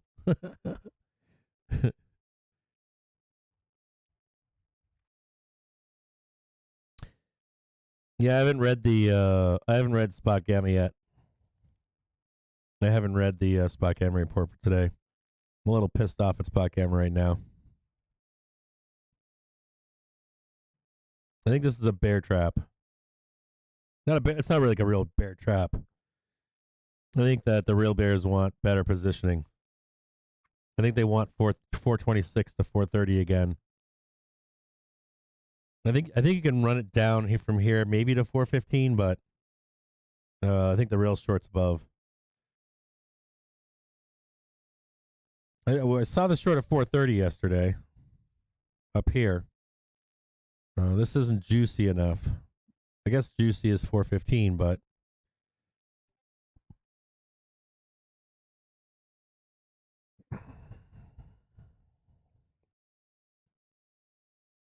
boom, another one. It'd be wild if we traded up here, though, wouldn't it? So I think your reaction off 415 is something big. So if you saw this move, I think the reaction would be kind of big, even if it's only one day or so. I think we can still hit 400, believe it or not. We've already seen that, right? Maybe it's muted. It's the slingshot up to 430. And then lower. Fucking relentless, though. Bears are in control.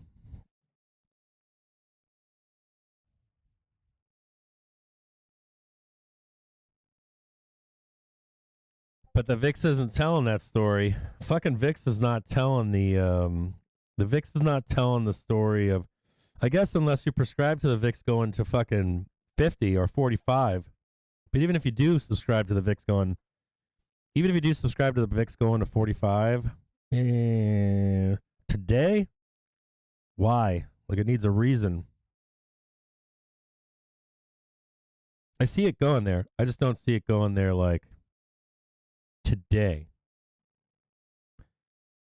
We can do it in a day. I just don't see the trigger for it today, the excuse for it today. I see the excuse for it like, yeah, fucking all the big boys have reported their earnings. Fucking slam it home up here. Unless there's something we don't know. There could be some headline news that we don't know about.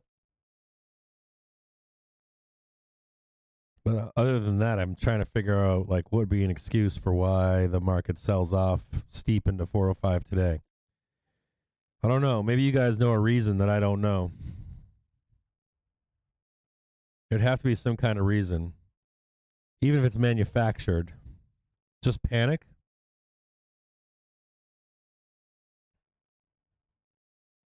Just panic to hit 400 now? That'd be fucking pretty wild. Like, if we hit 400 or 4, like if we hit down these numbers like today, tomorrow, it would be completely unexpected.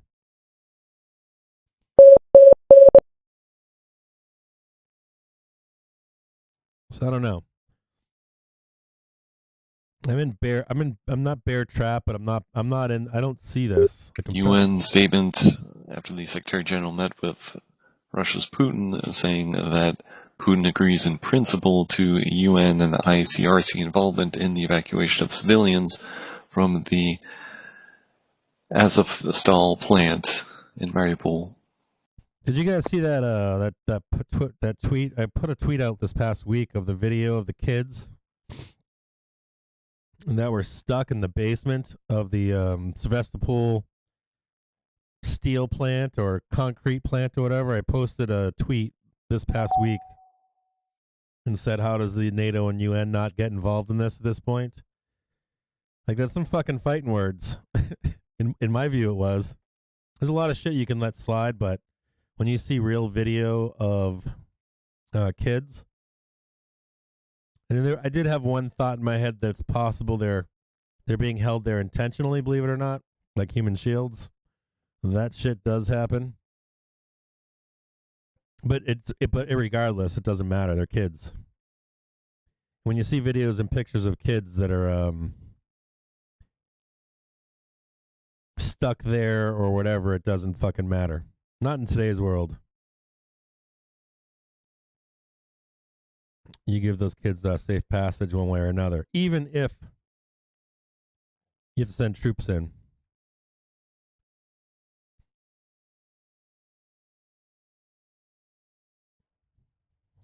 So do we see 415 today or tomorrow?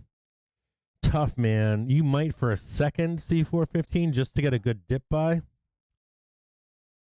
But dude, I don't know if like this 400 down here, like if you did this right now, if we had a bloodbath, sell off the market down to 400, I think you'd see too much of a reaction on it.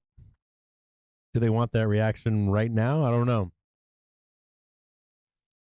I don't know, unless there's something that nobody sees in the market. Maybe someone sees 360 coming into FOMC. I can't see that right now. Maybe some headline news, something. It's hard to like. This is a hard place even for me to be like, yeah, we're going down 360 like fucking in a week. I'll tell you what. I bet you the chances of that happening are like the probability of that happening are so fucking slim, super fucking slim. Super fucking slim, like 3% chance, like real slim. I'll give it to you. If we got down to like in the 360s or something, I'd fucking shake your hand. So my guess is we go up here. We could still possibly go down to 415, but dude, the VIX ain't showing that.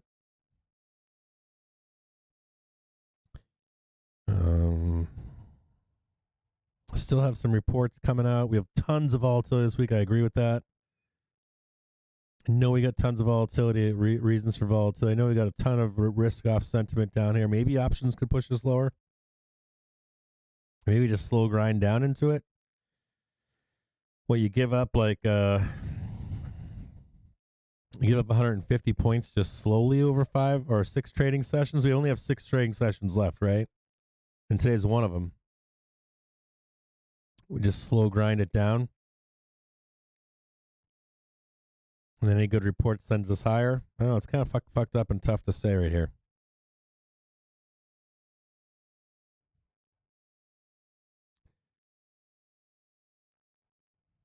I'm sticking with that right there.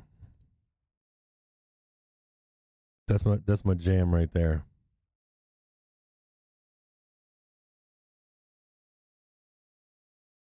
Taking it all together, but the probability is that we go up. Like looking at the VIX, looking at the reports, looking at the volatility the rest of this week, looking at the actual fucking numbers like 415, 400, 360, all these fucking numbers, right? Just as a whole. Putting it all together. I think we go up.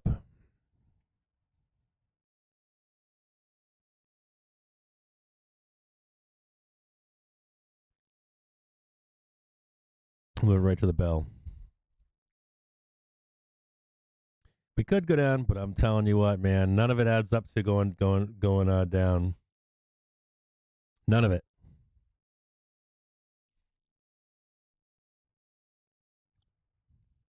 Let's look at the options chain, because even looking at the options chain, it's weird too because we still have a bunch of put holders.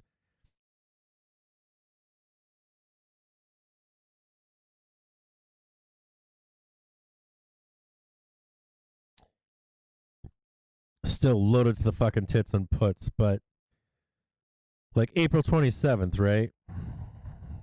400s 415s have a bid. Those are $1.78, $1.79, kind of pricey. Hold on, I'm having a seizure on my fucking arm again.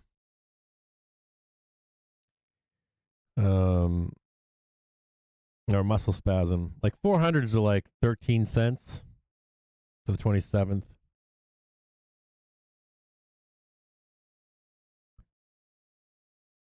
$400s are 76 cents for the 29th. I mean, somebody fucking believes.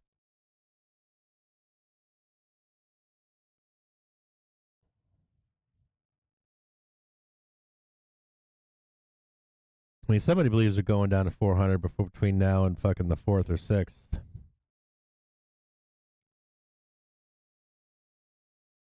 mean, this is fucking wild. I'm looking at 400s for May 4th. They're fucking $2.30. That shit's fucking buku expensive.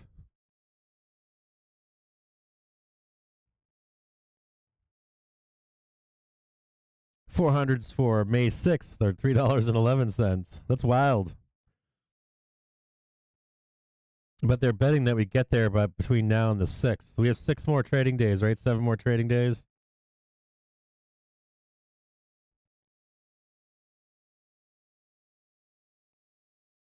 So, like, when you're looking at a duck, right? Like, what does a duck look like? The market makers are telling you, ain't no fucking way we're going there right now. Market makers are telling you, fuck no, we're not going there. Maybe later.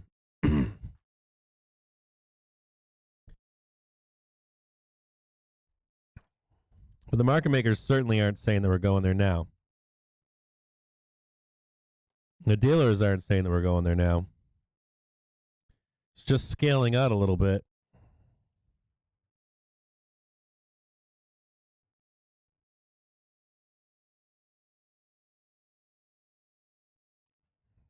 It's not that fucking far away. I mean, it's pretty fucking close.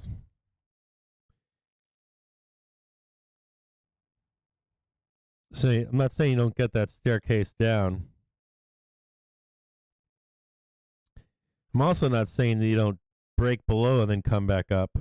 You know, if we have bad reports or whatever. But I'm not saying that this is an ultimate price target. What I'm saying is, where we are today, it's like we're not. It's not implied that we're moving down here today or tomorrow. That'd be a great fucking trade. I mean, if we traded down to 400.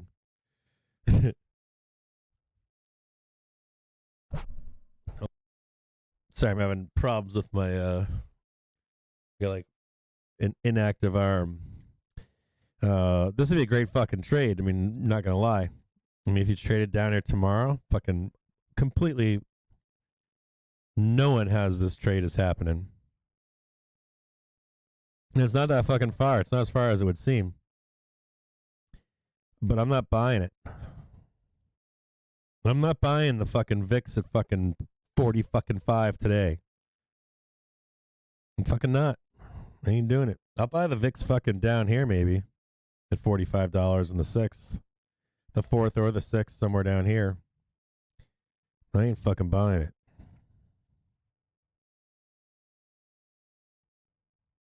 Smells like bullshit.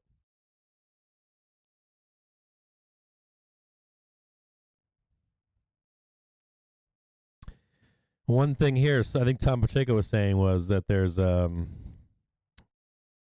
bulls aren't in control, but the bears are. So instead of allowing you to, under normal circumstances, trade above to this 426, that they're just gonna fucking pin it into the bell. I think that's what Tom's saying. I think Tom's saying bears are in control. They can't get it to 400. So what they'll do is they'll pin the market into the bell here. And then they'll force you to have an earnings statement. And if the earnings statement is good, or earnings are good, we'll still only trade up to, 430, 428, 426, something like that. So it's still going to pin the market heading down. So if you're a bear, you want to be waiting to grab another short above here. Whether the market allows us to get here on its own, or an earnings report allows us to get here on our own. This is where the next short is, above anywhere from 426 to 428, maybe 430, but 428. But I wouldn't believe for a second that we're heading down here in cash market. I'll tell you, fuck a dick if you think that's happening. You need a reason. There ain't no fucking reasons. Unless there was like war or something that we don't know about. So expect the unpinning. Expect it to at least VWAP. This is just same VWAP. And furthermore, if we fucking fart some fucking rainbow fucking any kind of rainbows between now and tomorrow, I would expect, the rip probably into the open tomorrow to like 428. Today, at the end of the day to open tomorrow, 428 is my price target. I don't believe it. There's got to be something I'm not seeing. Maybe one of you guys know something that I'm not seeing. So everything else doesn't point to that happening.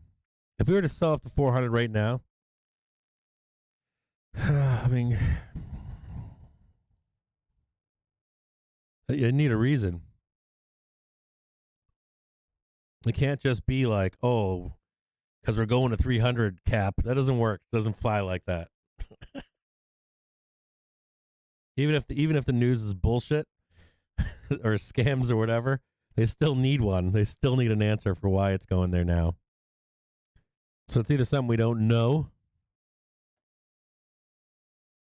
It's either something we don't know, like some kind of a report that comes out later today that we're like, oh shit. They knew we didn't know. I don't expect any like fucked up reports today. I'm going to look at them, what the reports are today and tomorrow at the open. When you got Microsoft and Alphabet, you're going to try to fucking tell me that those two companies aren't going to give a good report? You're going to tell me that fucking Visa isn't going to have a good report? Fucking Visa has been raising rates like madmen. They send me fucking credit cards every fucking day. Every day, but they're always sending me credit cards with stupid they changed their rates a few months back. So I'm going to expect them to have a decent report. Alphabet and Microsoft, what the fuck could they be doing to not have a good report? Chipotle, those motherfuckers, they just raise prices. That's all they do. They just raise fucking prices. They don't care. Then you got QuantumScape, right? And Enphase. I can't talk about those two. Those are still retail traders. But then you got Boeing. We're in war. We've got airlines opening back up. But that's the open tomorrow. ADP, no fucking way. They're not doing well. Every Tom, Dick, and Harry is working right now. I'd see weakness in Meta after the close on Wednesday. So everything is lined up here for, everything in my view is lined up for a rip to 426 minimum, 428, 430. At least that. Even if it's something like this, then we get that bump for the opening tomorrow with ADP, then we trail it off. So long the market. You need to give me a better reason than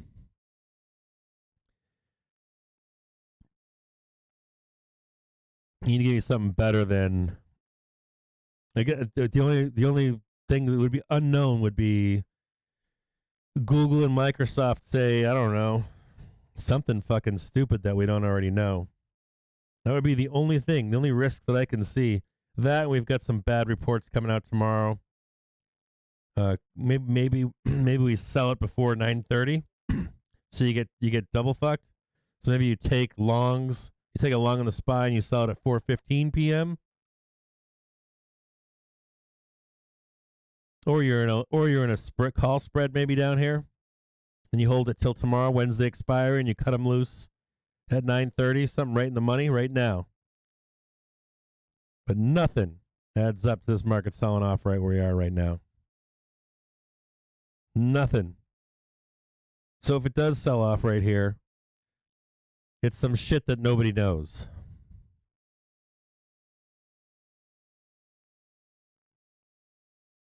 You should have no fear between now and at least 4 o'clock p.m. or 4:15, depending upon if there's some volatility.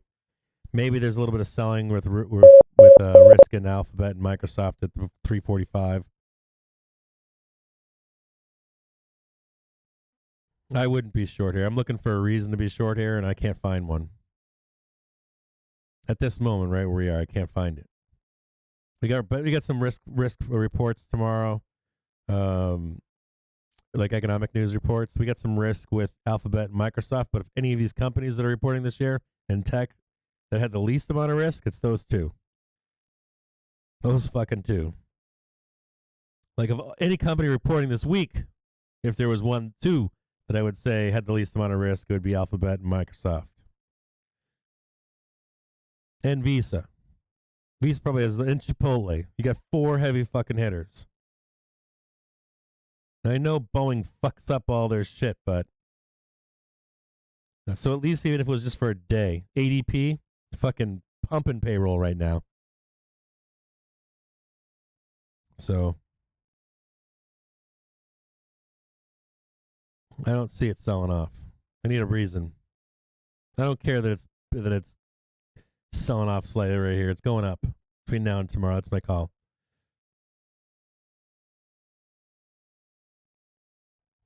I don't care what fucking bears say today. Give a flying fuck what bears are saying.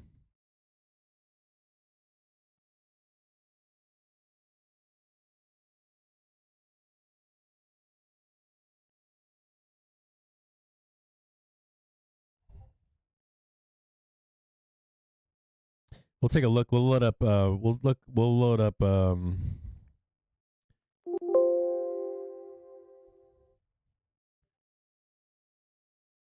load up Microsoft.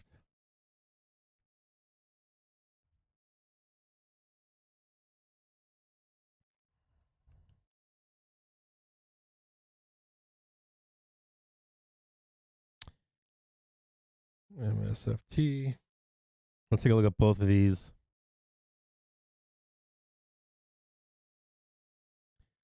We'll load up Goog.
I'm gonna put a big trade on.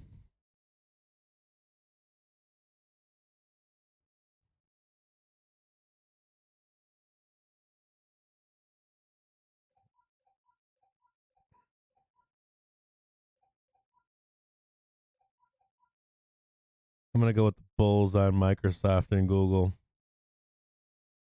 Maybe a fucking baller trade on the 4 o'clock hour on this trade.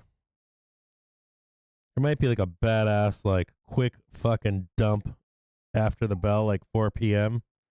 and then a face ripper from 4 to 4:15.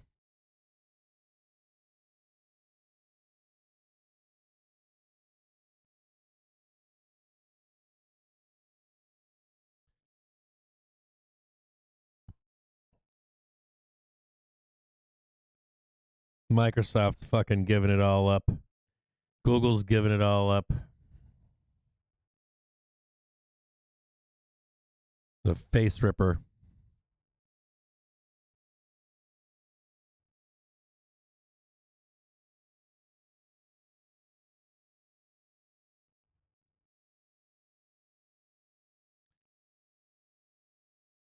This would be trade of the year if you were a bear, though.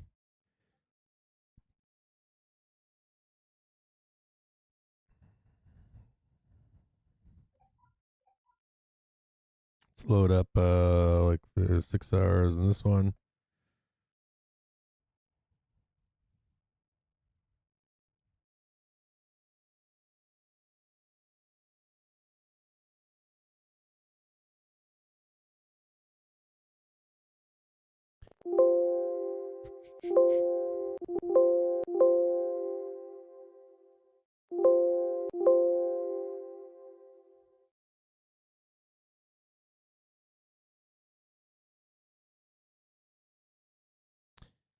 Now you start seeing Google turn around here.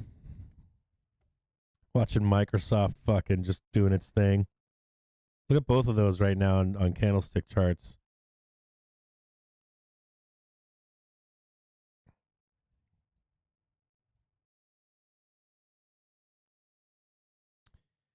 This is what I'm talking about with this momentary weakness. Where momentary weakness, like come on 4 o'clock, you just get a quick rip down to 250. Grab your ass some SPY calls. Fucking boom, off and running. Yeah, they ain't letting that shit go. Maybe weakness for like the first minute after the bell.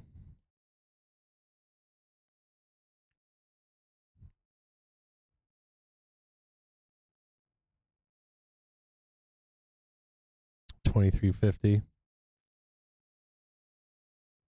2300. 2200. Google looks like it has a lot more to lose.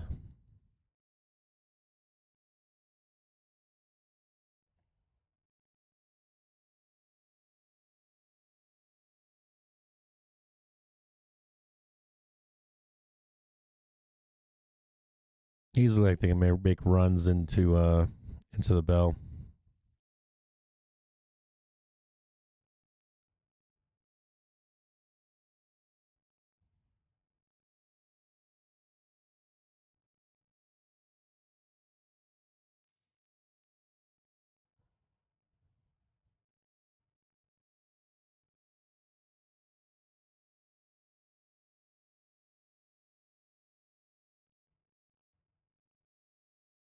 I bet you some bears out there right now are just fucking drooling looking at this chart.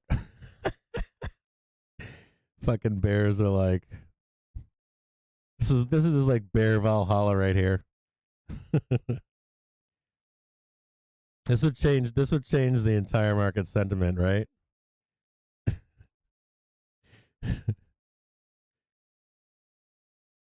This would change everything. Talk about like the standards that are holding up the fucking market. You want to see them? They're right here. Microsoft, fucking Google, Apple, Amazon, all fucking just sitting here, just fucking ready. It's fucking crazy looking at you're looking at all the Fangman stocks, and you're like, fuck, fucking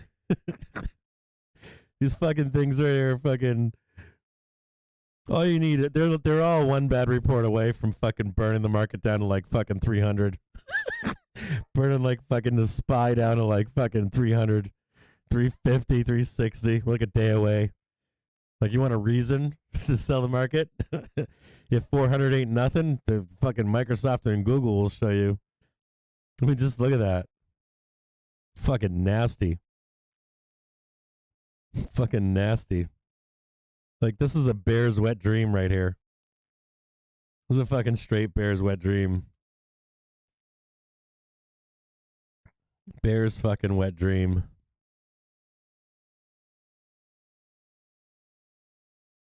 Fucking crazy ass bears. Fucking crazier. That shit crazy. All right, so SPY's trading up now, right? We're coming back into that VWAP sellers. Fucking sickos, man. Fucking bears are fucking crazy. Fucking bears remind me of Tesla bulls that buy at 1200. Fucking saying we're going to 3000 today. Fucking savages. Fucking bears are fucking monsters. They're like, you want a reason for why we're going down to 4000 tomorrow, Cap? It's fucking Microsoft and fucking Alphabet. You would fucking. You know what? I'll tell you this. This is what I'm going to tell you, okay? If Microsoft and Alphabet gave that bad of a fucking earnings report, right? They'd probably have to fucking fake it anyways. Because you'd probably have fucking banks committing fucking, you'd have banks go bankrupt. You'd have like pension funds go bankrupt like tomorrow. This shit would be fucked up.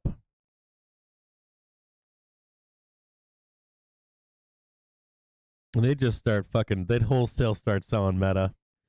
Amazon wholesale selling. I don't know what else would hold the market up then.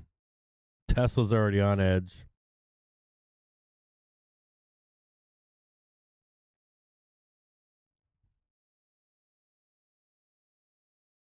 Somebody buying some calls. I've only had one set of calls today. I don't give a fuck where we are. I'm buying me some calls today. I'm buying them either. I don't know where I'm buying them, but I know probably at 4:01. 4 o'clock, like right when that bell rings. I'm going to look for some weakness in Microsoft and Alphabet. Just that first 30 seconds or so. I'm going to try to grab some calls for tomorrow open. I ain't fucking believing it. That's the only setup that I see. I'm trying to rationalize a bear. Where does the bear or even just a bank? How fucked up would that be too? If you had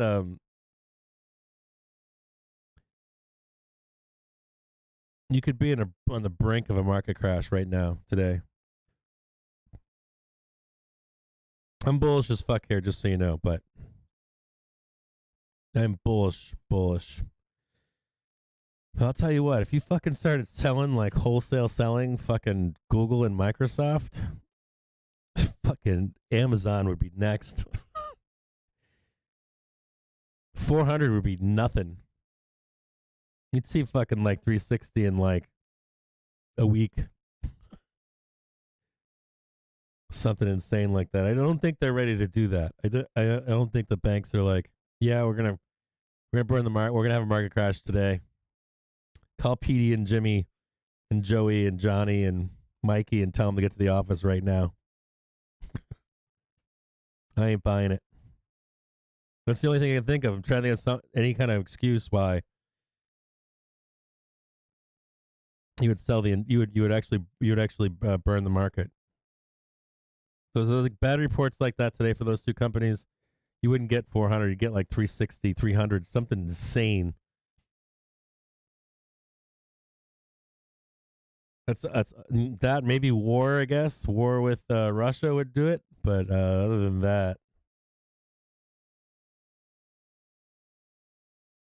I'm not buying that bullshit. I'm not fucking buying it. That's like a fucking Tesla bull telling me at 1,200 we're going to 3,000 right then and there. I'd be like, you get fucked. We'll go to 3,000, but it ain't happening the first time we tag 1,250 or whatever. Sorry. It ain't happening like that.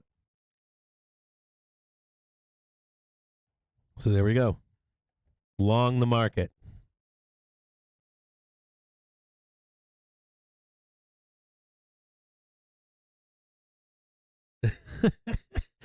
What are you guys saying? What do you guys? I'm missing what you guys are saying. Let me scroll up here and see what you guys are saying.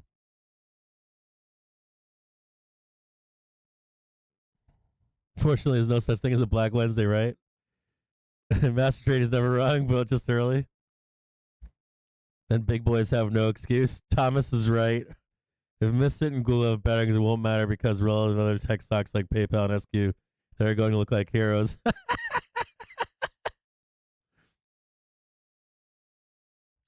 Yeah, Tanel's making a point that Google hasn't dropped more than 3% after earnings 2019. Microsoft 308, 208.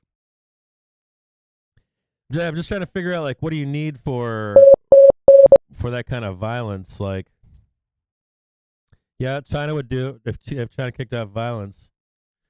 Yeah, no, my point to you is that you're not. My point to you is you kind of you kind of have to like look for the story. You know the market's a soap opera, right? There's always a story being told. You always notice that there's like key news stories at certain points in the market. You'll notice we sell off like 500 fucking points, and out of nowhere comes like good news. That's a bank pumping that to you because they want to massage the market, send it where they want it to send it. I guess my point to you is for where we are right now in the market. If you had a really nasty report from both of those companies, you would have a market crash. Like it would be like instant. You wouldn't get the bounce on 415. You wouldn't get the bounce on 400. You'd have panic. And they want blood in the streets, right? They want that blood down to 400, but they don't want to crash the market unless they do, and you just don't know it. And we've had movies made about that. Bears watch them all the time, right? We're like they have the meeting upstairs on the 80th floor, and they're like, just sell it all. But boss, you'll never be able to trade with those people NYMEX again. I WTI don't crude care. June futures settling 101.70. He flies away in his helicopter, that kind of shit. It's up about 3% on the session today. There's like two guys living in Colorado that are shorting the entire thing. I'm assuming that's what Mike Barry was saying this week. I think he canceled his Twitter again because he probably sees this same thing. It is a small risk though. He probably sees this and this is what he's thinking. That this is where the market crash comes in. It comes in from like a bad report from the biggest tech stocks out there. It'd be fucking wild. You'd see bears running around the street naked and shit. Like rip their t-shirts off, fucking hairy chests, wrap them around like loincloths, fucking swinging their arms all over the place. But I don't think you get that here. I think they're trying to manage the market. I think you get good reports, and I think they traded higher, and then I think it sells off.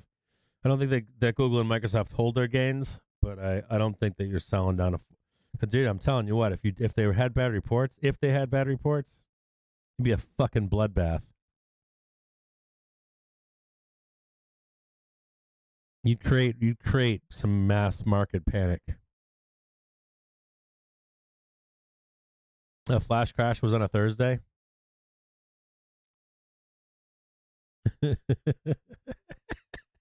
Yeah, like Frank the Tank, like drunk Hulk. Yeah, Google's got a split coming. Tesla's got talk about what, 20-1 or something.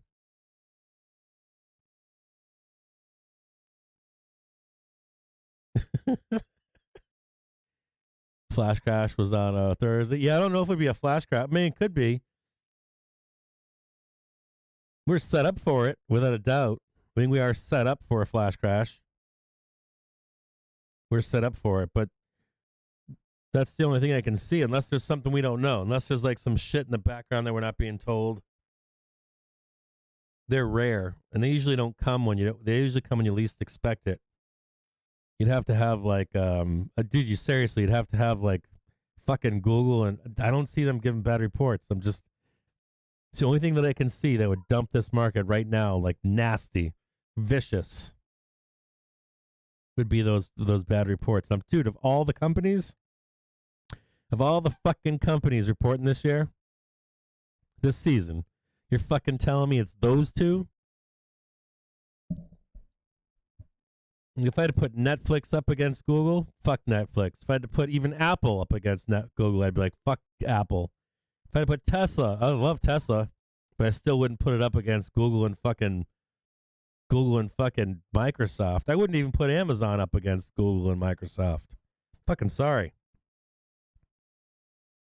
Some of y'all out there probably just use Microsoft Word, but the rest of the fucking free world, like all business uses fucking Google and Amazon. Not Google, but Microsoft. You know, that's what they're built around.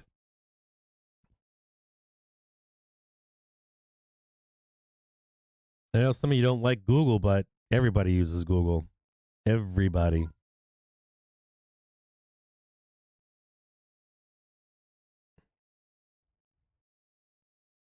So yeah, we go up.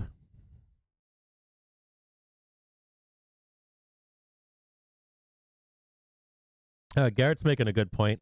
He's saying that just for your information, every time the VIX TLT VIX ratio hit this level, we had a huge market crash within 2 weeks. Good point, Garrett. Thanks for saying that, brother.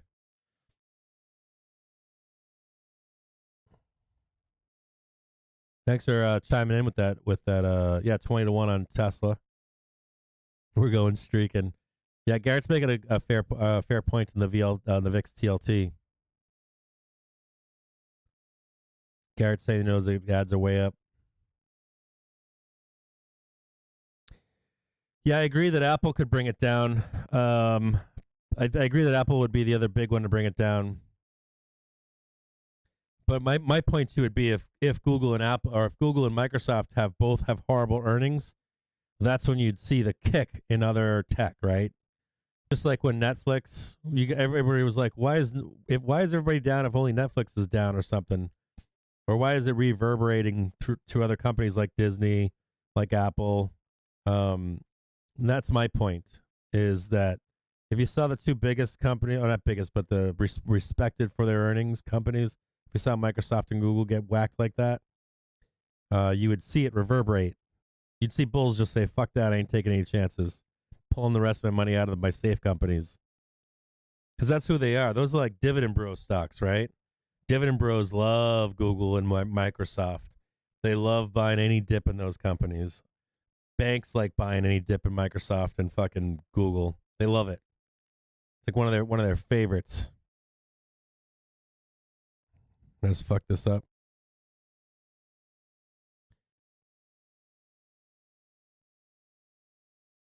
I can see 360 too, Garrett. It's not like I don't see 360 on the board.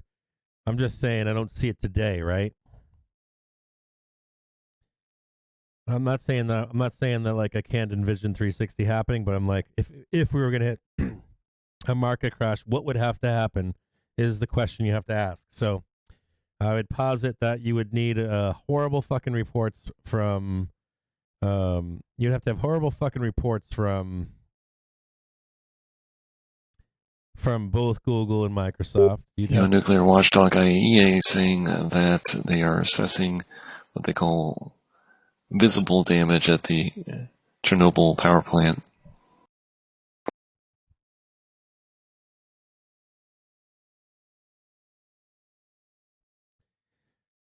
Visa,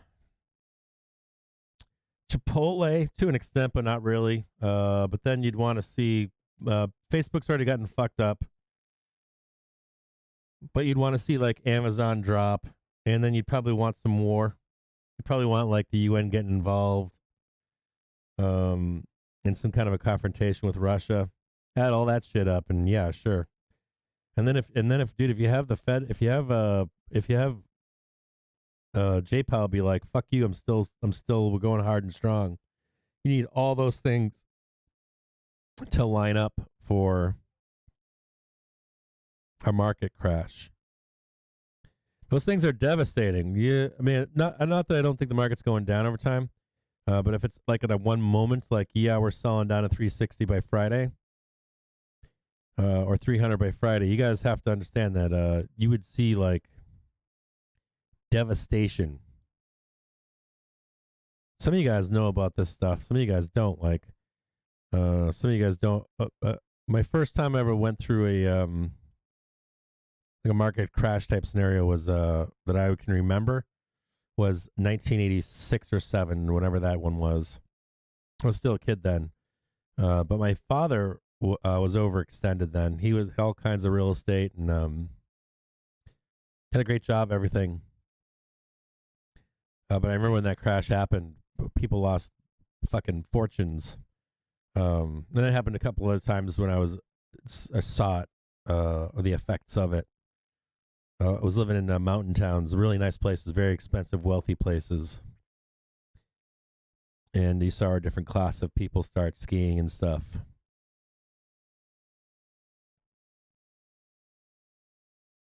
So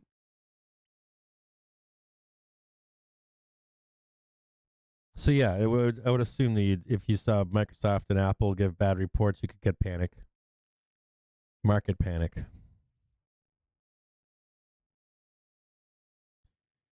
Now trading 419.94. Still shit tons of sellers here. You guys can see this, right? These sellers are coming in right on 422. They're just waiting above here at 422. You can see them right here where my cursor is right here. They're just pumping, right? Pump, pump, pump, pump, feed into it. Feed into it right at VWAP, which is 421.78-ish. Just trying to pin the market into the bell. Just pumping in, trying to sell it into the bell. Trying to pin the market for a setup.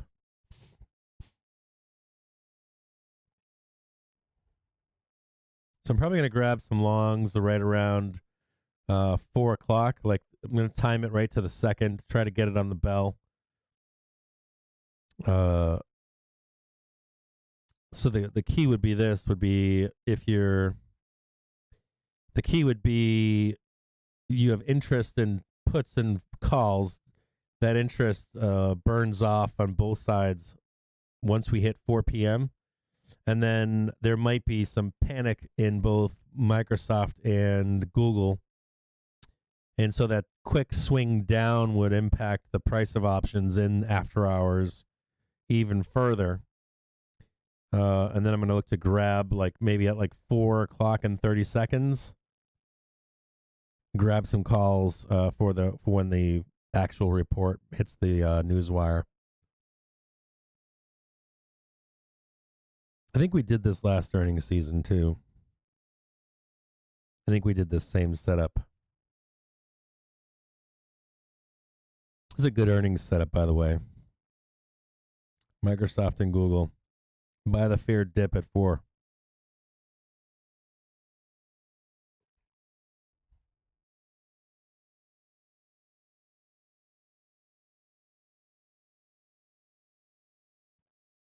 I ain't buying the Bears today.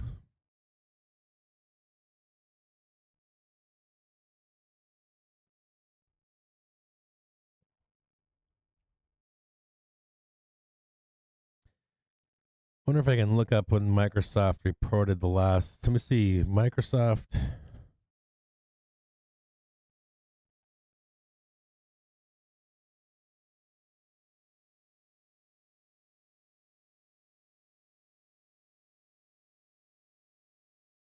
Last time I traded this, in 15 minutes, I made 300% or something. Let's see. Was it January 25th? Let's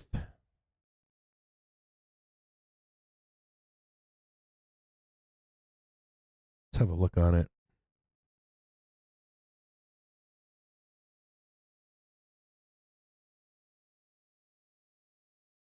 Let's look back and see if we can find it.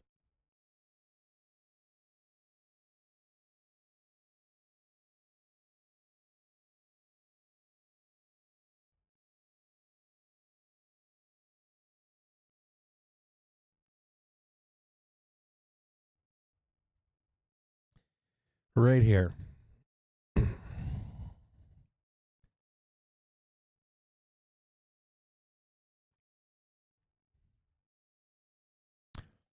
I remember we traded this live, I think. It was right here. This was Microsoft earnings, January 25th. And it fucking sold off nasty.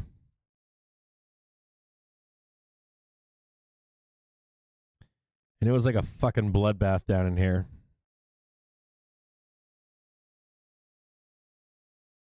So right here.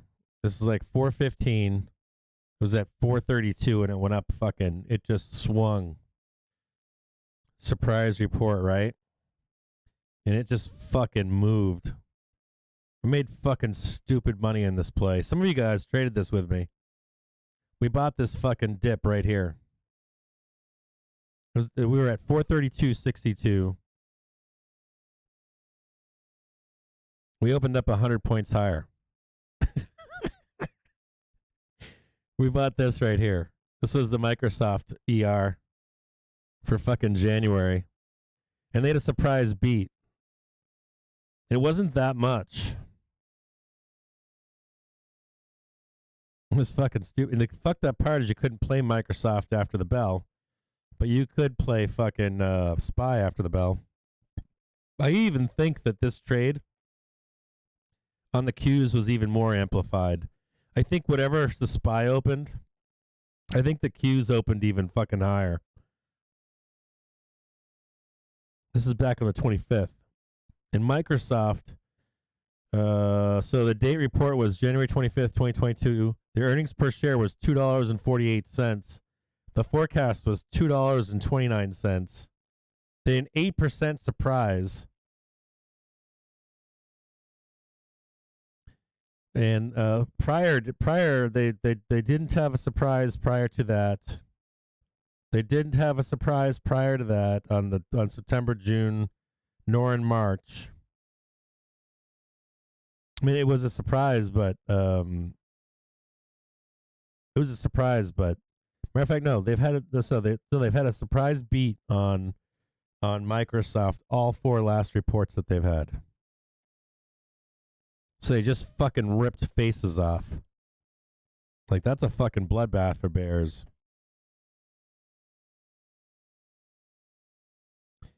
So the point being, no matter where we wind up in here, if there's like that moment of fucking weakness in here, if Microsoft beats, they're going to fucking destroy. If they beat, they're gonna fuck this market up. That was 100 fucking points higher. We're at 420 right now. That'd put us at like what? What is it? Where does that put us at? 100 and fucking puts up in the 430s. The Senate vote on Fed Chair nominee Brainerd. Brainerd has won confirmation. Put us somewhere up in there.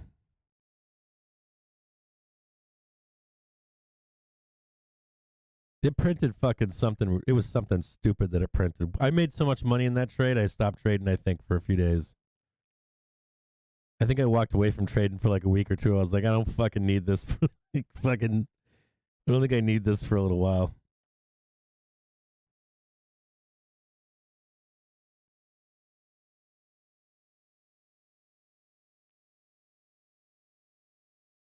So I'm going to buy this bell.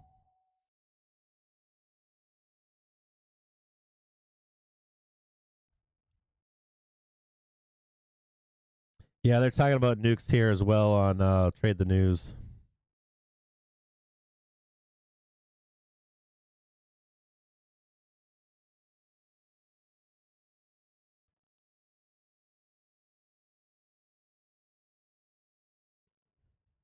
But that's some nasty shit. Like, Microsoft does not fuck around.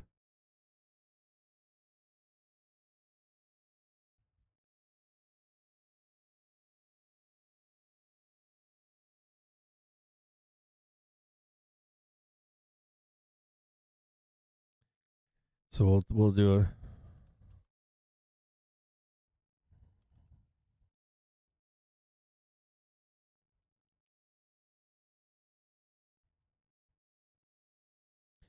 one of my favorite trades.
There we go. I just posted about it there.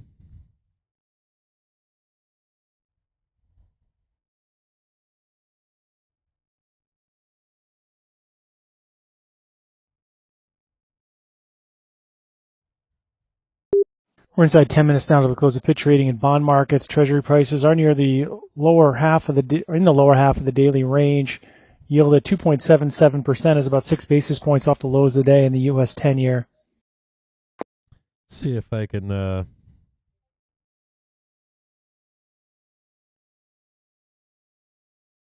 post some of this on Twitter here.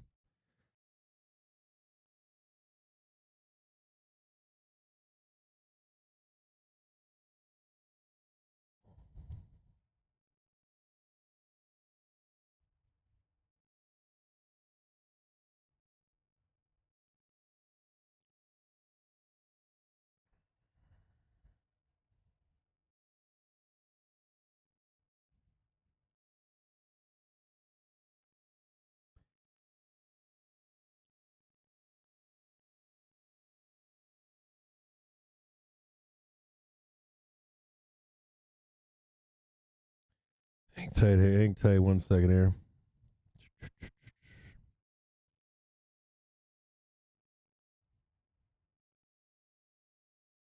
Yellow. Chisel tip. Thick.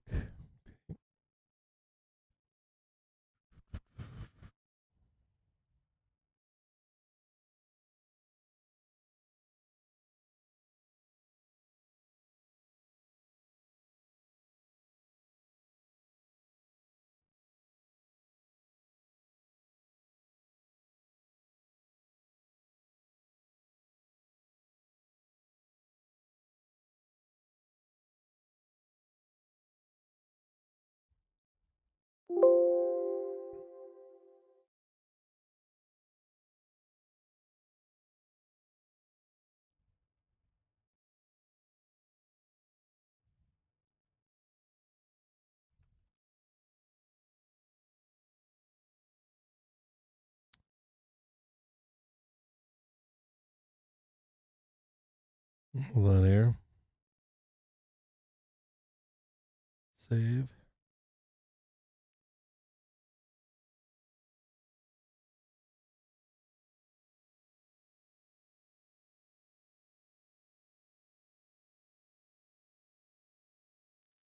Sell. And panic after the bell.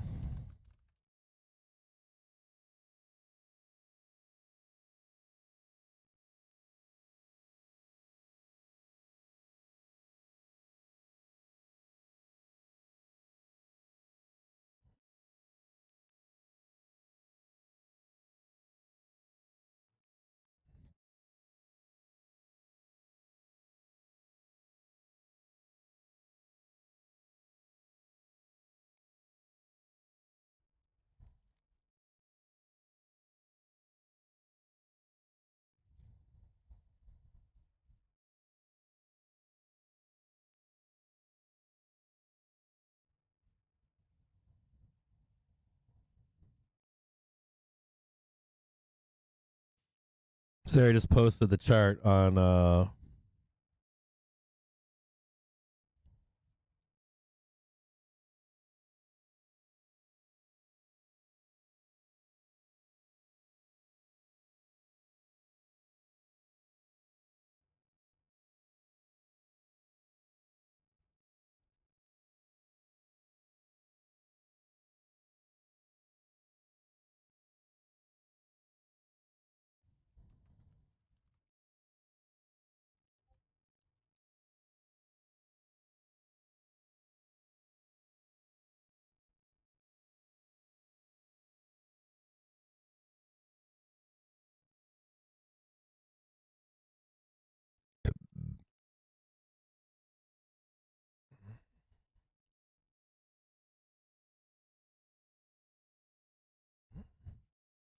yeah, we're fucking crazy out there thinking of fucking the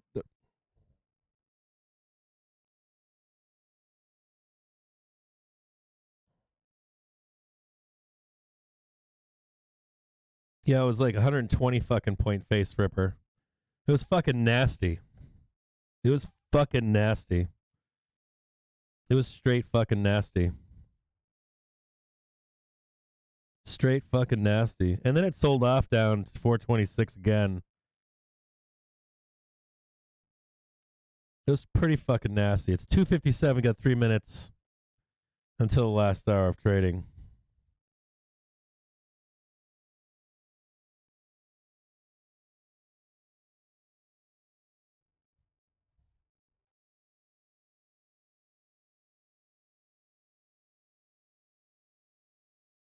Let's see if I can, hold on here. Here's where we have sellers above here in the SPY at 4. Just take note of 422.73. 422.73 above here.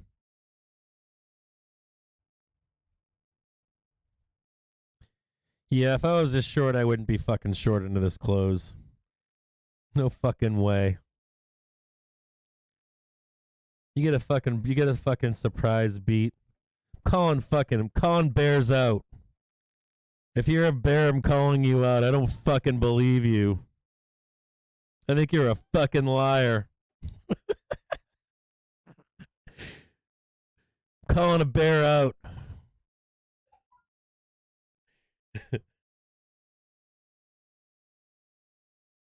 I'm fucking calling the bears out. I don't buy it. I don't believe you, bears. You're about to get gang fucked for the 5th time on Microsoft and Google. About to get gang fucked. Shouldn't be saying that, should I?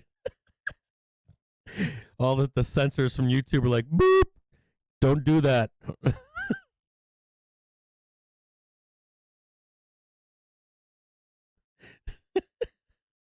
Here comes the fucking SPY pump into the bell. Give me that fucking pump into the bell. I don't want to hear shit from bears. I don't want to hear nothing. Sitting here fucking toiling all day long, doing on the fly due diligence. And you fucks are trying to tell me that fucking Google and Microsoft are going to fucking create a market crash? Get fucking bent. Biden administration reported will comply with pending court order on Title 42. Officials briefing reporters on the Title 42 update.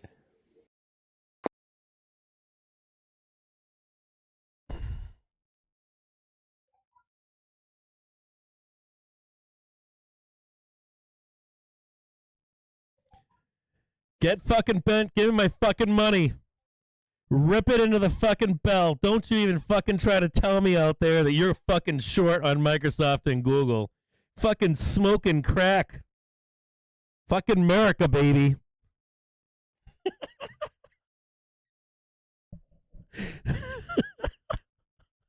Fucking America. Pump it for 50 cents. Trying to fucking tell me fucking Microsoft and fucking Google are going down? What the fuck are you telling me that shit for? Fucking that shit ain't happening. you can tell me Facebook's going down. I'm down with that shit. You tell me Netflix Argentina is going reporting down. some February data. Argentina February shopping center sales up 32.9%. I'm fucking crazy telling me fucking Google, not this time, Cap. Well, not this time, my ass. Fucking, you'll have a market crash. Letting all my shit ride on fucking Microsoft and fucking Google. No fucking way. If we were in like a Mexican standoff right now, we all had guns to each other's heads, and you were telling me Microsoft and Google were going to sell this market, I'd be like, get fucked. That shit ain't happening. No fucking way. You already sold the fucking market. You already fucking sold it. You're trying to tell me we're going to have a market crash based on fucking Microsoft and Google earnings? No fucking way it ain't happening. Someone else said it in chat earlier. They said if Tesla could fucking fraud up their fucking ER, good luck with fucking Google and fucking Google and fucking Microsoft fucking up their earnings. No fucking way.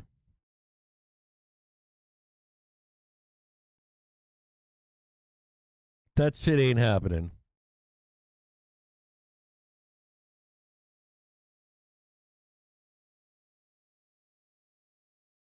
No fucking way. My answer to you is no fucking way.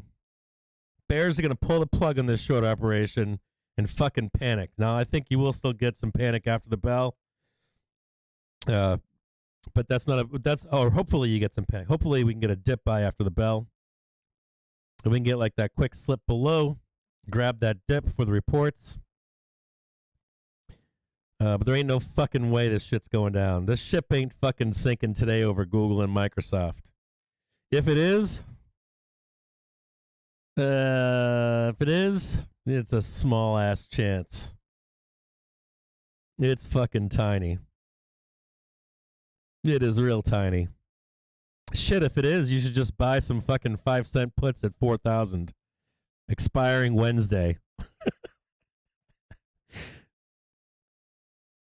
I think they're like 5 cents or something. Buy some of those. And add those to fucking long ass calls on the SPY for tomorrow. There ain't no fucking way. It's a great trade, actually. Like 5-cent 400s. And then buy some fucking calls at like 4 o'clock, 4:15 on the SPY. Outside the money by 100 points up. There ain't no fucking way.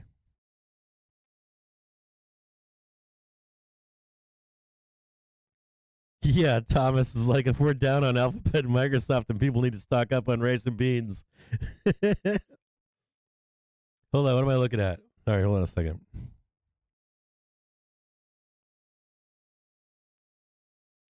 So, ready? So, SPY puts expiring April 27th are 9 cents each, 10 cents each.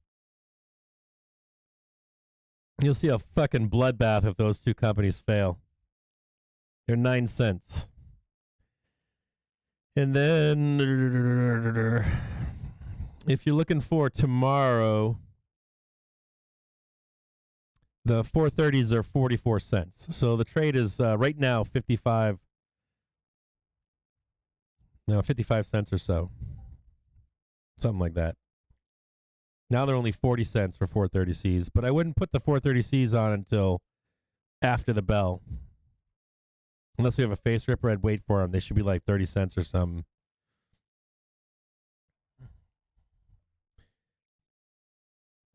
I think we get weakness into the bell, and then but I think we get a face ripper. So you buy the 10 cent or 9 cent 400s. It's not that far, right? It's only fucking... Hold on a second. I gotta turn this thing back on. It's got like a new... Like, all these things all have safeties now.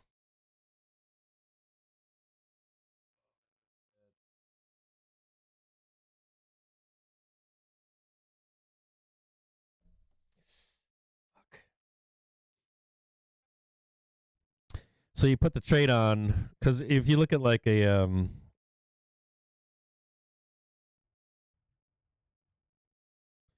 I mean, talk about a fucking squeeze. This is fucking primed for a squeeze.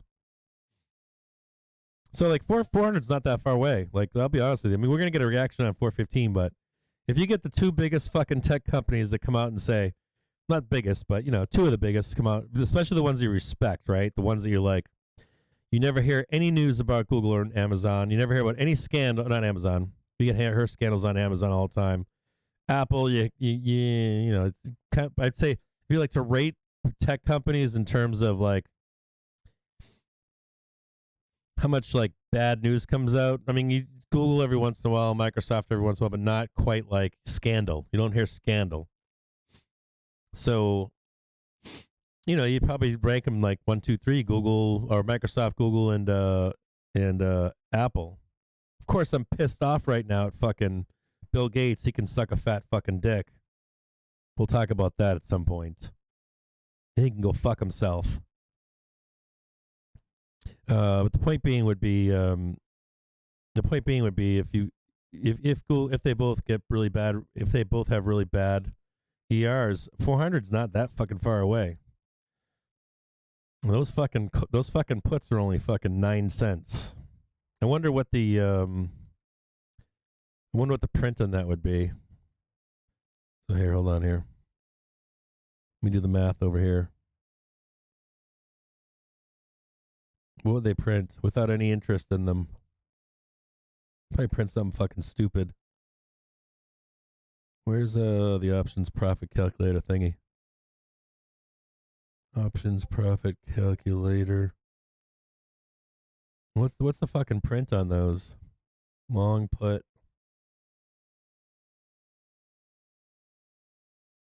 SPY. April 27th.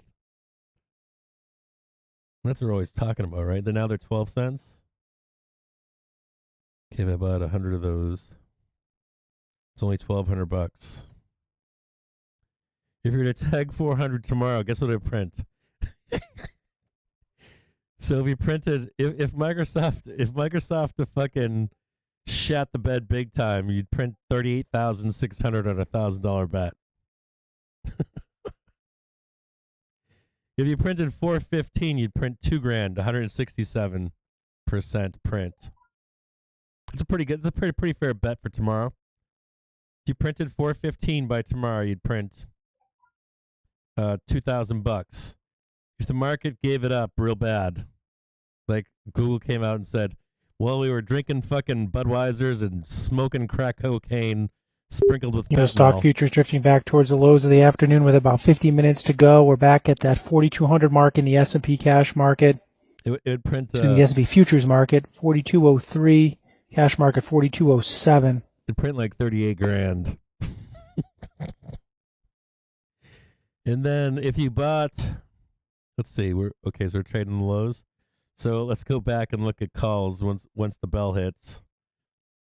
If we were to buy SPY calls that are SPY 4, we get a little risky with it. We go like 432. Let's look at 432s for tomorrow. April 27th, 432s. Those are 25 cents right now. How much 100 of those cost? They're $2,500. If we hit 432 tomorrow, that would print $30,000. So a $3,000 bet would print you. A $3,000 bet would print you about half the trade if we went down to 415. Well, you're half your buy-in. It's like $3,000 and print you like $1,500. So you might lose $1,500 on the trade. I think that's your max loss if we trade down to 415. But if we hit 4,000 or we hit 432 tomorrow, now of course these numbers are going to change heading into the bell. But if you buy the puts now and you buy the puts now and then you cash them in at like 405 or 410, then you fucking throw the call side on. Could be a pretty fucking huge payday. Does that make sense to you guys out there? So what you do, like to monetize them, what you do, and the cool part is you'll hear the report. So if you had weakness into the bell, cash in those puts, and then you buy those calls for a face ripper up here. Now, if the report comes out and it's bad, we'll know, and Trade the News will give it to us hopefully before anybody else gets it. You could actually cut the calls loose and keep riding this down, and not lose all your money in calls. You do it on the SPY, not at Microsoft, so that you can beat this trade. You can beat this trade. You can make this trade print heavy and hot.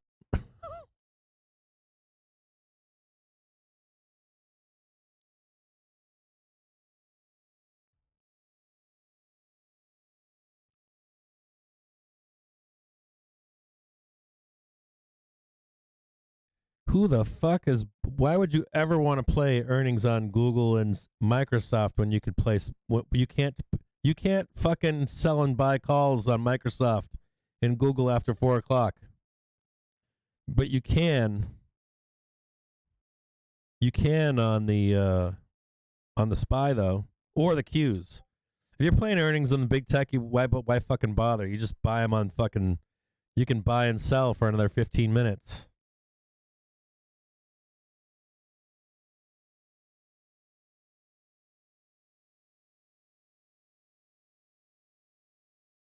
All right, so 400 puts, and then we're gonna add some. I'm gonna add some calls after the bell.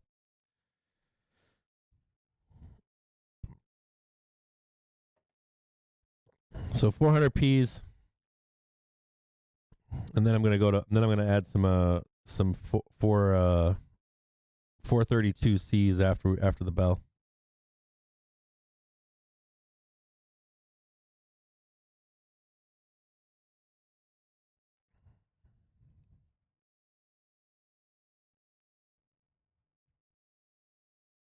Now 313.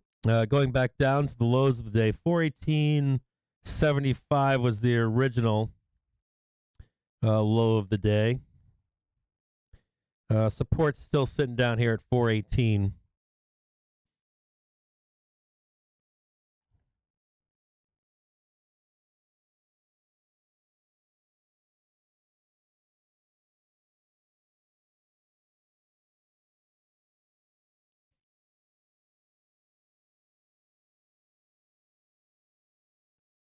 And I'm going to hold both sides of this trade. I'm going to hold both sides of this trade after the bell.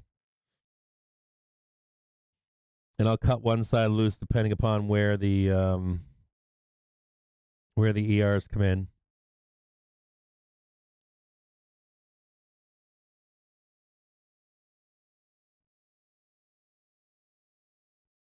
Trading down to 418.67 right now.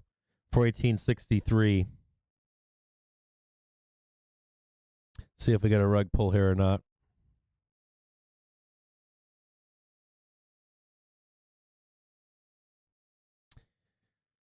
$400 puts were at 11 cents, now up to 13 cents.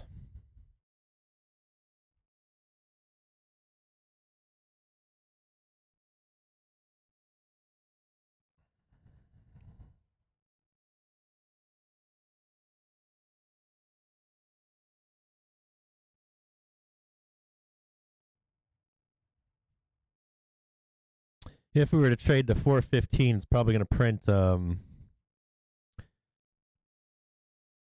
This is going to print fat. This can print fat into the bell too.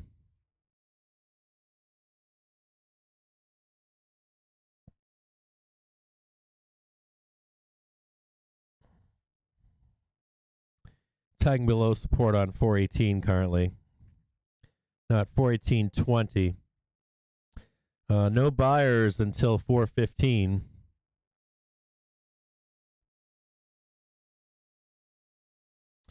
Puts are now up to 15 cents from 11 cents.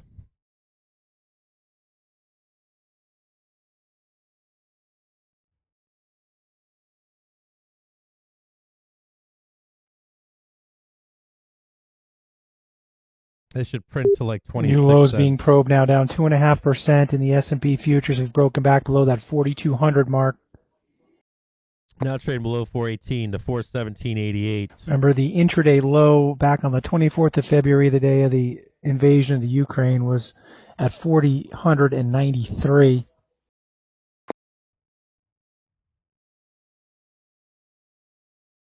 $417.87. The VIX is up 17%, back above 31 now in the VIX.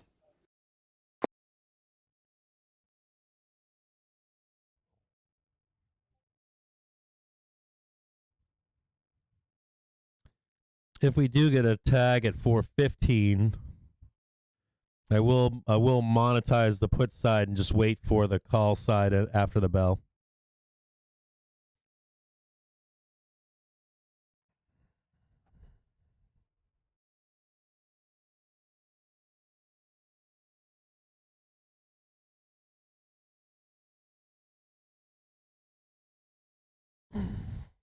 fucking arm.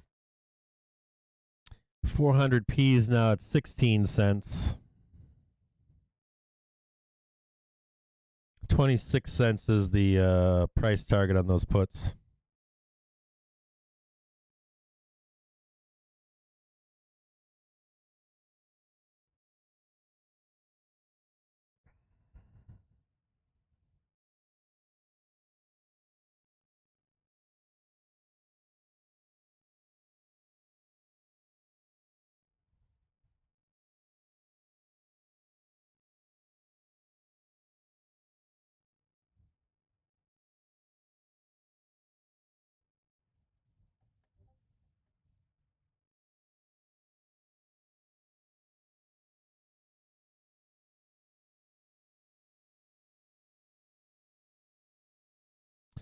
Let's have a look at Microsoft. All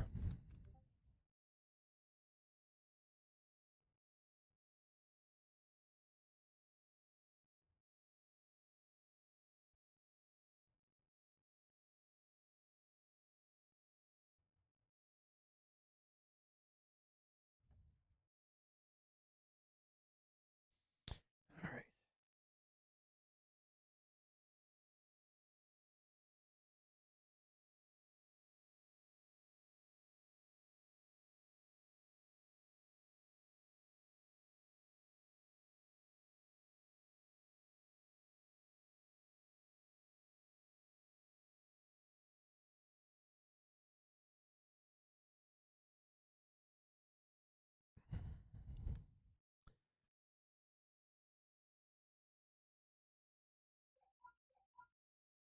Some buyers down below here.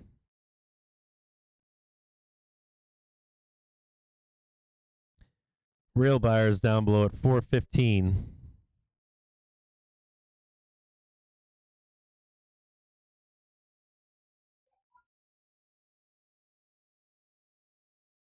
Buyers at 416, 415.50, and 415. 415 flat is real support.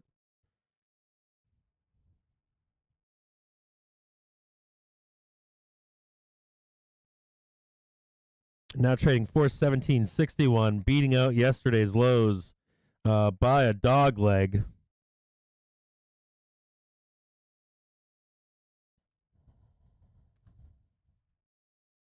And more reporting here on Gazprom. Gazprom reportedly to halt gas supplies through Bulgaria beginning April 27th.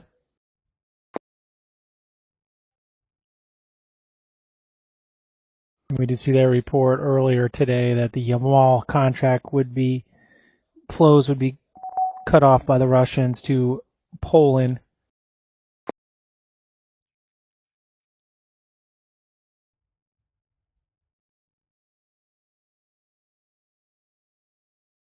A reaction here at 417.61. Now trying to hold on to 418. I haven't sold puts. Not going to sell them. I'm going to look for some monetization down here at 415. Trade is down to 415 to pay for the long side of the trade.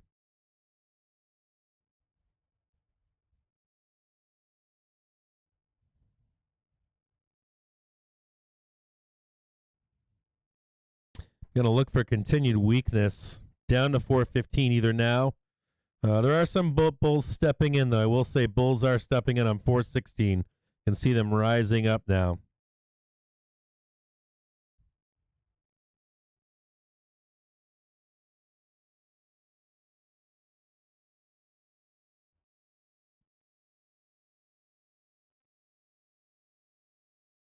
Bulls now coming up from 415 to the 416 level.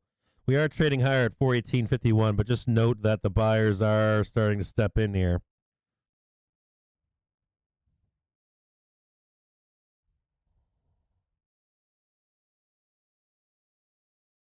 Trying to maintain at 418. Bulls don't want to give it up here.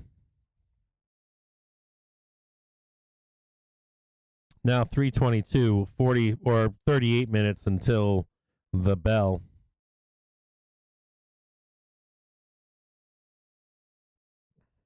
SPY down to 2.40% or 2.4%. Huge swing today, huge moves in the SPY. Giving up everything, giving back everything that it had yesterday. Closed the day out. The cash market closed out at 428.92. Gave back all of its gains in one day.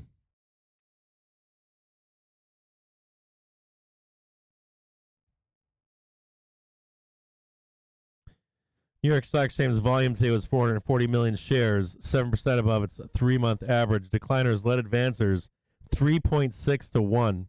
NASDAQ volume today was 3.17 billion shares, 5% above its 3-month average. Decliners led advancers by 3.7 to 1. Huge.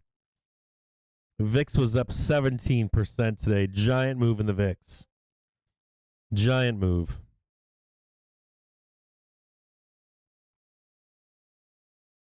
SPY gave up all gains from yesterday. I read yesterday everybody saying they were very bullish yesterday. It was temporary. Now I'm betting on some weakness in the SPY heading into 4:15 or so, but I'm very bullish on the Microsoft Google report. So for a split trade, or not a split trade, but a split trade would be some puts and some calls. If you're looking for your market crash, you'll see Microsoft and Google give it up, and the implication would be what we trade at 415. I doubt that. I think if you see those two companies give it up, that you could see that move lower to 400 sooner than later. Believe it or not. So trading on that implication. Buy some outside the money puts on the SPY, and then some outside the money calls on the SPY as well. I'm not saying straddle, more like a strangle on where we go from here.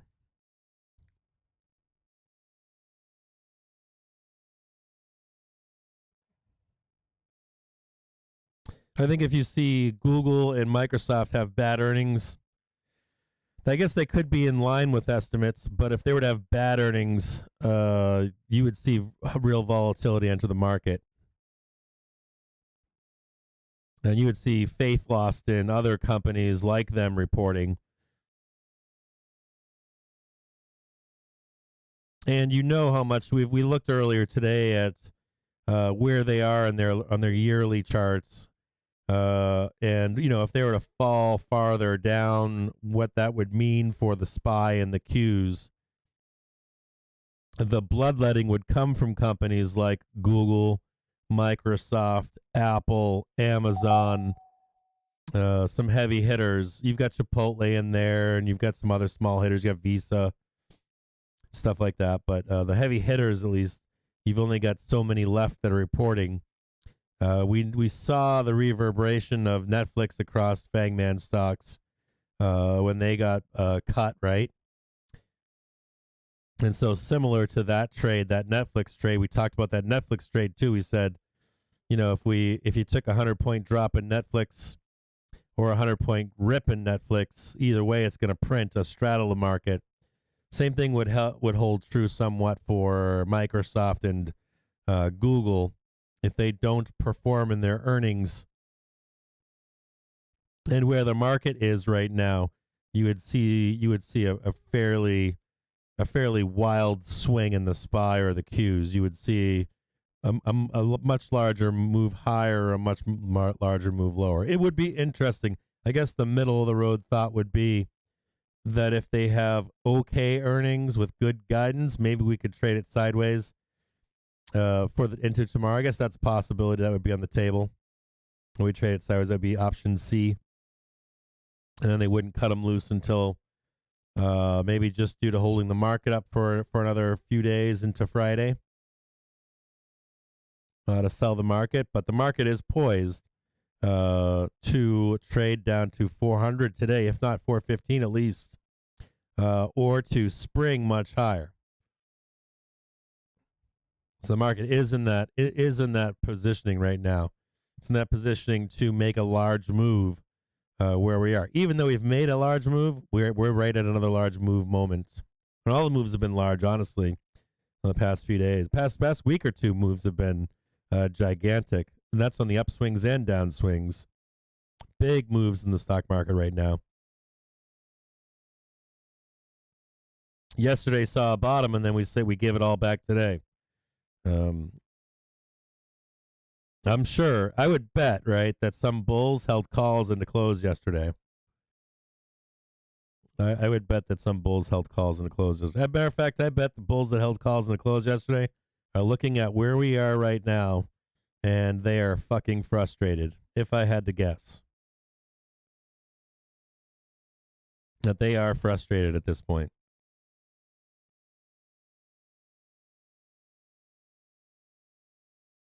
Coming into the half an hour, another minute and a half left until we've got 30 minutes left until the bell.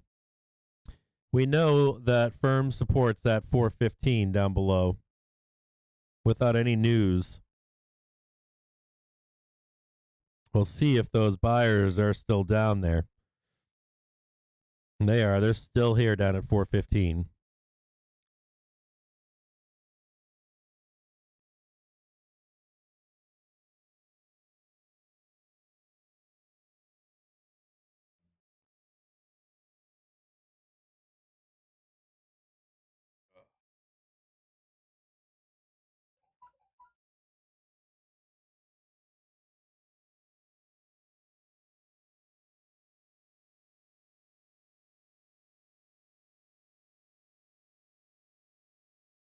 Yeah, I don't believe in the move lower. I believe in the move higher from here. I am bullish as fuck here. I am fucking bullish. Bullish as bullish can get.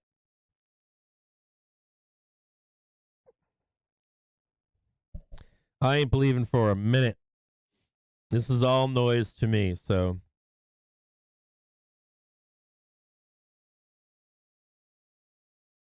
It's the same panic into the bell that we saw in January on the 25th.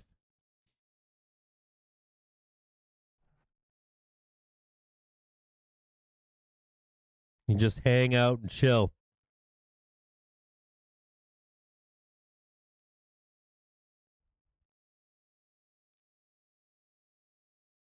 White House Press Secretary Psaki just emphasizing it is the administration's objective to reduce nuclear weapons rhetoric.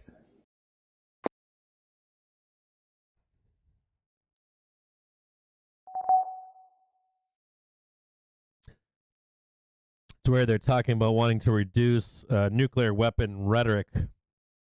But they can't because they've put Russia in the position of nuclear weapon rhetoric, right? The EU, NATO, by refusing to accept anything other than rubles based upon their contracts. That's where the rhetoric comes from. If you saw my post this morning on Twitter, Press Secretary Psaki saying that she would not expect White House COVID protocol changes. This is after the VP tested positive for COVID-19. you start to piece all of this together, and you know there's panic. If you guys had a chance this morning to read that Wikipedia article on the last Russian default, there's real meat in those details. It created vast corruption while it was taking place within the USSR, or within Russia, I should state. And the interesting part is that is probably going on right now within Russia, with the risk from those puts were at 11 cents and they're up to 17 cents. But it was interesting because Putin was moved around. There's a bunch of stuff that took place for Putin to come to power. Whenever you guys hear about the reasons why Putin came into power, how he came into power, how all these old oligarchs took over the country, basically. there, you've got this move from the dissolving of the USSR and then the creation of the Russian Federation, and like criminals, they came in and mutated the chance for Russia to join the rest of Europe in wealth and rotted from within their country. And right now, they're in a similar situation again in their country right now. And what's interesting is there's some dissent within the Russian government. And so they're disappearing some of these oligarchs in Russia right now as this is going on. And they've seen this happen before.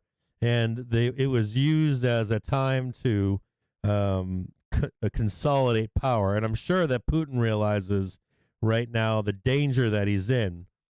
Because during the last Russian debt default, he was moved up in power during that time period. So whatever we're being told publicly, and the nuclear rhetoric that's out there is more than likely, or Putin looking around saying, "Shit, is my head on the chopping block over this?" And then you've of course got corruption within while these things take place, while the default on their debt takes place. It's fascinating to read that Wikipedia article and then go down the rabbit hole of the last time this happened. Now trading to 417.34. Puts are now up to 18 cents on those 415s.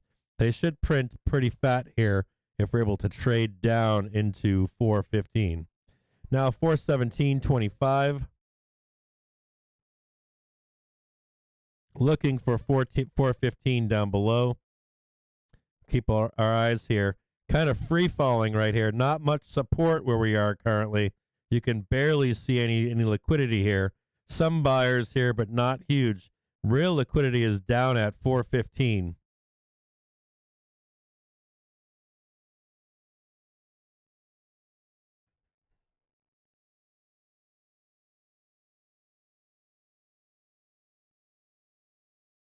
Come on, baby. Come on down so you can buy some calls on SPY from Microsoft and Google.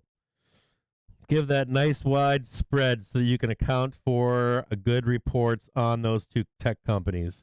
Because I ain't buying for a minute equities that on the they're gonna lows. Risk assets in general continue to come under pressure. Bitcoin now in the low 38,200 area.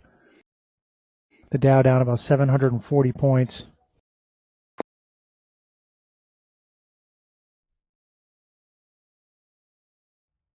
Now trading 417.24.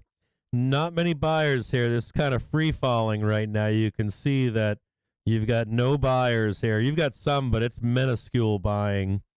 Very low buyers. Real buyers down below at 415. You can see them down here. Just begging for it.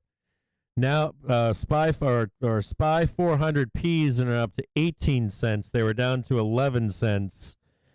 Earlier, now at 18 cents. Like to see them print 26 cents.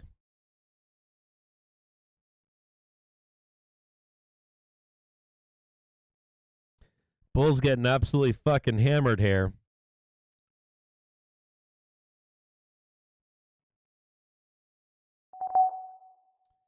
Still a bid in the market. The market breadth is only down to 20.4%. Much better than yesterday. 18.2 or 224.0, translating to 20%.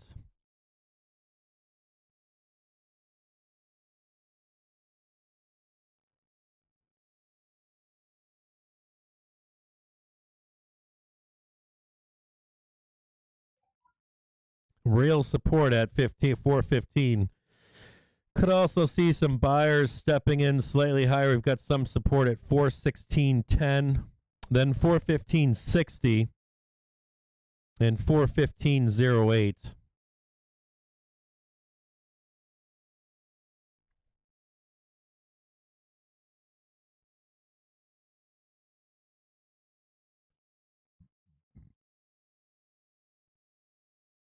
And I'll stick around with you for this ER report for Google and Microsoft. And I'm going to grab some calls after the bell here for the other side of this trade.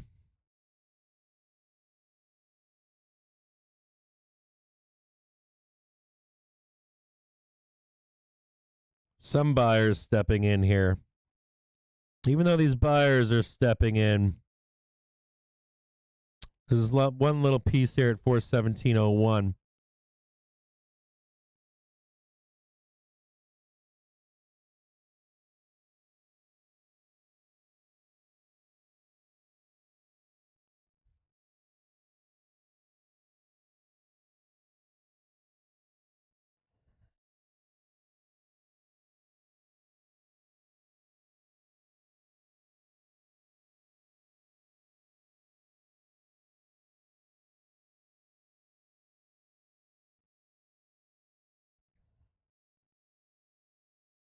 Lots of rotation right now.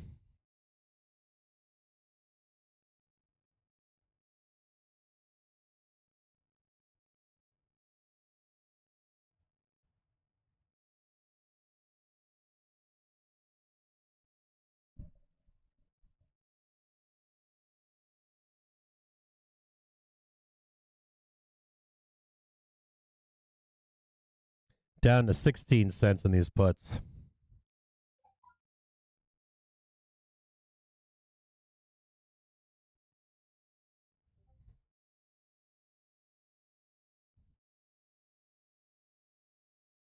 GM puts coming in for a report tomorrow, April 29, 35p.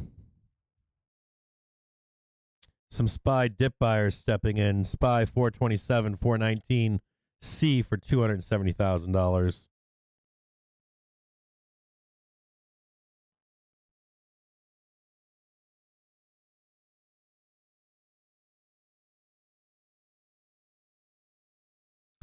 Microsoft on the lows heading into this bell right here. Just blasting right below 270. 270.48.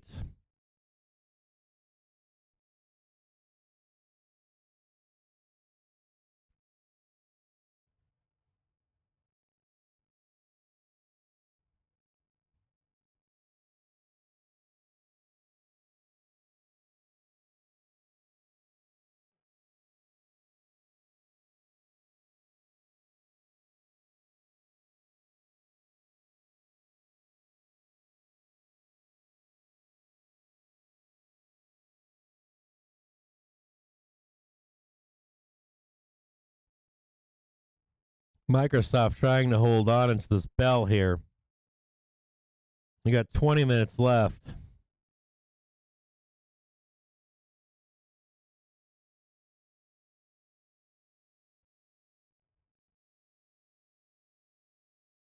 Retesting the lows previously from yesterday. Hopefully get some relentless selling into this bell.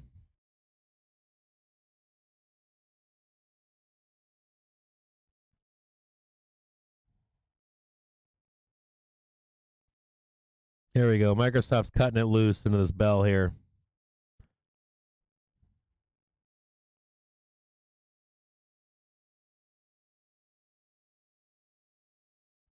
Cut it loose, Microsoft.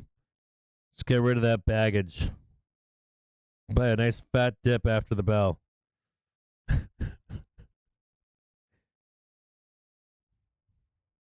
270.48 the low on Microsoft.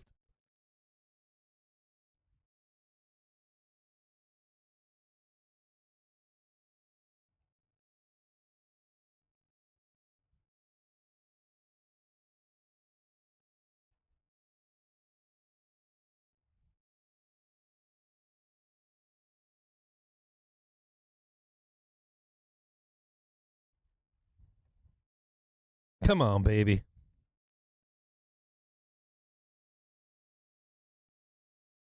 Give me that weakness into the fucking bell, Microsoft.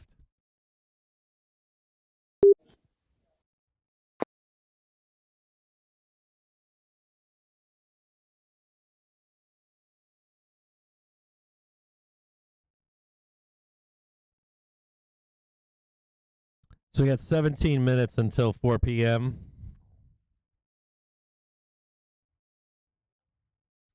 I'm going to look for some weakness right at 4 o'clock. We'll listen into the ER reports for both Microsoft and Google. I think they both report right at the bell. At least you get the numbers, they think, right away. Usually what happens is you'll get the numbers and then you'll get the guidance after.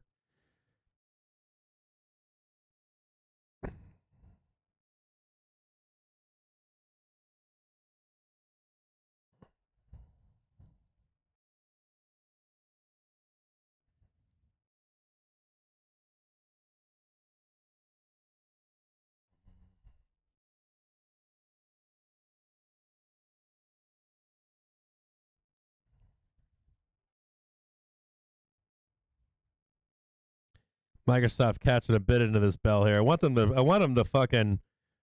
panic sell it the last couple minutes if they can. They're not. They're buying it. They're buying it down here at 270. I don't want to buy SPY calls this early, but I might have to. They're not going to wait for after hours.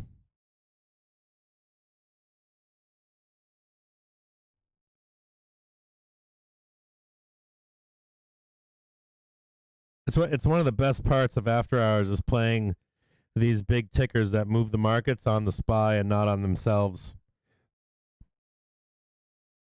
You can pull the plug if you have to.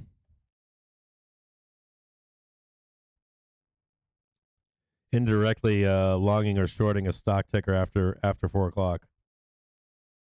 Microsoft squeezing higher now, the low of 270. White House Press Secretary saying the U.S. is working with allies to address food security issues, but does not expect any food shortages in the U.S. due to Ukraine. Yeah, we're not, but other countries are.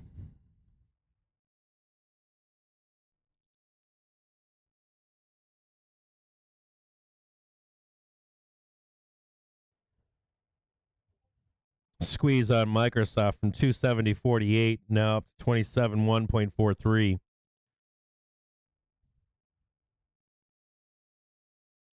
Microsoft blasting off.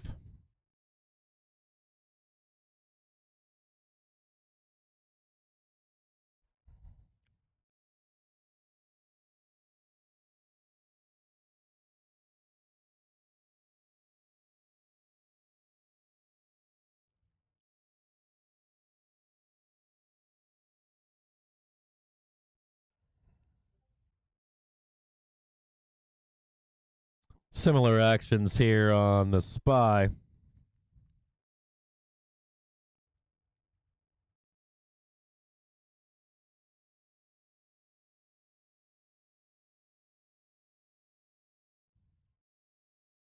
I'm looking for this move down at least to 415.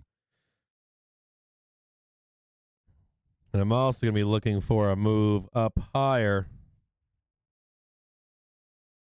I only want 232 or 432. These are the calls I'm going to be buying.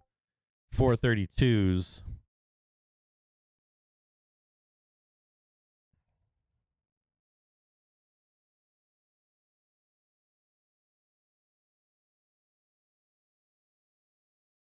The implication is something like this.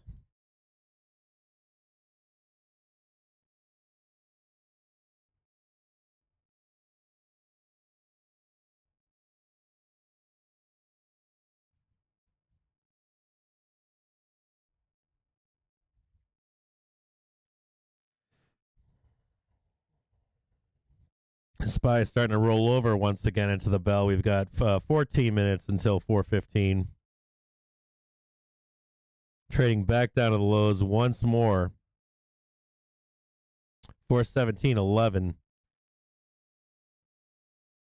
was the previous low.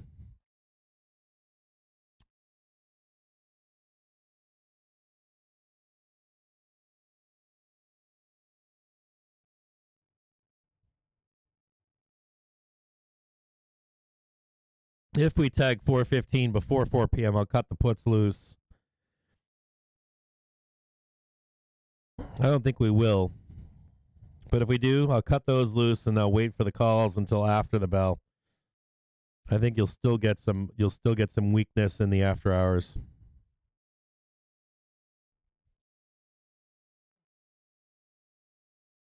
some puts coming in against XOP, June 17th, 115p for $1.5 million. $2.5 million against Tesla. Ready for this? 800p, $2.5 million. We'll take a look at Tesla real quick.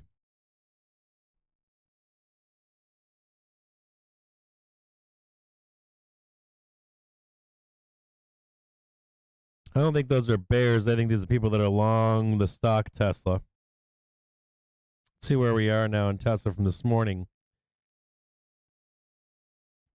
Talked about breaking this plane and that the price target is 850. We're headed there. These puts were actually lower down to 800. So down here somewhere.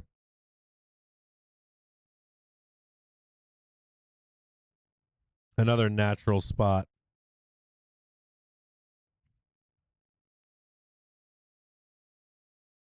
Tesla looking ugly right now. Fuck. I don't like seeing this. Like that bloodletting.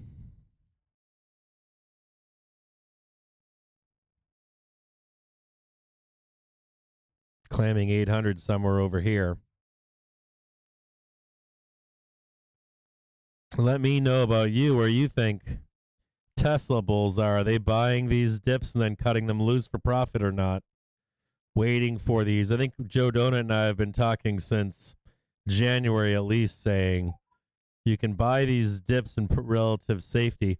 If you don't think we can come down here too on Tesla, we already have in the past, right? We did it once, twice, 3, 4, 5, 6, 7. This is a nice turn right here. I like this turn. This is more bullish. But if you don't think we can come back down here for this move higher, you're mistaken. You can see it right here. Even this would still mean that we're going higher. This isn't even bearish to believe it or not. This is still kind of bullish, contextually heading down to this 800 level or whatever. It's actually a turn in the market. Bullish. Even though we're selling off like madmen right now. So just keep your eyes on this always. If you're a Tesla bull and you're always looking for places to buy, you can see where they are. See one here. See one here. I talked about this last week. That if you're a real Tesla bull and you wanted to, remember we had what was our conversation last week? What did I say to you? I said we're inside 10 minutes now. 10 minutes to the U.S. cash equity close. The Dow down about 730 points. The S&P cash at 4188, down 2.5% or so in the S&P futures and cash market. As a matter of fact, hovering right around just below yesterday's low here in the S&P futures. I think this is right where I said it. I said to you, if you were a real Tesla bull and you really wanted to buy Tesla where you were happy about it, I said it was down here, right? I said it wasn't here and it's not up here. I said it was down here. I said this is I said you got all these people like Gary Black and all those people out there telling you where to buy Tesla, and I'm telling you I'm opposite of them. And you're like, oh, he's such a fucking bear. And we've just been monitoring the market on close for the S&P names. It has remained mostly small to the sell side, less than 100 million to the sell side currently. But in reality, I'm the one telling you should be buying down here, and you can be the awesome Tesla fucking bull. Tell you buy down here and down here and down here and down here and down here and down here and down here, down here. And then somewhere in here, this is where the happy Tesla bulls are. This is when like the Sawyer Merritts watch me in the background and just don't tell you he's watching me. And he's like, oh, I can't fucking wait to buy down there. That fucking guy is always right. When it comes to Tesla.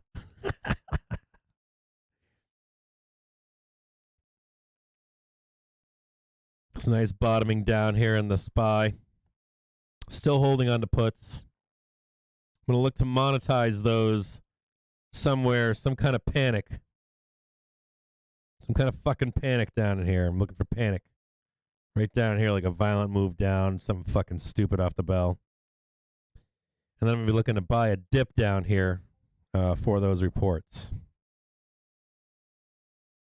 Tesla down 113 fucking points. 114 fucking points. Giving it all up. Who's your fucking daddy? Who's your bull daddy? Who's your bull fucking daddy? Who's your fucking bull bro? Who's the real Tesla bull? Who's the real Tesla bull telling you where to buy it? He's right here. The fucking YouTuber with only 200 people watching him. It isn't. It's like 1,000 people. But the smart ones are fucking watching me. Because they fucking know where to buy fucking dips. Because they fucking don't believe the bullshit and the hype on fucking Twitter. You want to be a real fucking buyer. You want to be a real fucking Tesla bull. What's your average buy-in, buddy? Oh, it's $1,200. What's yours?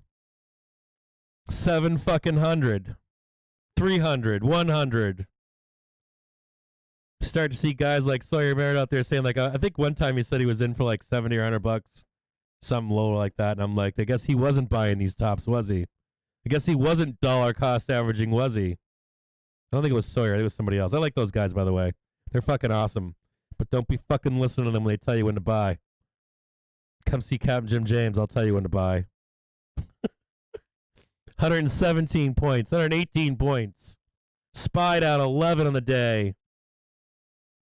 Want to know when you're a fucking bull? I'm going to tell you some shit like, he ain't a bull. That's a fucking lie.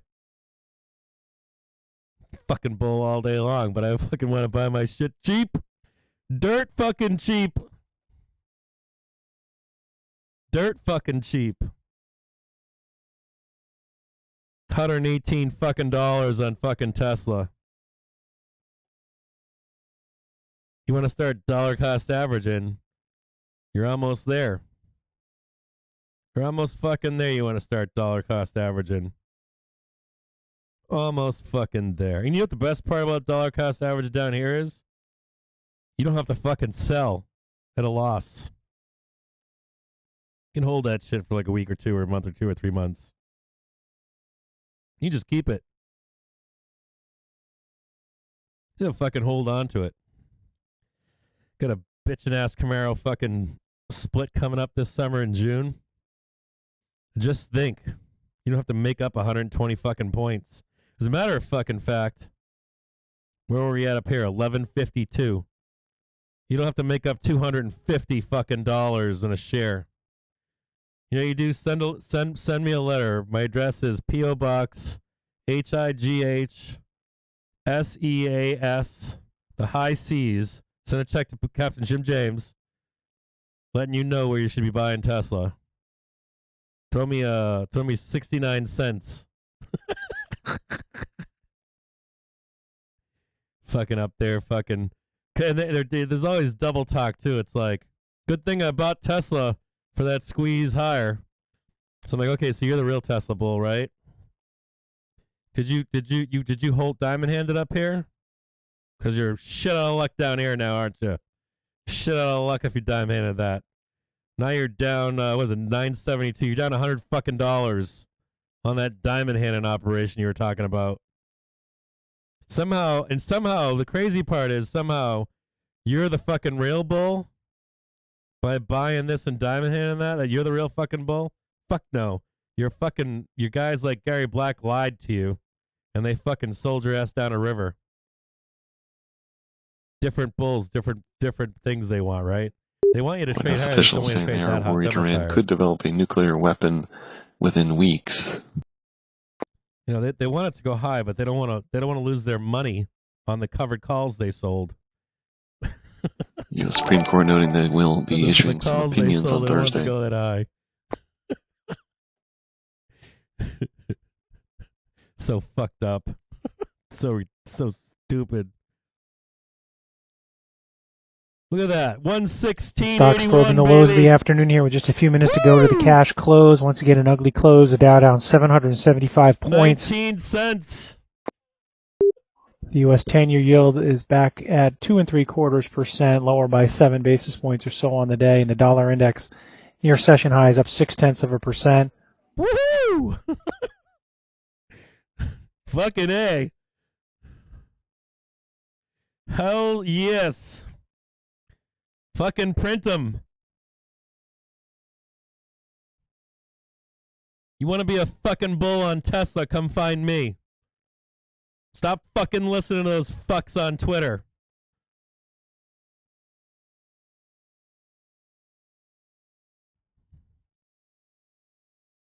Fucking Tesla Q, they'll just tell you that it's going to burn, that it sucks. I'll tell you when to fucking buy it so that you feel good about yourself. You can look in the fucking mirror and not be Stuart Smalley. You can be fucking Tesla bull fucking high IQ. You can be fucking Tesla bull high I fucking Q and go around and tell your fucking friends. Be like, I know when to buy fucking Tesla. And when they're screaming at you, bloody fucking murder, telling you, fucking, thank God I bought Tesla. I'm diamond handing it. Fuck that noise. You want a diamond hand Tesla? I'll fucking show you every time to buy a fucking Tesla on the bottom. And you feel fucking good about it every single time. Fucking crazy town out there. Tesla down $120 fucking dollars. Jesus fucking Christ. Trading down to 416.74. Fuck yes. I got out at 19 cents in those 400s. They're now down to 17 cents. They could trade down lower in the coming minute here. Be careful if you're holding puts into the bell. You might lose value on them as the bell bangs. Just an interest. $120 fucking dollars on fucking Tesla. 7 minutes to the closing bell. On the earnings front today, we'll get Boyd Gaming, Chipotle, Canadian Capital One, Alphabet, Google, Juniper, Mondelez, Microsoft, NCR, Navient Core, Robert Half, Range Resources, Skechers, Teradyne, Texas Instruments, USANA Health, and Visa, among others. Be a real fucking Tesla bull. Be buying tops and stepping on fucking landmines and hand grenades because you hear some fucking retard on Twitter telling you to buy every fucking dip. They don't do that. They fucking buy the real dips. They save their money, and they buy them.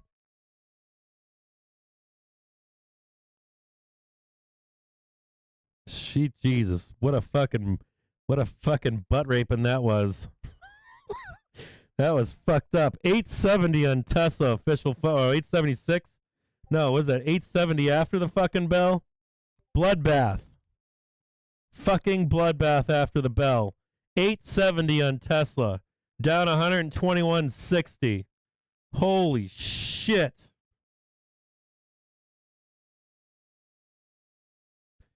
Fucking SPY trading down to 415.71 after the bell.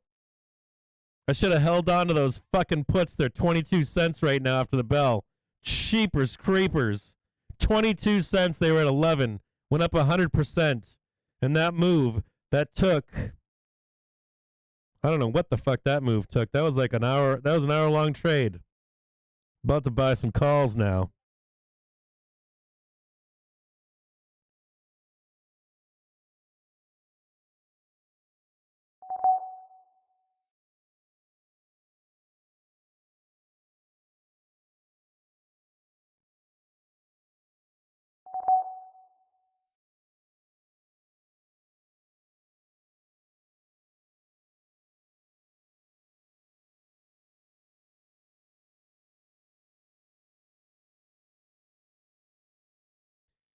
All right. That was fucking crazy. That was fucking absolutely crazy. I'm in some calls now, so see what happens here. Timing, baby. Always timing. A little bit of a fucking dip by here on the SPY. Alphabet, Google, EPS 2462. That's a miss in the headline EPS. Oh, shit, I'm out of here.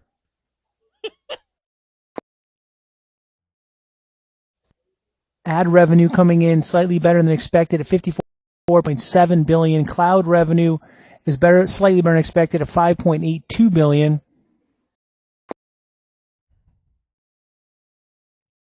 We got a miss though, don't we? Texas Instruments outlook for revenue range of 4.2 to 4.8 billion.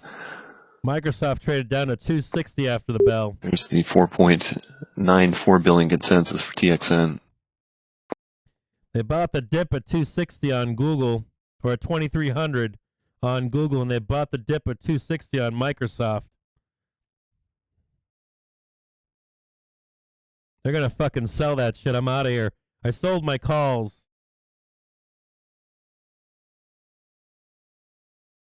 No way. Let me check these numbers here real quick and take a quick look. So Microsoft reports Q3 1.95 versus an adjusted 2.18. Revenues 49.4 billion versus 49 billion. So we'll call that, I don't know if it's quite a miss on my Microsoft, but not a great report on Microsoft. Google's reporting 24.62. That's a miss to 25.69 expected. Revenues flat, but not flat, but 56 billion for versus an expected of 56 billion. Be careful out there. None of these are any good. Neither of these reportings are any good on either Google or Microsoft. Basically flat. And they're starting to sell off again. So be careful being long this market currently, as Microsoft and Google will more than likely sell off.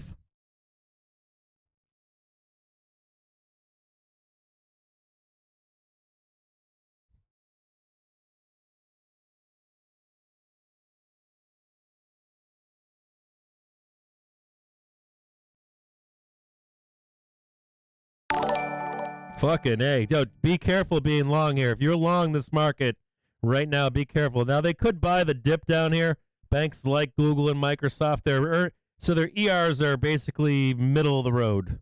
At least the numbers are. Now, sometimes they come out with better guidance, but I'll read these off to you once again. It is dangerous to be long here. I want to warn you. Microsoft Q3 is 1.95, $1.95 versus an expected $2.18. They haven't missed the last four. They've actually beat expectations the last four reports. So this is a big miss for them, like in relevance to previous reports. Google reports 24.62 versus 25.69 expected. So that was a miss as well. Both their revenues were spot on. So that's the neutral part of their reports. Oh, wait a minute. Google, though, is announcing an additional up to $70 billion in buybacks on Class A and Class C. Hell yeah. That's good. So Google's got some goodness coming out there. And you know what else is interesting is they made there actually is some good guidance in Alphabet. YouTube ad revenues up 6.9 billion versus 6 billion. That's usually been a loss for them. General Motors, 36 billion in revenue, a little bit shy of a 36.3 billion consensus for Gulf. Michael. Oof. Holy shit, GM. General Motors adjusted EPS $2.09, beats a 156 consensus. Can revenue slight miss for GM. GM trading up to Adjusted $39.80 EBITDA after over the bell. $4 billion is better than most estimates for GM. They beat $39.90 currently on GM after the bell. And there was some heavy put spot on GM. GM EPS guidance for the year 650 to 750, mostly above the 657 consensus for Gulf. Michael. Now Google's offering buybacks. Just getting back to Google real quick. Google's offering buybacks, and they're actually, it's surprising that they're selling off still. 22.64 on Google. Let me go back to Google here. What are they saying here? Yeah, they saw growth. They're saying, the CEO saying they saw growth. Mondelez, a 10-cent beat for earnings in the quarter. Revenue also beating expectation. Michael Delta Lima Zulu. MDLZ reports Q1 84 cents versus 74 cents expected, so that was a miss. Revs went up, though. They beat on their revenues, 7.76 billion versus 7.48 billion. Google has some good fucking news, though, man. Like, seriously good news. Google has their Google search and other revenues are up 39.6 versus 31.9. Ad revenues are up. YouTube ad revenues are up. Google Cloud beat. Yeah, operating margin's good. So where did they miss, I guess? It's their Google Cloud services. Operating income, $931 million versus $1.1 billion. Something I've looked closely on the look. Might be a good dip buy on Google. I have to look closer. Find out why it's going down.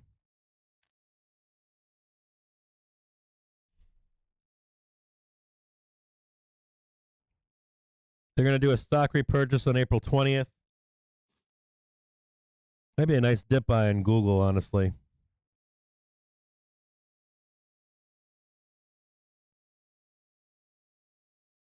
$408. SPY now selling off below 414.52. Google's still down, trading down at 22.22 on Google. Their report wasn't that bad.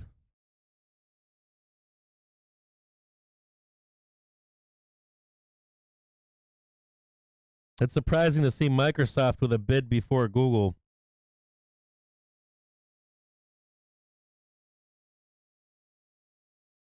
Google should rip here at some point.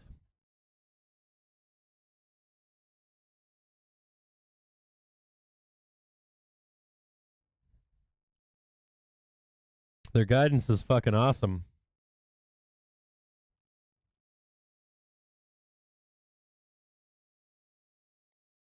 Nope, they don't give a fuck, do they? They're selling the fuck out of Google.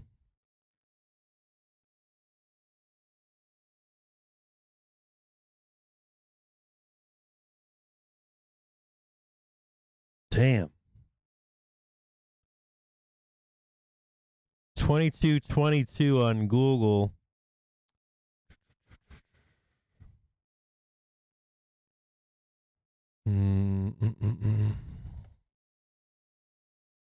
Oh. The put flow on, just a heads up after the bell. Yep, you guys are making comments on this.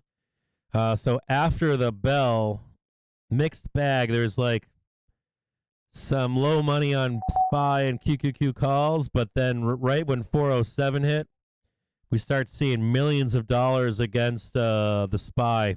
Holy fucking shit. Fully CMG reporting at $5.70 is a 5-cent beat. Charlie Michael Golf. 21, $22 Revenue million against the SPY on golden tickets. Just over $2 billion is in line with expectation, up 16% year over year. Same store sales up 9% for Chipotle. May 20th, 398p, 20 million fucking bucks. Get fucked. Bloodbath. Fucking bloodbath. 4:10 p.m. Get 5 minutes left to place your fucking bets. I mean, I gotta say, I mean, the Google report or the guidance is better than expected, but you're expecting some pretty fucking serious. Holy shit. Fucking Chipotle. CMG reports 570 versus 5.65. Revenue only 2 billion, 2.02 versus 2.01. Affirms new fiscal year 22 new restaurant openings 235 to 250, which is the same. But their report's not that good either. There's no kick-ass Chipotle report either. These are all middle of the fucking road reports. Maybe Chipotle's guidance is just affirming what's in line for expectations for their growth on the year, which is not positive. It's positive, but it's not positive, right? Because you price that shit in. Maybe Google has the best report of the three of them, if there was a best report. But that could be interpreted differently depending on who's reading it.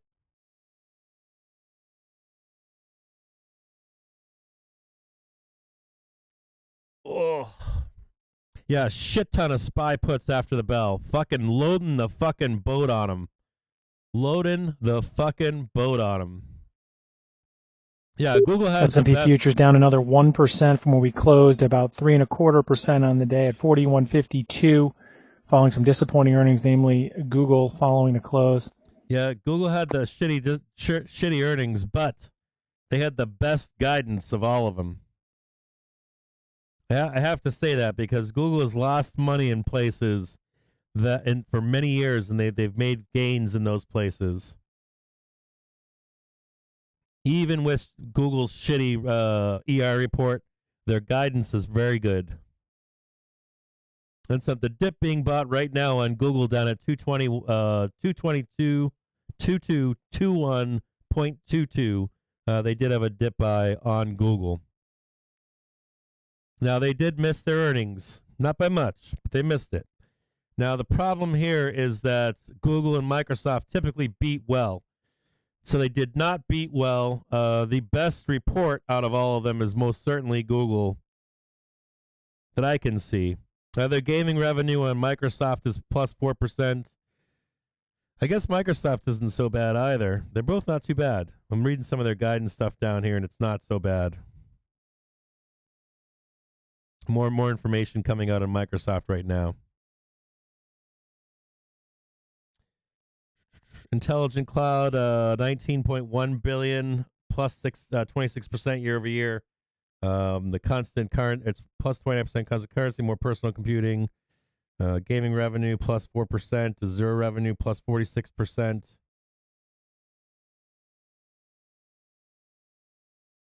Microsoft will provide forward-looking guidance in connection with this quarterly earnings announcements on its ER call and webcast. So you're going to have to look for more on Microsoft.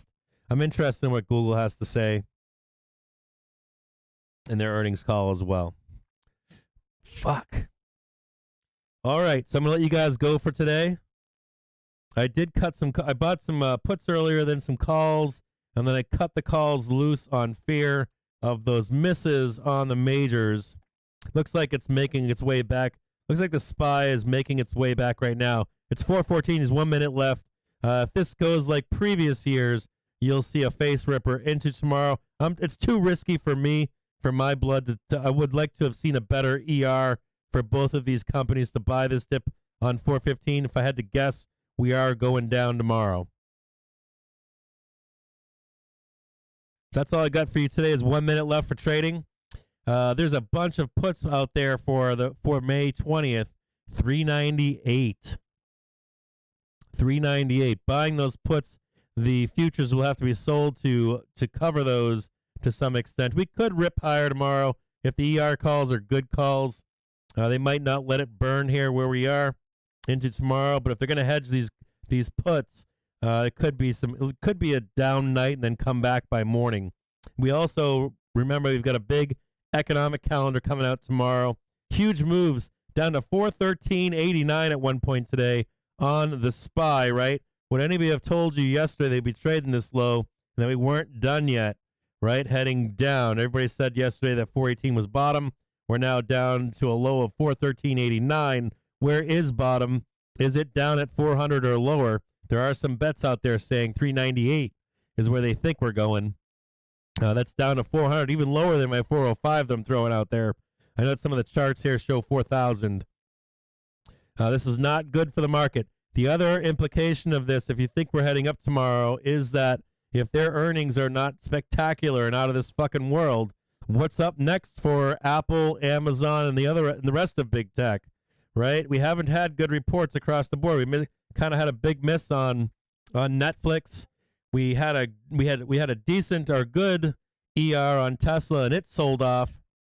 You're seeing the same thing happen in Microsoft and Google. Line them up one by one, and even if you get one hit, it still sells off. This could lead to panic in the market at some point. The implication is that it will lead to panic at some point. You can't just sit there every day and say, well, Tesla did great for 12 hours or 24 hours. You can't look at Netflix and see it get whacked. You can't look at Facebook and see that it got whacked. And you start lining these companies up, right? There's only a few left to report. You've only got Amazon and Apple. I don't know what else to say to you, right? Microsoft is down. Google is down substantially, even with the bottom buying on them. Now this doesn't bode well. The cards are not in the hands of bulls right now in this market. Chipotle with a miss, basically. They beat by 5 cents, but it's not enough of a beat to make a difference. So you're looking for these big heavy hitters and heavy weighters in this market to hold it up, and they're not producing. They're not producing at this point. Yeah, I'm gonna go put my cast in a thing. Be careful out there if you're a bull, okay? I want you to know this, okay? I am a bull, and I'm telling you, be fucking careful out there. This is not the earnings season that you're wanting. You know what I mean? Like, if you're a bull out there right now taking an honest look at the market, take an honest look at the economic calendar, take an honest look at what J Powell's telling you, take an honest look at all of this. You know, you don't have to catch every fucking dip, and you don't have to catch every, you don't have to be uber super duper perma bull out there. These things are not what you want to be hearing. You want to be hearing contradictory ER reports to where the market is. You want to be hearing that there's no risk from foreign countries fighting with them with war. You don't want to be hearing that the Fed is going to cut the money flow off right now. When you start stacking this stuff up one after another, after another, after another, it's not that there isn't a dip to buy. It's that wait for the moment where you can buy that dip. And the market's not showing that at this point, okay? So we will have that buy coming up here soon. It's probably not today still, right? We are trading lower. We have a low in down here at 413.89. We're trading back slightly right now, but I'll tell you guys what. If you don't think that this is going to create some panic in your favorite tech stock that hasn't reported yet, you're mistaken. You are mistaken. And we got those reports the rest of this week, okay? So be safe out there. I'll catch up with you guys tomorrow morning. Just the one last thing before I leave it for the rest of the day. Do I think we can trade higher into tomorrow? I think we could trade lower into the tomorrow and then higher by the open possibly. Sideways. My only fear though is if we create market panic, right, you will start to see selling. You'll see real money selling that has nothing to do with the options market. So be careful out there if you are buying this dip for tomorrow morning. This is a place where you would expect a reaction, but they can fuck around in the overnight, okay? So be careful out there. I am flat heading into tomorrow. Tomorrow's another day to trade and be alive again. So I'll catch up with you guys tomorrow. And I don't know, like and subscribe to these videos. Please try to get me into the YouTube algorithms. Anyone that supports this channel with donations, there's a donation bar button down inside the description of these videos. If you want to donate another way, I think I added one of my interns added a way to donate cryptocurrency, which is fucking failing right now. But I think I added it to @CaptainsAlpha. In the description, there's a little button up there for cryptocurrency. If you want to donate directly through PayPal and not go through YouTube at all, I have a donate button on my @CaptainsAlpha handle as well. And I thank all of you out there to help support this channel. It's very expensive to run. The services alone cost me, I don't know, 15, 20 grand a year. Not fucking cheap. And so I look forward to being with you tomorrow. I'll be with you here for the rest of the week unless something happens that I don't anticipate. I don't see any reason why I can't be here for the rest of this week. I'll catch up with you tomorrow.